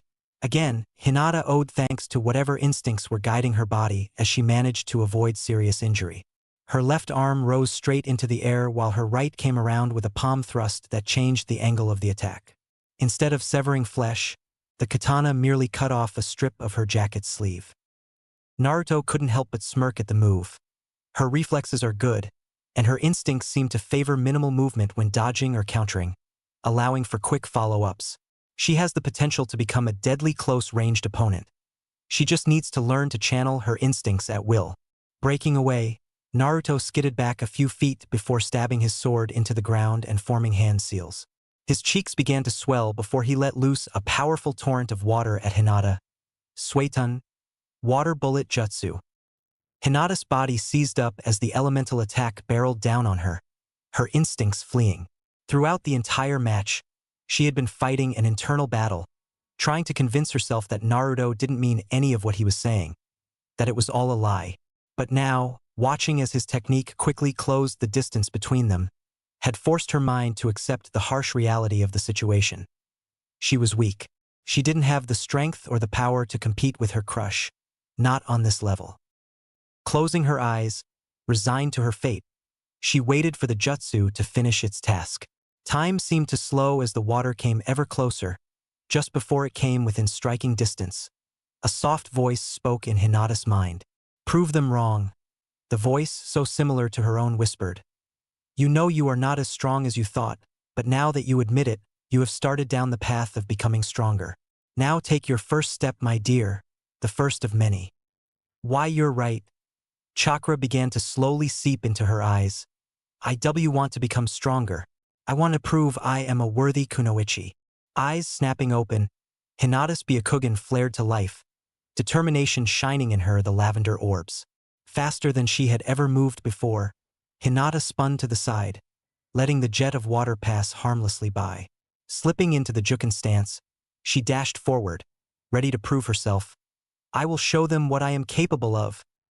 Her first strike came faster than Naruto could react, her fingers finding their mark on his side.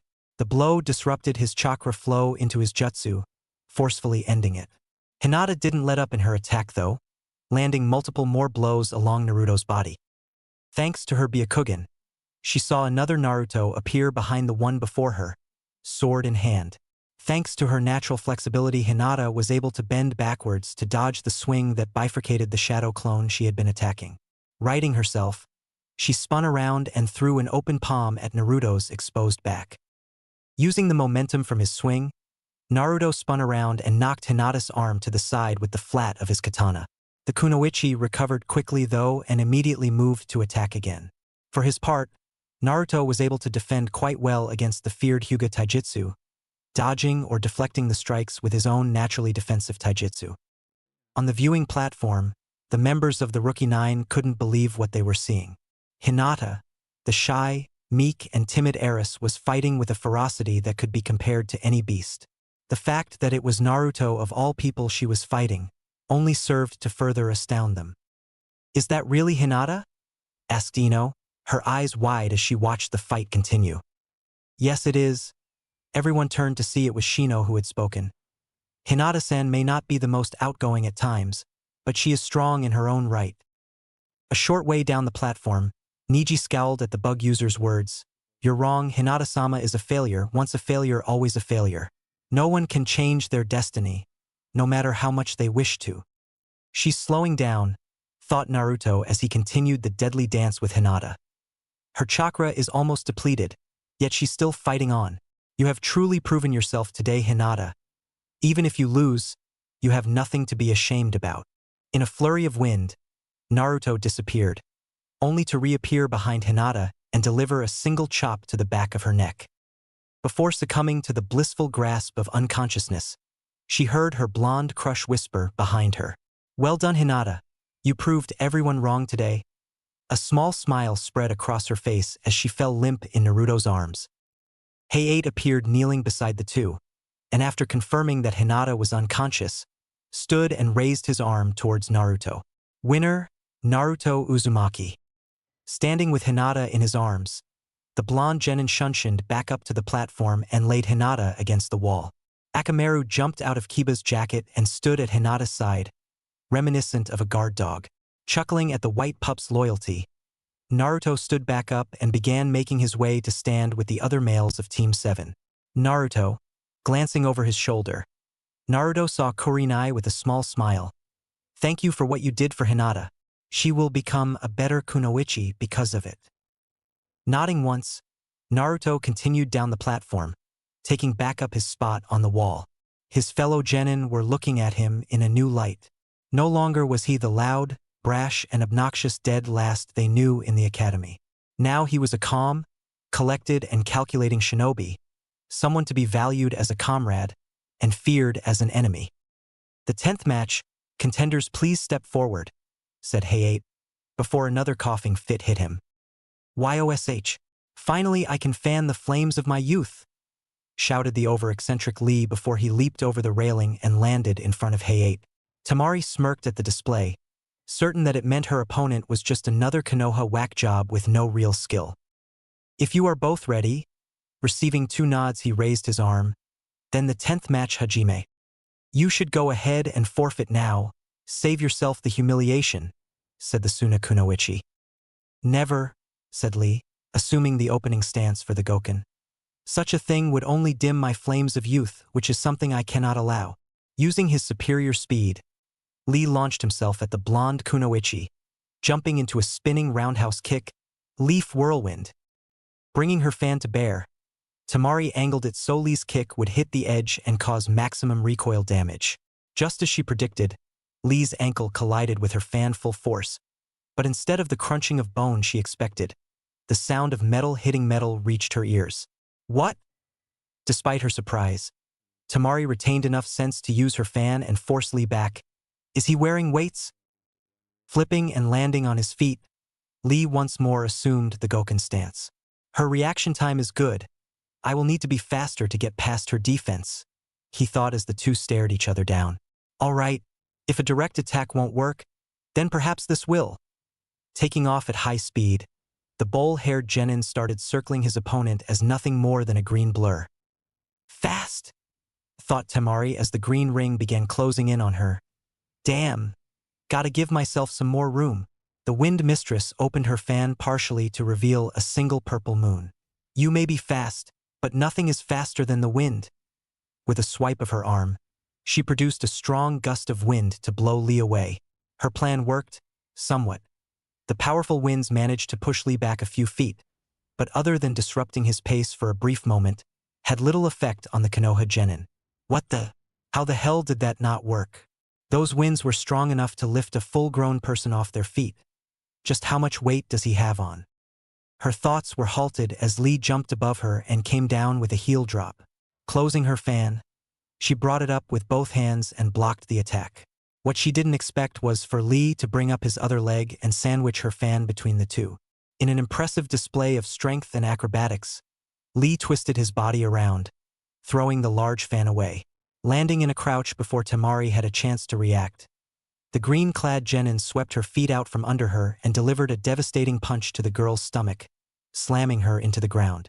Her eyes bulged as she coughed up a little blood before falling still, the darkness taking her. Hayate walked over and knelt next to the unconscious form of the blonde Sunakunoichi.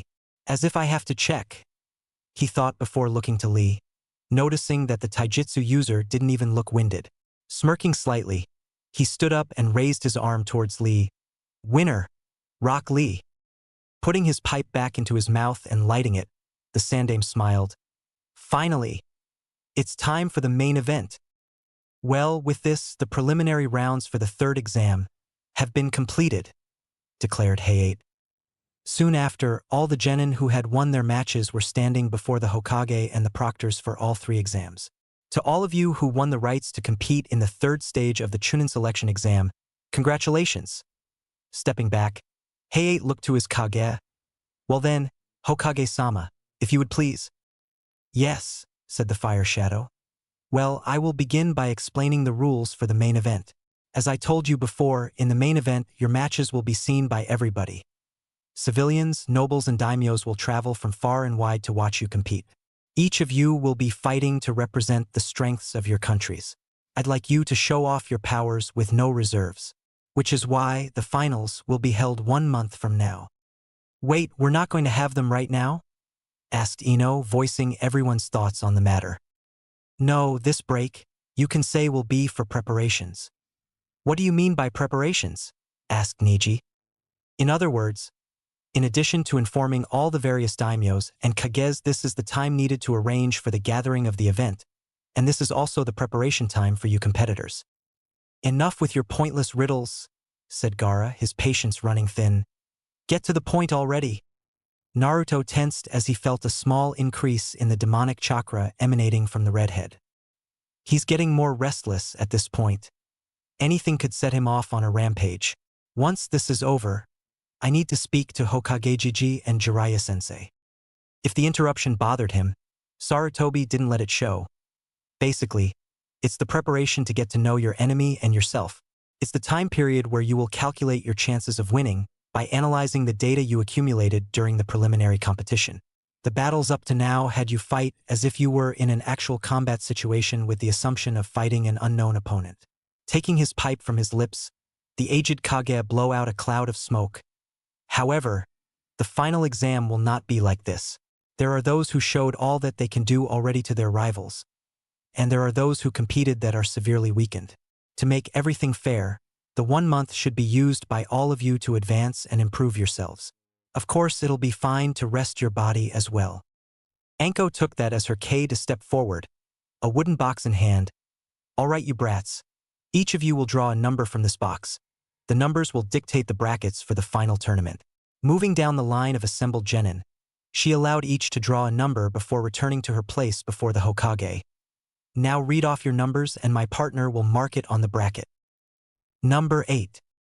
2. 5. PFT 9. I've got 1. Yash 3. 4. 10. 7. Troublesome. Quit being lazy, Shika. I'm 6. With a few more marks on the clipboard he was holding, Ibiki showed it to the Hokage, before turning it so the genin could see their opponents. 2 gasps broke the otherwise tense silence as the Chunin hopefuls began sizing each other up. Well then, I see many of you are already formulating tactics. With this I'll dismiss you all. But are there any final questions? Yeah, I have one, said Shikamaru. At the Hokage's nod, he continued, since it's a tournament, it would mean that there's only one winner, right? Which would mean that only one person can become a Chunin, doesn't it? Smirking at the inquisitive mind of the young Nara, the Hokage answered, no, that's not quite it. There will be judges, including myself, the Kazekage, and other various lords and daimyos that will make mission requests and other ninja leaders, who will be watching the final exam. Throughout the tournament, these judges will be evaluating your abilities. Those judged to have the necessary qualities of a Chunin will be able to become Chunin, even if they lose their first match. That means that it's possible that everyone here will become a Chunin? Asked Sakura. Yes, but also there is the possibility that no one will become a Chunin, he said, making sure the young Kunoichi understood the flip side of the coin. Advancing in the tournament means that you will have more chances to appeal to the judges. Do you understand, Shikamaru-kun? Yeah, drawled the lazy genius. Geez, what a big hassle. This is so troublesome. Very well then. Thanks for all the effort you exerted for these preliminaries. You're all dismissed until a month from now. A squad of Umbu is waiting to guide you out of the forest. Good luck to you all. Smiling once more at the assembled genin, Sarutobi shunshined out of the arena and towards the Hokage Tower. Hold on, said Naruto as he placed a hand on Sasuke and Sakura's shoulders. Receiving a nod from the two, he concentrated for a moment before the three disappeared in a flurry of wind. Up in the stands, Kakashi smiled to his fellow jounin before shining out as well. It's time to put those three through some real training. Training Ground 7. Shortly after leaving the tower, the entirety of Team 7 appeared in their training ground, two of them looking slightly woozy. Damn, that's gonna take some getting used to, said Sakura, holding her stomach to try and ease it. Sasuke's pride wouldn't allow him to say he felt the same, but the look on his face told everyone just how he felt. Hee, sorry guys, the shunshin is usually much smoother than that, but I'm not used to having passengers along for the ride. That aside, began Kakashi, drawing their attention, you all have some strong adversaries in this tournament, so we'll be pushing your training to the limit and continue working on ridding you of your weaknesses. Now, we'll start with… Before we get started, Sensei, interrupted Naruto, there is someone I think you should meet. Turning to the forest surrounding the training ground, Naruto shouted, Come on out, Ero-sennin. You're not fooling anyone. Ero-sennin? Thought the other members of Team 7 with a deadpan. Damn it, Gaki, how many times do I have to tell you not to call me that? Said an irritated voice. Kakashi's lone eye widened at the familiar voice, while Sasuke and Sakura shared a look, having an idea of who the owner of that voice was. Their answers came as a tall man with long, spiky white hair walked out of the tree line, his form seemingly appearing from thin air. Oh, get over it. I only call you Ero-sennin when you're off doing something perverted. And don't try and deny that you weren't. You only use the transparent escape jutsu when you're spying on women. Jiraiya, no doubt about to try and defend himself, shut his mouth, confirming Naruto's claim. Anyway, said the self-proclaimed super pervert, I hope you don't mind me dropping in like this, Kakashi, but I thought you'd like a little help with your brats. Not at all, Jiraiya-sama. I would be honored to have your assistance, the silver-haired jounin said with a small bow of the head. Refocusing on his three students, he picked up before Naruto's interruption. Now, most of the other competitors will more than likely be training with their families for most of the month, so they won't spend a lot of time together as teams, but we're going to do things a little differently. How so, Kakashi-sensei? Asked Sakura. We will be doing both individual and team training. It is important for a shinobi to be talented as an individual, but the philosophy that Konoha was built upon stresses teamwork above all else, and I intend to follow it. So, for 4 days a week, you all will train on your own. The other 3 we will meet as normal and train together. Jiraiya-sama, I believe it's safe to assume that you will be training Naruto during this time? He got a nod in response. All right, Sasuke, you'll be with me those days, working on increasing your proficiency with your Sharingan. Sakura, I've made arrangements with our top medics so you'll be training with them when we're not training together. You 3 have inherited the legacy of Team 7, and it is your duty to uphold it. Legacy. What do you mean by legacy? Naruto and Sakura nodded in agreement with their teammate, wanting to understand what Kakashi meant by that. Jiraiya, however, beat the cycloptic jounin to the punch. He means that you all are the newest generation of Team 7, and it is your responsibility to live up to the expectations that come with that title. The 3 genin just gave the white Sannin a blank look. Perhaps a little history will help you to understand. After the village was founded and the system of 3 genin to 1 jounin was established, the designation of Team 7 has always been given to the team that has the greatest potential. The first Team 7 was Sarutobi-sensei and his advisors, Hamura and Koharu under the Naidame Hokage. I and the other Sannin would later become the next Team 7 under Sarutobi-sensei. I myself had the honor of leading the 3rd generation of Team 7, the team your father was a part of Naruto. As you guys know, my team was under Minato-sensei as Team 7 as well, and now the title has fallen to you. Even if the civilians of the village are ignorant to it, many of the elite shinobi who know of the tradition expect great things from you three, and I know you will live up to those expectations. The three genins stood that much straighter at the faith their sensei had in them, while Kakashi and Jiraiya smiled at the look that appeared in the eyes of the three. Now that they knew of the legacy they carried, they were determined to not only live up to it, but to surpass all those that came before them. Right then, today will be our first day of individual training. Sasuke, Sakura, you two come with me. I'll show you where you'll be spending your time training. Naruto, meet back here tomorrow for team training. Bidding farewell to their teammate, Sasuke and Sakura followed after Kakashi, leaving the blonde with his godfather. So, is there anything in particular you want to start with? Asked the Toad Sage, crossing his arms over his chest. Yeah, said Naruto. A nice chat with Hokage Jiji. Jiraiya raised an eyebrow in mild surprise but conceded nonetheless.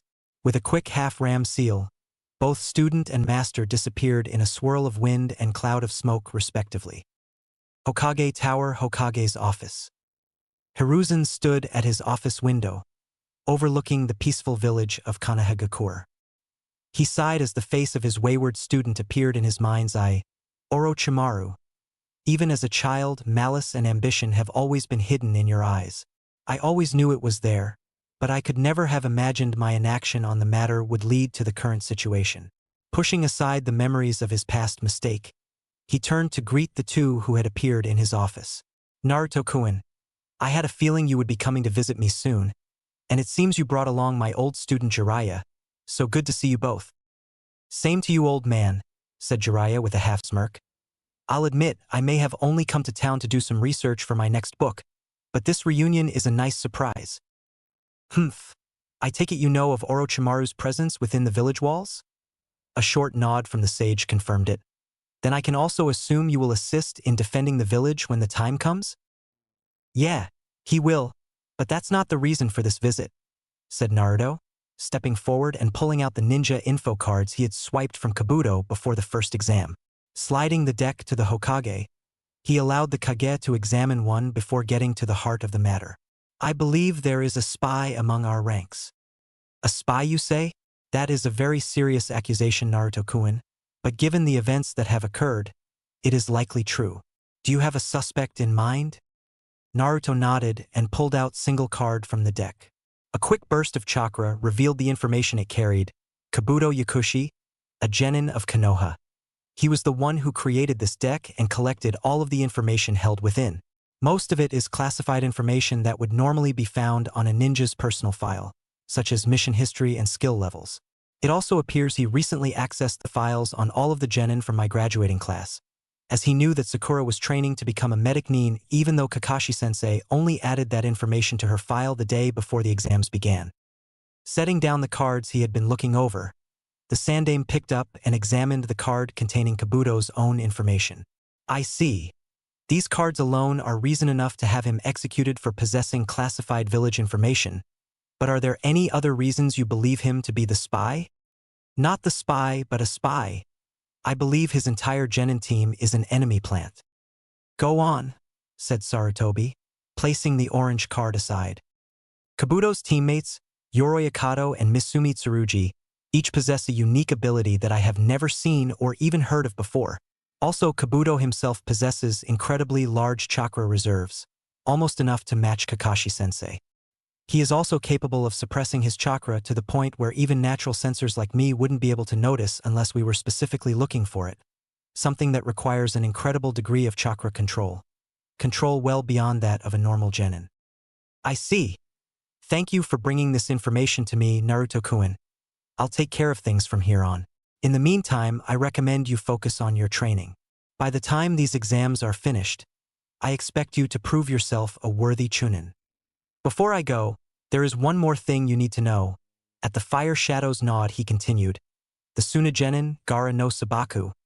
I believe he is a Jinchuriki, and an unstable one at that. Sarutobi widened his eyes before closing them and rubbing his forehead. This is troubling.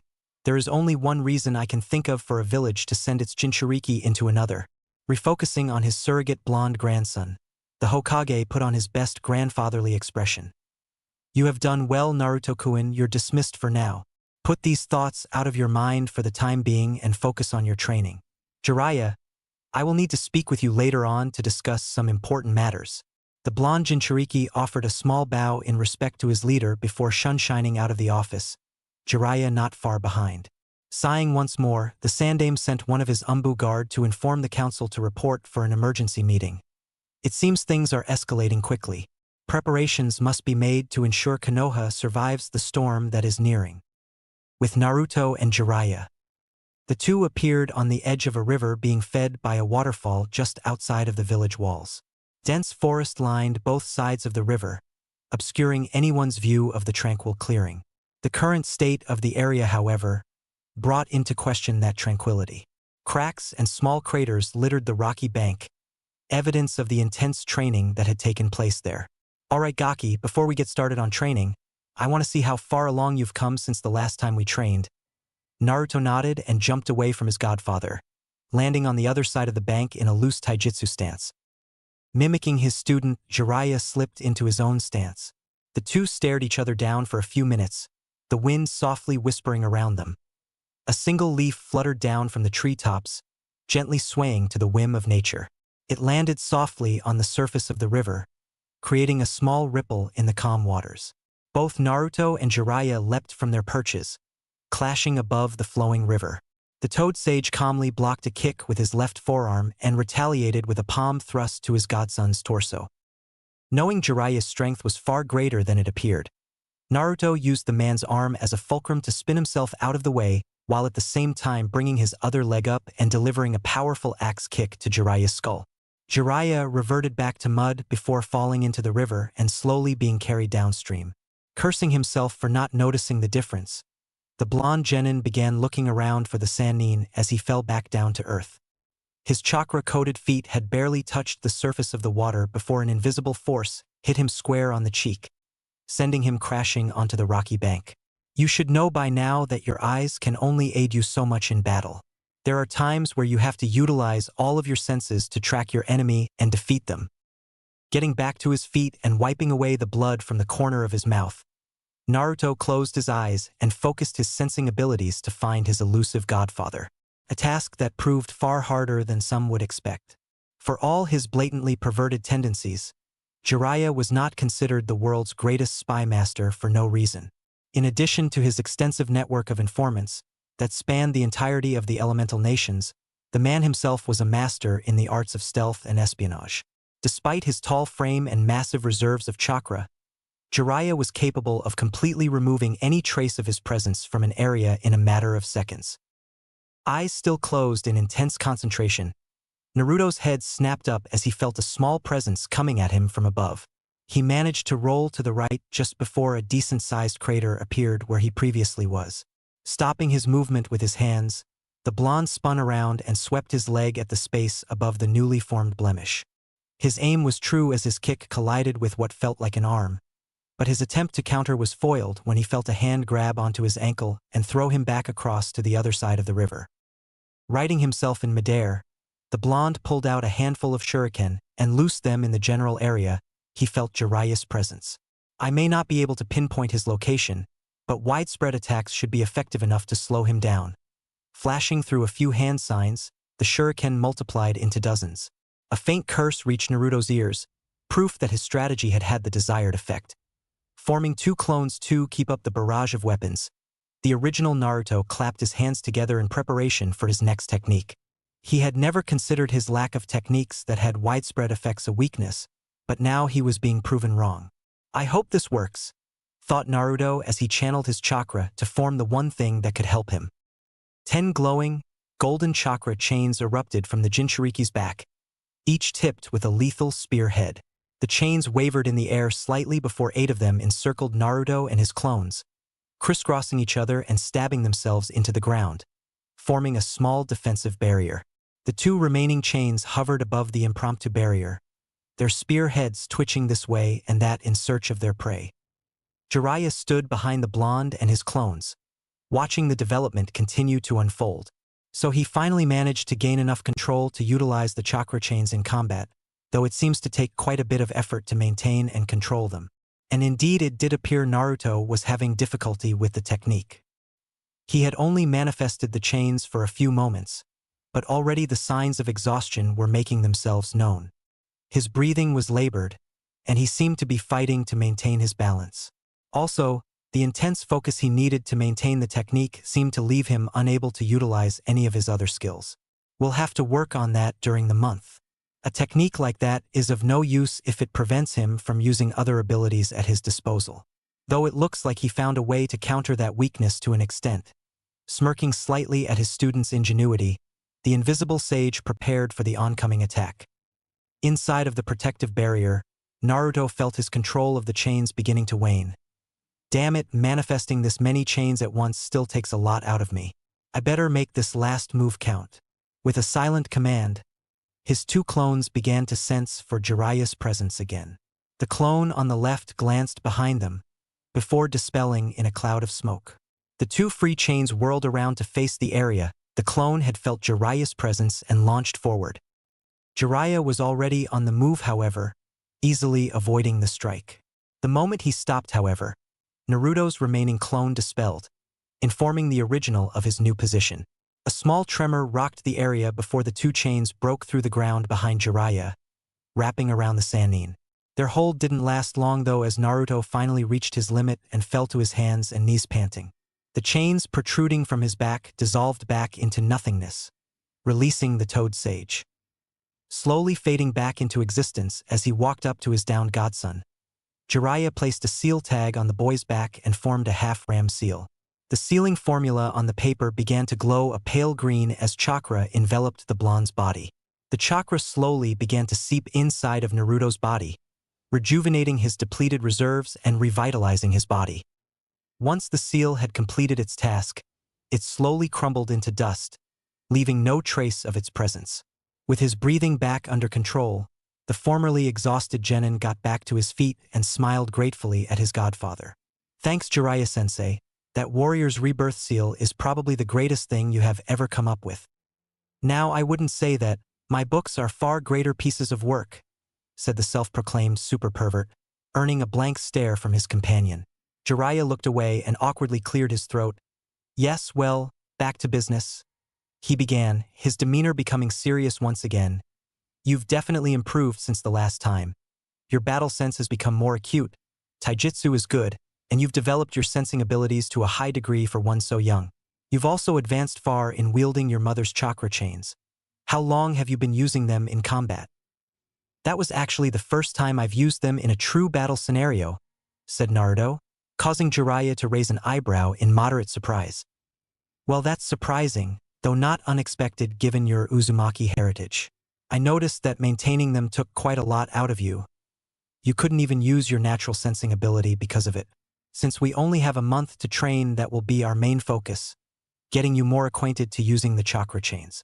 If Sarutobi-sensei's suspicions are right, they will prove very helpful in the near future. For now, though, I think you have earned the right to wield the first part of your father's legacy. Naruto widened his eyes as Jiraiya bit his right thumb before smearing some on his left palm and forming the 5 signature hand signs of the Sannin. Summoning Jutsu. Out of the cloud of smoke that formed came a rather large toad with a scroll held by its tongue. At his summoner's bequest, the orange amphibian extended its tongue towards Naruto, releasing the scroll into the boy's arms. Jiraiya smiled as he watched his godson gently place the scroll on the ground and slowly unravel it. It is time you became the newest summoner of the Toad Clan. Slowly, almost reverently, Naruto signed his name in blood in the space next to where his father had signed the contract. Naruto Namikaze.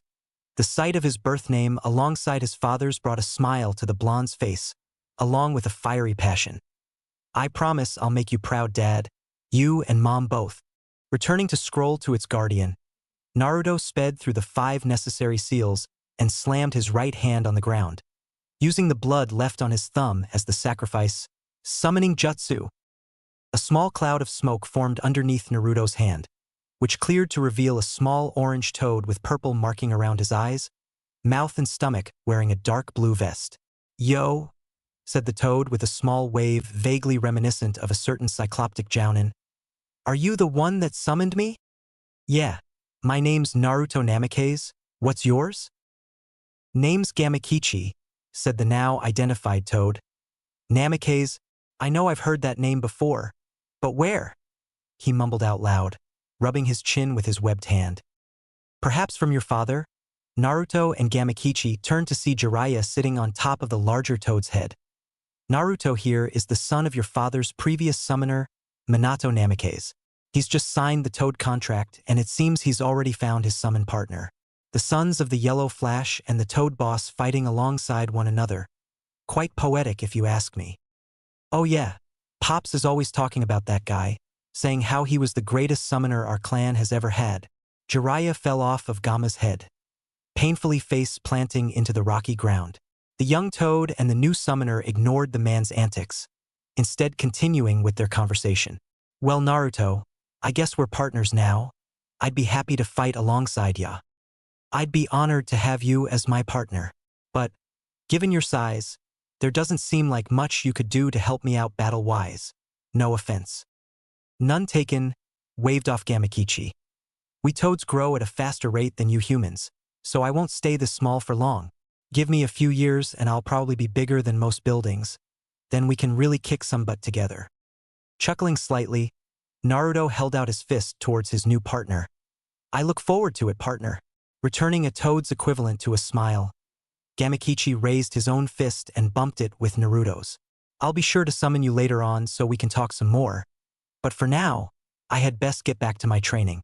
Catch you later, Gamakichi. See ya, bro.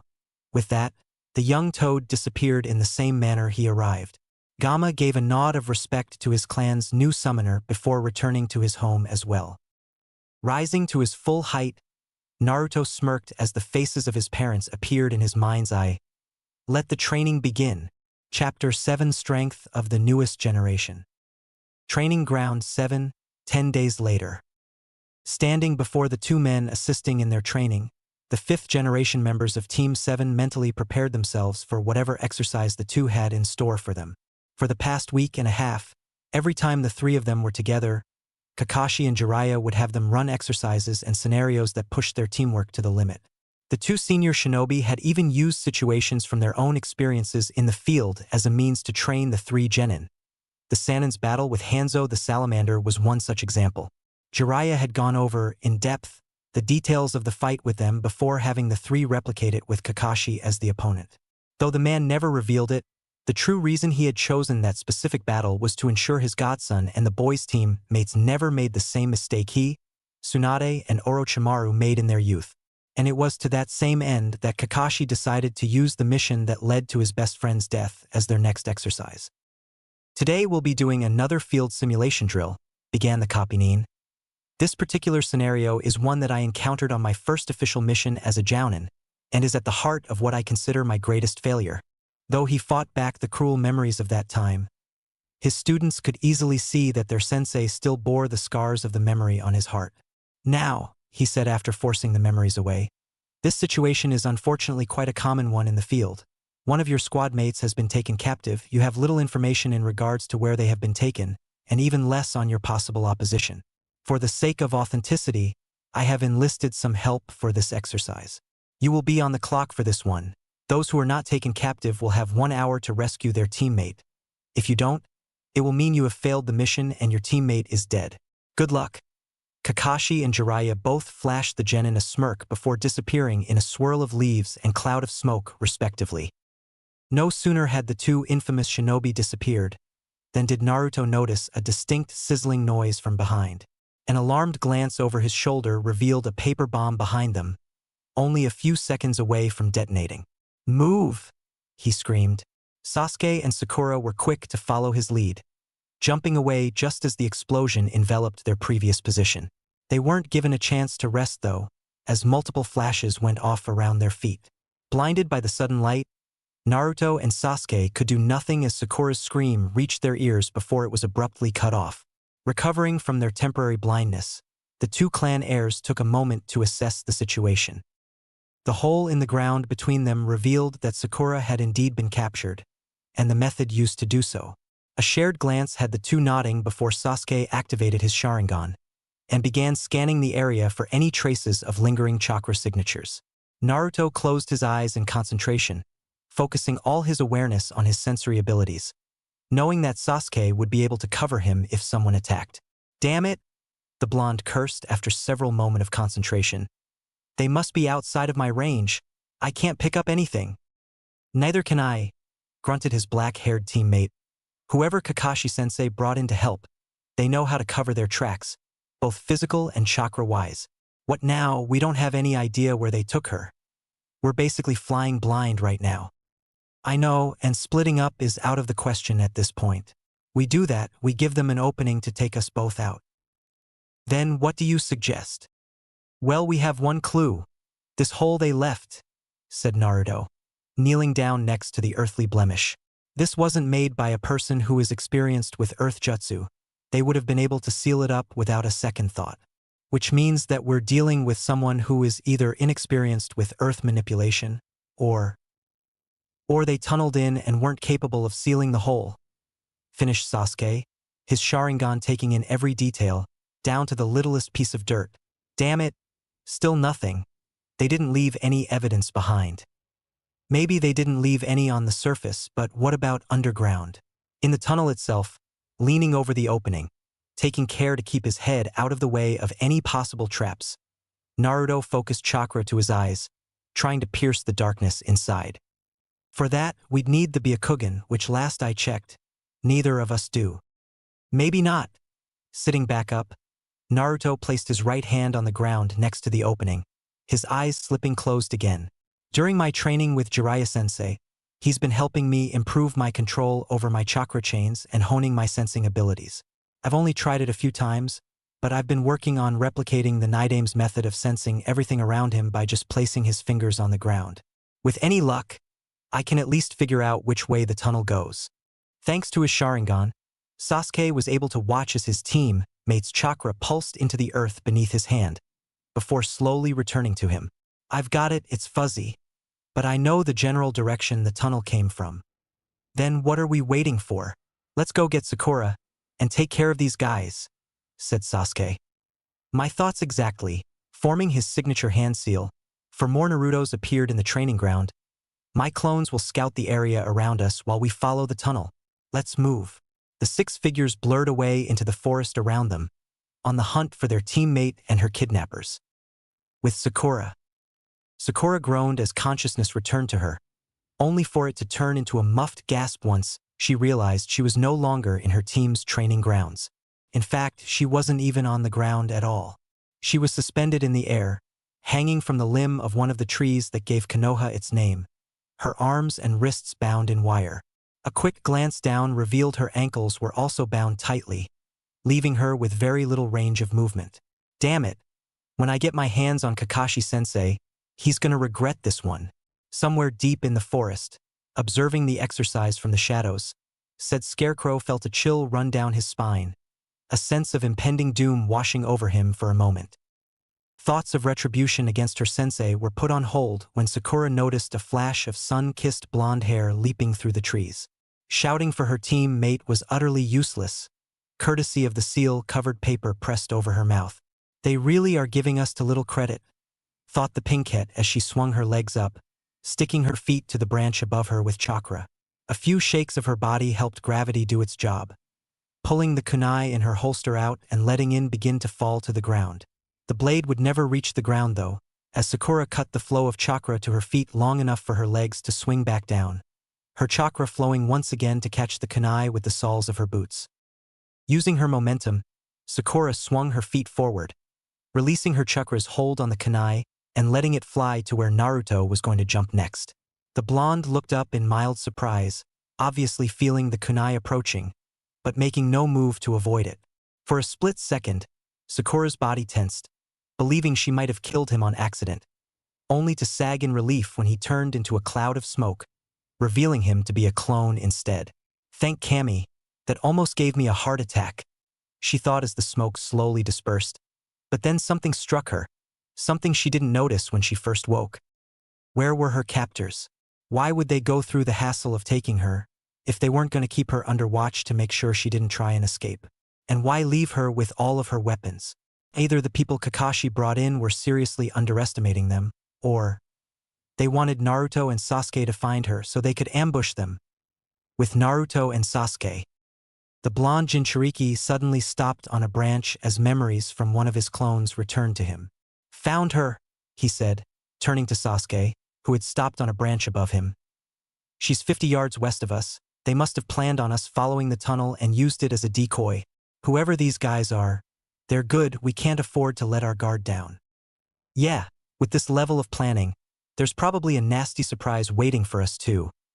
The Uchiha's crimson Sharingan eyes met Naruto's deep sapphire blue, a small smirk playing at the corner of his lips. "What do you think we should do?" One of Naruto's infamous foxy smirks slowly spread across his face. "We spring the trap, of course." Sharing one last smirk, the two Genins set off through the forest, intent on rescuing their pink-haired teammate. Unknown to the two Genin, they were not alone. Above them, safely out of sight of Sasuke's Sharingan, and hidden from Naruto's sensing abilities, was Reito Namishi, Konoha's most prominent assassin. He and his two teammates had been asked by Kakashi to assist in this particular exercise. At first, they had all been a little hesitant to help, believing that it was overkill to have 3 Tokubetsu Jounin going up against 3 Genin, above average Genin, but Genin nonetheless. Though in the end, the chance to see what the newest generation of Team 7 was capable of won out, and they agreed to help with the exercise. "Looks like one of Uzumaki's clone found Haruno. I guess it's about time for us to make an appearance." With a smirk on his scared face, Reito kicked off to meet up with his companions, easily evading the notice of the two Genin. It was a few minutes later that the two Genin reached the place where Naruto's clone had been dispelled. They easily spotted Sakura's unique shade of pink hair through a gap between some branches, but before they could move to free her, a flock of crows surrounded them, preventing them from moving. "Sasuke, what is this?"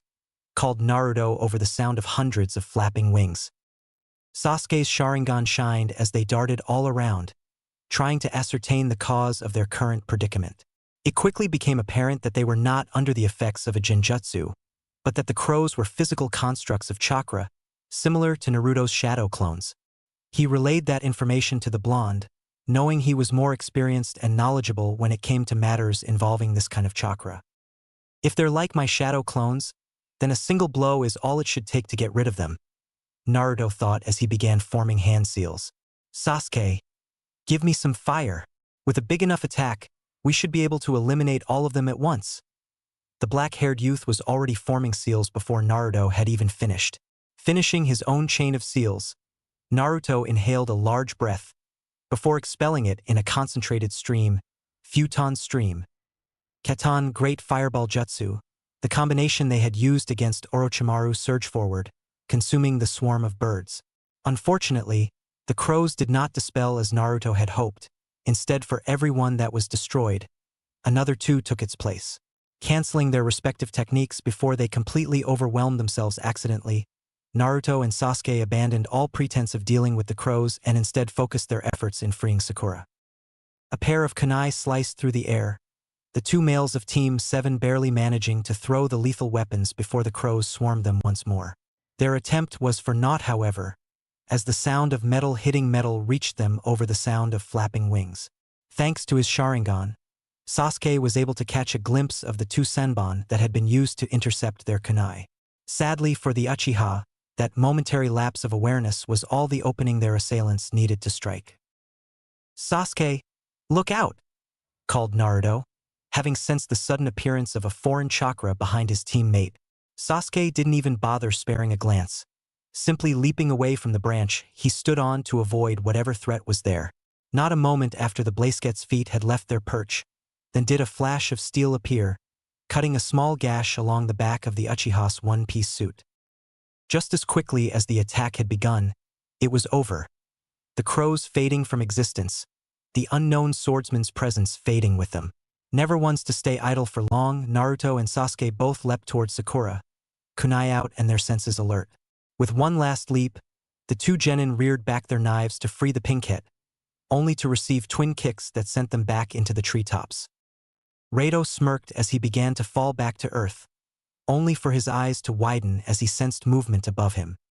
He had just enough time to look up and see a gloved hand, before said hand sent him careening downwards with a powerful punch. A blonde and black blur shot out of the trees just after the swordsman had been hit, delivering their own blows that accelerated Rato's descent. Damn, those three are way better than Kakashi let on. He's gonna owe me big time for this, Rato thought as he crashed through a few branches before impacting the ground. Fuck, that hurt. Genma, Aoba, you guys better watch yourselves. A short distance away, Rato's two teammates watched with wide eyes as their friend was taken out of the fight so quickly. They had seen another Naruto come from behind and free the Haruno girl, but hadn't been fast enough to take action. Damn, to think they could take down Rato so quickly. Those three are going to be one hell of a force to be reckoned with in a few years. Yeah, and we have to fight them, said Gunma with a sigh, sticking another sunbon in his mouth. Aoba silently agreed with him, but tried to keep a more positive attitude. Speaking of, when should we make our next move? Don't know, how about? Genma started, before he was cut off by another voice from behind. Now. The two Tokubetsu Jounin whirled around to see a flash of blonde hair, before the person disappeared in a cloud of smoke. No sooner had the smoke cleared, than were the three members of Team 7 upon the two shinobi. Naruto led the assault with a wide swing of his katana, forcing the two apart and into the clutches of his teammates. Sakura threw a right hook that Genma just barely managed to dodge by leaning his head to the side. Not letting up in her attack, the pink-haired medic in training used her momentum to spin in midair and rise her leg into a spin kick. Having no other choice, the senbon-chewing shinobi braced his left arm with his right and blocked the kick. That proved to be a huge mistake as he was immediately blasted back by the strength of the blow. What the hell? Kakashi didn't say anything about her having Herculean strength. That bastard is seriously gonna owe us after this. Aoba wasn't faring any better than Genma, as he was forced to parry the Uchiha's kunai with one of his own. After another failed attempt to strike his opponent, Sasuke jumped back slightly and unleashed a swarm of small fireballs at the Tokubetsu Jounin. Just as Aoba raised his hands to perform a counter, an invisible force hit him in his jaw, disorienting him, allowing the swarm of fireballs to hit their mark and launch Aoba across the treetops. Their flights would be short-lived as both teammates collided in midair. Naruto chose that moment to act, throwing two seal tags at the tangled mass of limbs. One of the tags attached itself to Aoba's leg, while the other landed on Genma's arm. Forming the snake seal, Naruto activated the seal on each tag, causing them to glow a faint blue. Multiple strands of chakra sprouted from the seals, wrapping around the two Tokubetsu Jounin. All right, that's enough. Kakashi's voice rang out through the forest as he and Jiraiya appeared on a branch a few feet away, a bruised Rato slung over the latter's shoulder.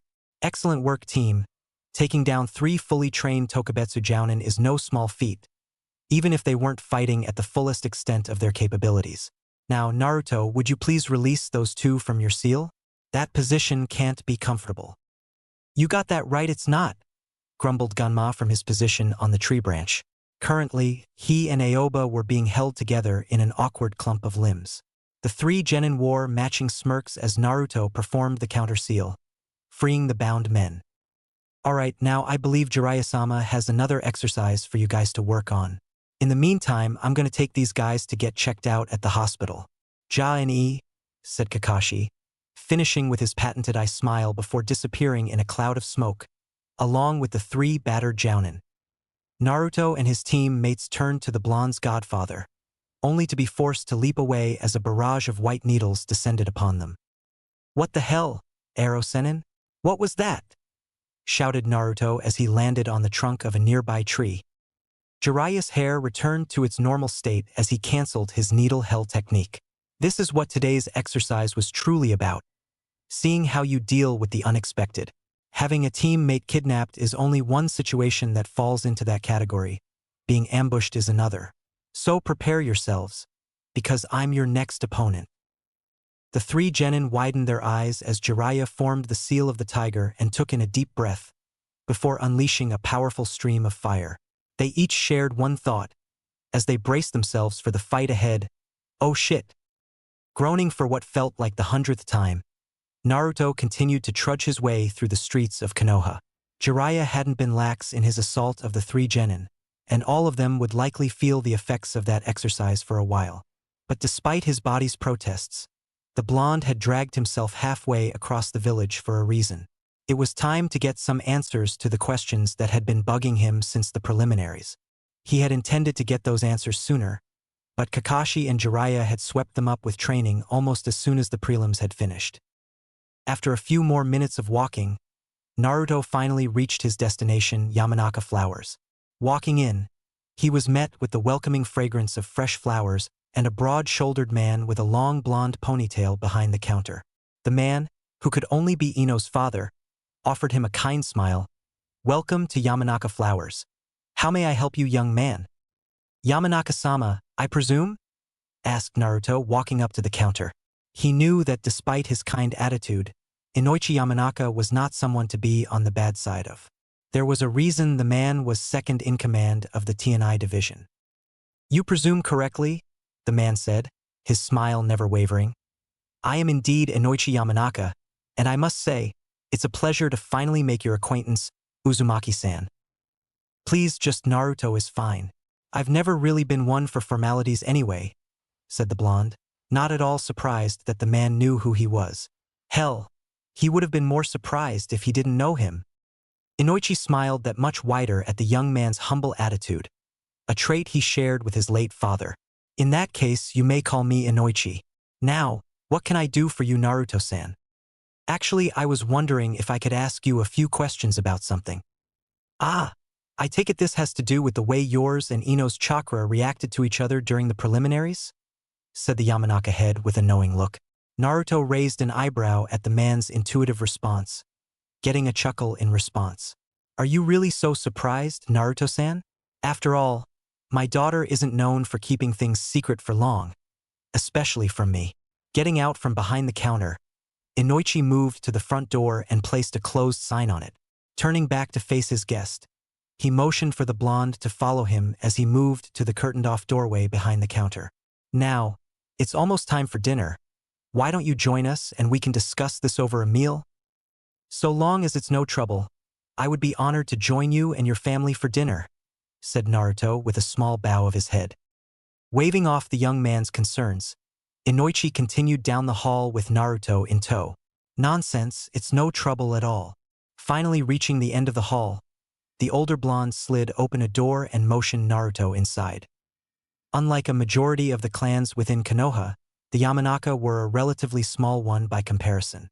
With only a dozen or so serving as active ninja, they were one of the few clans that had truly embraced the relative peace and begun the transition into normal civilian life. Because of that, they no longer saw the need for a large, defendable compound and had instead spread out across Konoha to live in normal houses and apartments. As the main family, Inoichi had kept his family rooted in the place where the Yamanaka compound had once stood. Since they had no use for all the extra space, Inoichi had sold the remaining land of the compound and used the funds to build an addition onto his family's home. The addition now served as the flower store his family tended to. As such, the sight that greeted the young genin reflected that more modest lifestyle.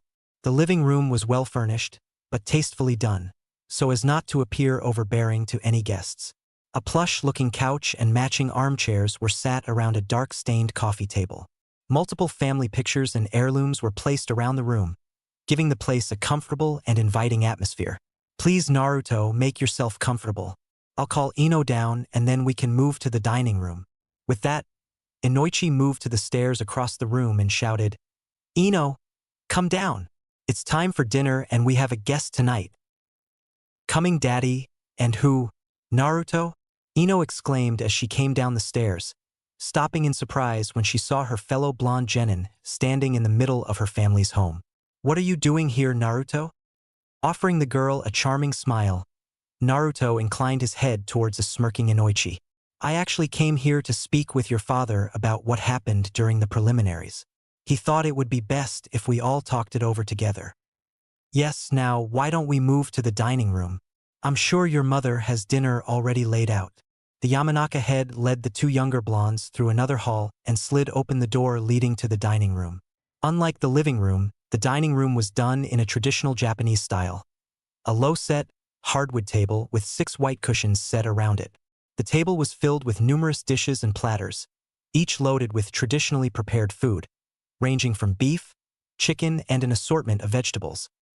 A blonde woman chose that moment to walk in through a doorway on the far side of the room.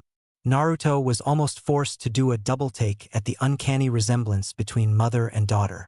Wearing simple civilian-style clothing, Ino's mother possessed the same beautiful traits that her daughter did: long, flowing platinum blonde hair and bright, expressive blue eyes. If her mother was anything to go by, Ino would grow from a beautiful young woman into a ravishing beauty in a matter of years. "Oh," she said when she noticed the three. "Inoichi, you didn't tell me we were hosting a guest." Inoichi walked over and kissed her temple. "Last-minute invite, dear. He came to ask me a couple questions, and I felt this conversation would be better over a meal." "Well, in that case, let's eat, shall we?" she said with a smile. With that, everyone moved to one of the cushions, kneeling comfortably on the plush material. Being respectful of his hosts, Naruto left his shinobi gear near the wall before taking the spot next to Ino. Once everyone was situated, they each placed their hands together in prayer. "Itadakamasu," they said in unison before picking up their chopsticks and digging into the meal. Naruto was pleasantly surprised when he saw Ino pick up some chicken and begin eating. With all the bragging she and Sakura used to do during the academy about how their diets were going, he didn't think she would touch any meat at all. A few more minutes passed as they ate in companionable silence before Inoichi decided to get down to business. "So Naruto, what is it that you'd like to know? Ino has already filled me in on what happened, but to be honest, I'm not sure I'll be able to answer all the questions you may have." "Don't worry, Inoichi-sama. I never assumed that you would be able to answer all of the questions surrounding our situation, but any help you can give would be appreciated." Inoichi smiled slightly again. Naruto was far more intelligent than he first thought. "Very well, then ask away." Naruto glanced at Ino, and the two shared a nod, before refocusing on Ino's father. "Well, I suppose my first question would be about how we were able to speak to one another telepathically. It is a technique unique to your clan, and I'm positive Ino did not intentionally initiate the technique herself." "Your assumptions are sound, Naruto. Ino told me she did not initiate the technique on her own, so I have been trying to answer that very question myself. Though it is still conjecture, I do have a theory on the matter." Both teens perked up, prompting Inoichi to continue. "Well, to begin, I'll explain a little more about our clan's telepathy. You see, members of the Yamanaka clan are able to communicate telepathically with one another with little difficulty, even without the assistance of our clan's mind-body transmission jutsu. Because of our mastery of mind-related abilities, it is almost second nature for a Yamanaka to extend their sense of self beyond their physical being. This, along with our extremely adaptable chakra, is what allows us to connect our chakra to other clan members, and by extension communicate mentally with them." "Okay," began Ino, still looking perplexed. "But how does that help explain how Naruto and I were able to communicate telepathically, Daddy?" Inoichi set his chopsticks down and folded his hands on the table. "As I said, Ino, our clan's chakra is incredibly adaptable. It has to be for our jutsu to be truly effective. My theory is that your naturally adaptable chakra reacted to Naruto's own potent chakra and created a connection between the two of you, allowing you to speak to one another mentally." Ino slowly nodded to her father's theory, though it was obvious she was struggling to truly understand everything. Beside her, Naruto was silent as he contemplated Inoichi's theory. Unlike his fellow blonde genin, Naruto has a much firmer grasp of the principles of chakra and could make more sense of things such as this. But even then, his knowledge on the mysteries and principles of chakra was far from vast. He would need to consult with Jiraiya-sensei or Hokage-Jiji at some point to see if they might be able to help. After a few moments of silence, while he watched the two young genin process what he had told them, Inoichi spoke up again. "As I said, it's only a theory, but that is the most likely cause that I can think of. Now then, did you have any other questions for me?" "I have one," stated Ino, bringing everyone's attention to her. "Do you remember what I told you about what happened right before I heard Naruto's voice in my head, Daddy? You mean when you suddenly felt a surge of energy and your chakra reserve spiked?" "Yeah. Do you have any idea how that could have happened?" "I'm sorry to say, sweetie, but I have no idea. admitted the Yamanaka patriarch as he shook his head no. Ino's brow just creased further as she looked back down at her plate, obviously disappointed at not getting an answer. Seeing this, Naruto gently nudged his fellow blonde to get her attention. Hey, don't look so down, Ino. If you want, I can ask my sensei or even the Hokage about that for you. Ino's demeanor did a complete reversal as she beamed a bright smile at Naruto. Really? You'd do that for me, Naruto? Sure, I was already planning on talking to them about this whole situation anyway to get their opinion on the matter. Throwing another question in shouldn't be that hard. He finished with his patented foxy smirk, drawing a near-invisible blush from Ino.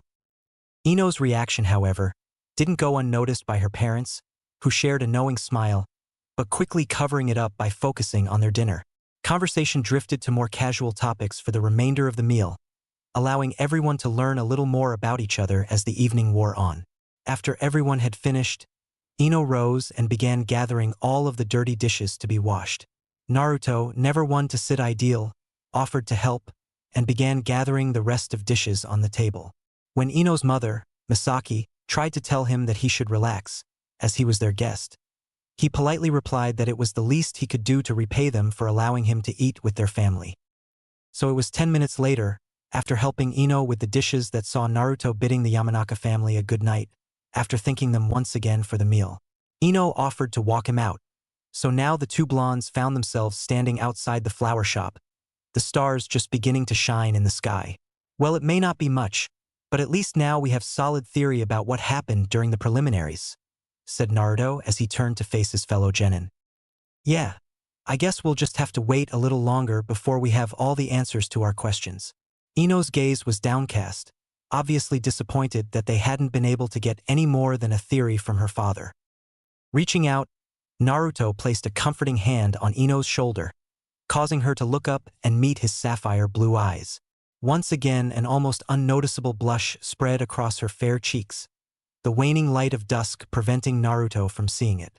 Hey, don't worry, Ino, we'll figure this all out. So we didn't get all the answers at once. That just means that what we have is something special. Besides, I'm still planning on talking to my sensei and Hokage Jiji. I'm sure they'll have a lot more theories and ideas about this. Offering the spiky-haired blonde a grateful smile, she nodded in agreement. Thank you, Naruto-kun. Neither seemed to notice Ino's addition of the affectionate suffix to Naruto's name. Well, I guess I'll see you in a few more weeks at the finals. Good night, Naruto-kun. Night, Ino. Flashing her one last smirk and a small wave, Naruto left in the direction of his apartment, leaving the unknowing Yamanaka heiress to the tender mercies of the teasing she would soon endure from her parents. Kanahagakure Stadium, day of Chunin exam finals. Konoha was abuzz with energy as the event that many had been greatly anticipating was finally upon them. From all corners of the land, civilians, nobles, and even daimyos flocked to the stadium in the heart of Konoha's Great Wall to view the finals of this year's biannual Chunin exams.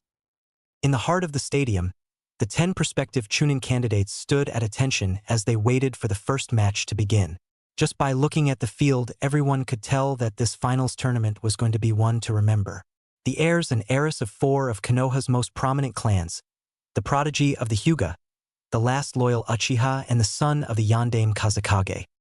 Unknown to the public, the son of the Yondaime Hokage had his eyes closed and was preparing himself for the fights to come.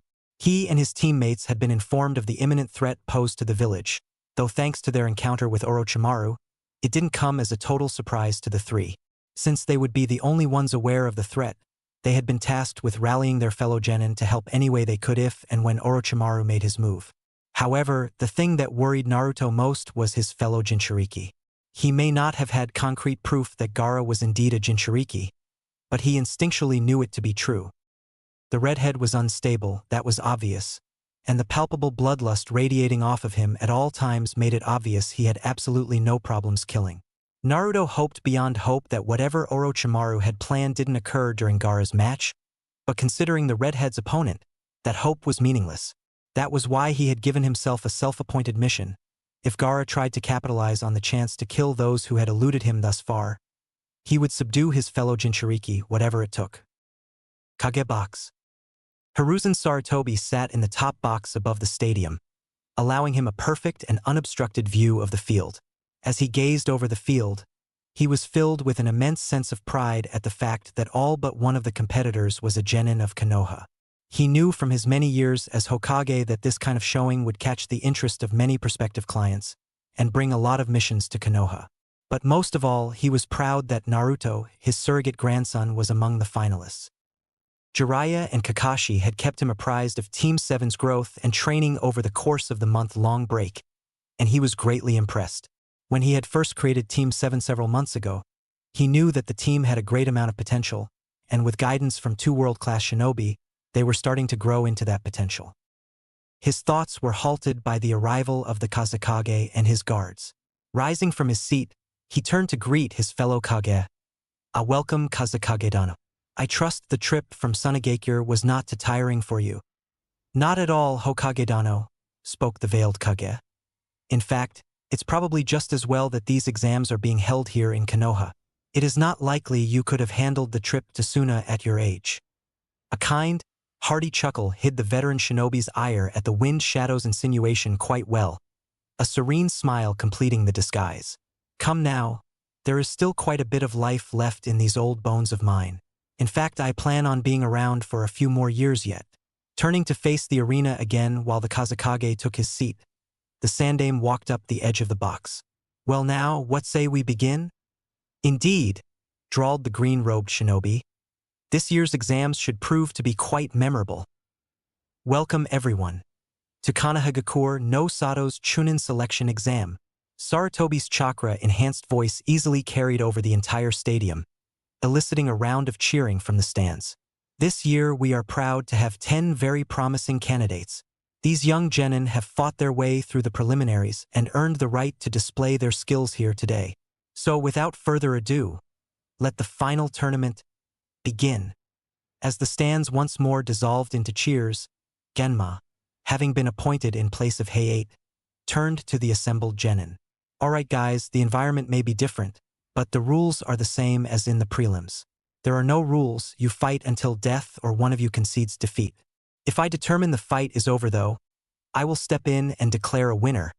Understand? A round of nods answered him, prompting him to remove a sheet of paper from his pocket. Now just to remind you who you will be fighting, take another look at the matchups. First match, Naruto Uzumaki vs Shino Aburame. Second match, Rock Lee vs Niji Hyuga. Third match, Sakura Haruno vs Ino Yamanaka. Fourth match, Shikamaru Nara vs Kiba Inuzuka. Fifth match, Sasuke Uchiha vs Gaara no Sabaku. The first match is between Naruto Uzumaki and Shino Aburame. You two stay. Everyone else please move to the competitor's box. As the remaining 8 genin filed out of the arena, the remaining members of the Konoha 12 and their senseis were eager to see how their friends and comrades would fare in their matches. Well, Kakashi, it looks like your boy is at a disadvantage, said Kurenai, from her place next to Asuma. Shino's abilities will neutralize any techniques Naruto might have. He is the worst opponent your boy could have gotten. Standing in the aisle between the rows of seats, little orange book nowhere to be found, Kakashi simply gave the red-eyed beauty an eye smile. Ma, don't write Naruto off so easily, Kurenai. There is a reason he is known as the most unpredictable ninja in the village. By the time this match is over, you will understand exactly why he was given that moniker. In the arena, are you both ready? The 2 genins silently nodded, never once breaking eye contact. Alright, in that case, the first match, Naruto Uzumaki vs Shino Aburame. Hajime, said Genma before he retreated to a safe distance, knowing firsthand how Naruto preferred to fight. For a solid minute, neither combatant moved from their position, instead choosing to continue their stare down. That minute felt like an eternity to the onlookers though, and many of them were starting to get annoyed at the lack of action. Just as tension was starting to reach its peak, Naruto broke it. You can call back your beetles, Shino. If they try and eat any more of my chakra, they will likely perish. I suppose you are right, Naruto-san. As he said this, the Aburame heir raised his right hand and pointed it towards the blonde Jinchuriki. No less than 10 small Kakechu flew from Naruto to Shino's outstretched hand. Once the insects had disappeared into the sleeve of his jacket, Shino spoke again. "Thank you for loosening it so that I could recall my insects, but could you please remove the seal on my leg?" Naruto smirked and raised his hand to form a half-ram seal, releasing a pulse of chakra. Immediately, a small seal tag, the same shade of brown as Shino's pants, crumbled into dust. The crowd was silent after the short exchange. Many of the civilians and visiting nobles could not believe that the two genin had made such preparations in the short amount of time before the match began. Their ninja counterparts showed surprise as well, but for a different reason. What surprised them was that the two had the foresight to make such plans and execute them so efficiently. Not even some Chunin could claim to have that level of skill, a fact that was not lost on the judges or the Hokage. "Well," said Naruto, bringing attention back to the matter at hand. "Now that the initial exchange is over, what do you say we really get this fight started?" "Very well." With that, the two pushed off and clashed in midair, kunai grinding together. Jumping away, Naruto brought his left arm around and loosed 3 shuriken at the Aburame. Shino easily deflected the lethal stars, but was forced to turn his body to the side to avoid the kunai that followed. Capitalizing on his new position, Shino extended his left arm and unleashed a condensed swarm of Kikaichu at his blonde opponent. The swarm would never reach its intended target as a blast of wind dispersed the swarm, but it had served its purpose. Shino was nowhere to be found in the arena, immediately setting Naruto on edge. Deciding it best to go on the defensive, the blonde Jinchuriki clapped his hands together and closed his eyes in concentration, absently noting that what he was about to do would likely cause a few heart's attacks. Just as he had done during his training with Jiraiya, 10 golden chakra chains erupted from his back, 8 forming a defensive barrier and the remaining 2 poised to strike. True to Naruto's prediction, the appearance of his chains did indeed cause a few heart attacks. His fellow genin, minus his team, were stunned to see such a technique from the blonde, but quickly accepted it as something else he had hidden. The older generation, however, especially those that had a connection to Naruto's parents, had a much more pronounced reaction. Sarutobi couldn't contain his surprise and delight at the appearance of the chains, and it showed on his face. "To think you would awaken your Uzumaki blood to such an extent so young. Naruto, you truly are your mother's son." In the stands sectioned off for the clans of Konoha, one ever-stoic clan head felt his pupilless eyes widen. It was a little-known fact that Hayashi Hyuga had been on the same genin team as the Yondaime Hokage. What was even less known was that he had been the best of friends with Minato and Kushina. They often joked about their children falling in love and marrying. The idea of a marriage contract had been discussed, but sadly, fate had intervened before they could go through with their idea. After the death of his friends, Hayashi had locked all of his emotions behind a mask of stoicism. But now, seeing the very same chains that Kushina had once wielded being used by Minato's miniature clone was bringing forth many old memories. Memories of a bond he though forever lost, but maybe, just maybe, a small part of that bond remained, in the form of Minato and Kushina's son. Under the effects of a cloaking genjutsu taught to him by Kurenai, Shino's eyes widened marginally as well as he took in this new development. The chains surrounding Naruto were obviously made of chakra and offered a full degree of protection to the blonde. It was also a perfect method of nullifying all of his clan jutsu, as his Kikaichu could only eat so much of Naruto's potent chakra before they inevitably died. That left very few options available to the Aburame heir, but he and his clan were nothing if not resourceful. Before Shino had a chance to put that resourcefulness to use, the 2 chains not forming the barrier around Naruto shot at the cloaked genin. Narrowly avoiding being impaled by the spear-headed constructs, Shino was soon forced onto the defensive by the unrelenting chains. Naruto smirked from behind his barrier as he felt Shino's chakra move to avoid another strike from his chains. His training with Jiraiya during the month-long break had truly paid off. Not only had his control of the chains improved, but he could even utilize some of his other skills at the same time now. Not great, but definitely a marked improvement. Shino had finally dropped the cloaking genjutsu. It was obvious Naruto could detect him, so there was no point in wasting more chakra. Dodging yet another attempt by the chains, the sunglass-wearing genin formed the ram seal to begin his counter. Before he had a chance to complete his technique, another chain broke through the ground behind him and wrapped around his leg.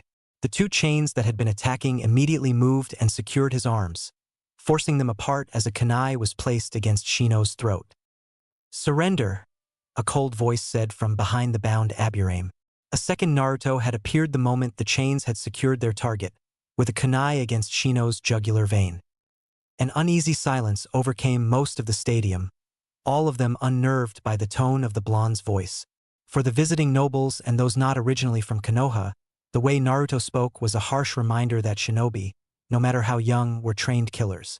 The citizens of Konoha, however, heard something else entirely.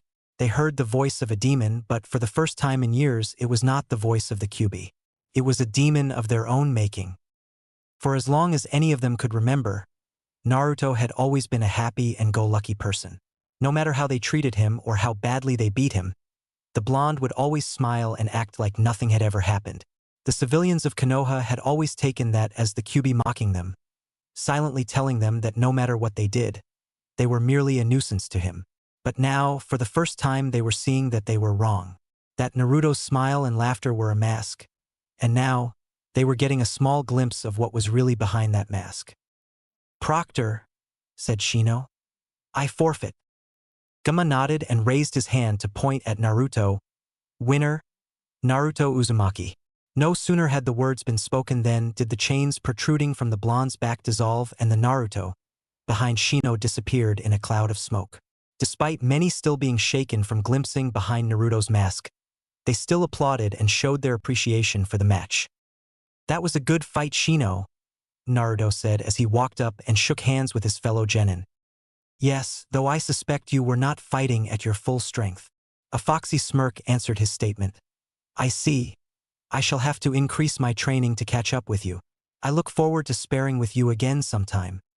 "Likewise," said the blonde, as the two genin began making their way up to the competitor's box. In the stands, Kurenai was at a loss for words as the match concluded, while Kakashi simply smirked behind his mask. "I told you, Naruto is not one to be underestimated. On the contrary, he is the last person any of us should underestimate. He has kept his true abilities hidden for a very long time, and I'm sure there are even more talents that he has yet to reveal as well." "I'd say," said Asuma as he took another drag from his ever-present cigarette. "What I'd like to know is what's up with those scrolls on his back. What purpose do they serve?" Everyone in their small group turned their attention away from the arena to look at Kakashi, each of them curious about the answer as well. They were disappointed when Kakashi only shrugged, though his reply only increased their curiosity. "I honestly have no idea.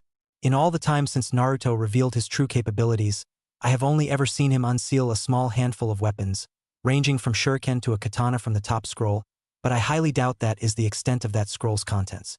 He's also never mentioned anything concerning the purpose of the second scroll, so its contents are a complete mystery. The only person who may know what those two scrolls are really for would be Naruto's godfather, and I doubt he'd go around sharing his godson's secrets." "Godfather?" said a surprised Kiba. "But I thought Naruto was an orphan?" "He is Kiba, but that doesn't mean he has no family remaining," chided Kakashi, leaving most of the genin to ponder over the mystery that was Naruto Uzumaki. Smirking behind his mask, Kakashi turned to watch the next fight. "And he's not the only one who will surprise you. Sasuke and Sakura have a few surprises of their own in store." The cycloptic Jounin's smirk widened that much more, eager to see his other two students' action as well.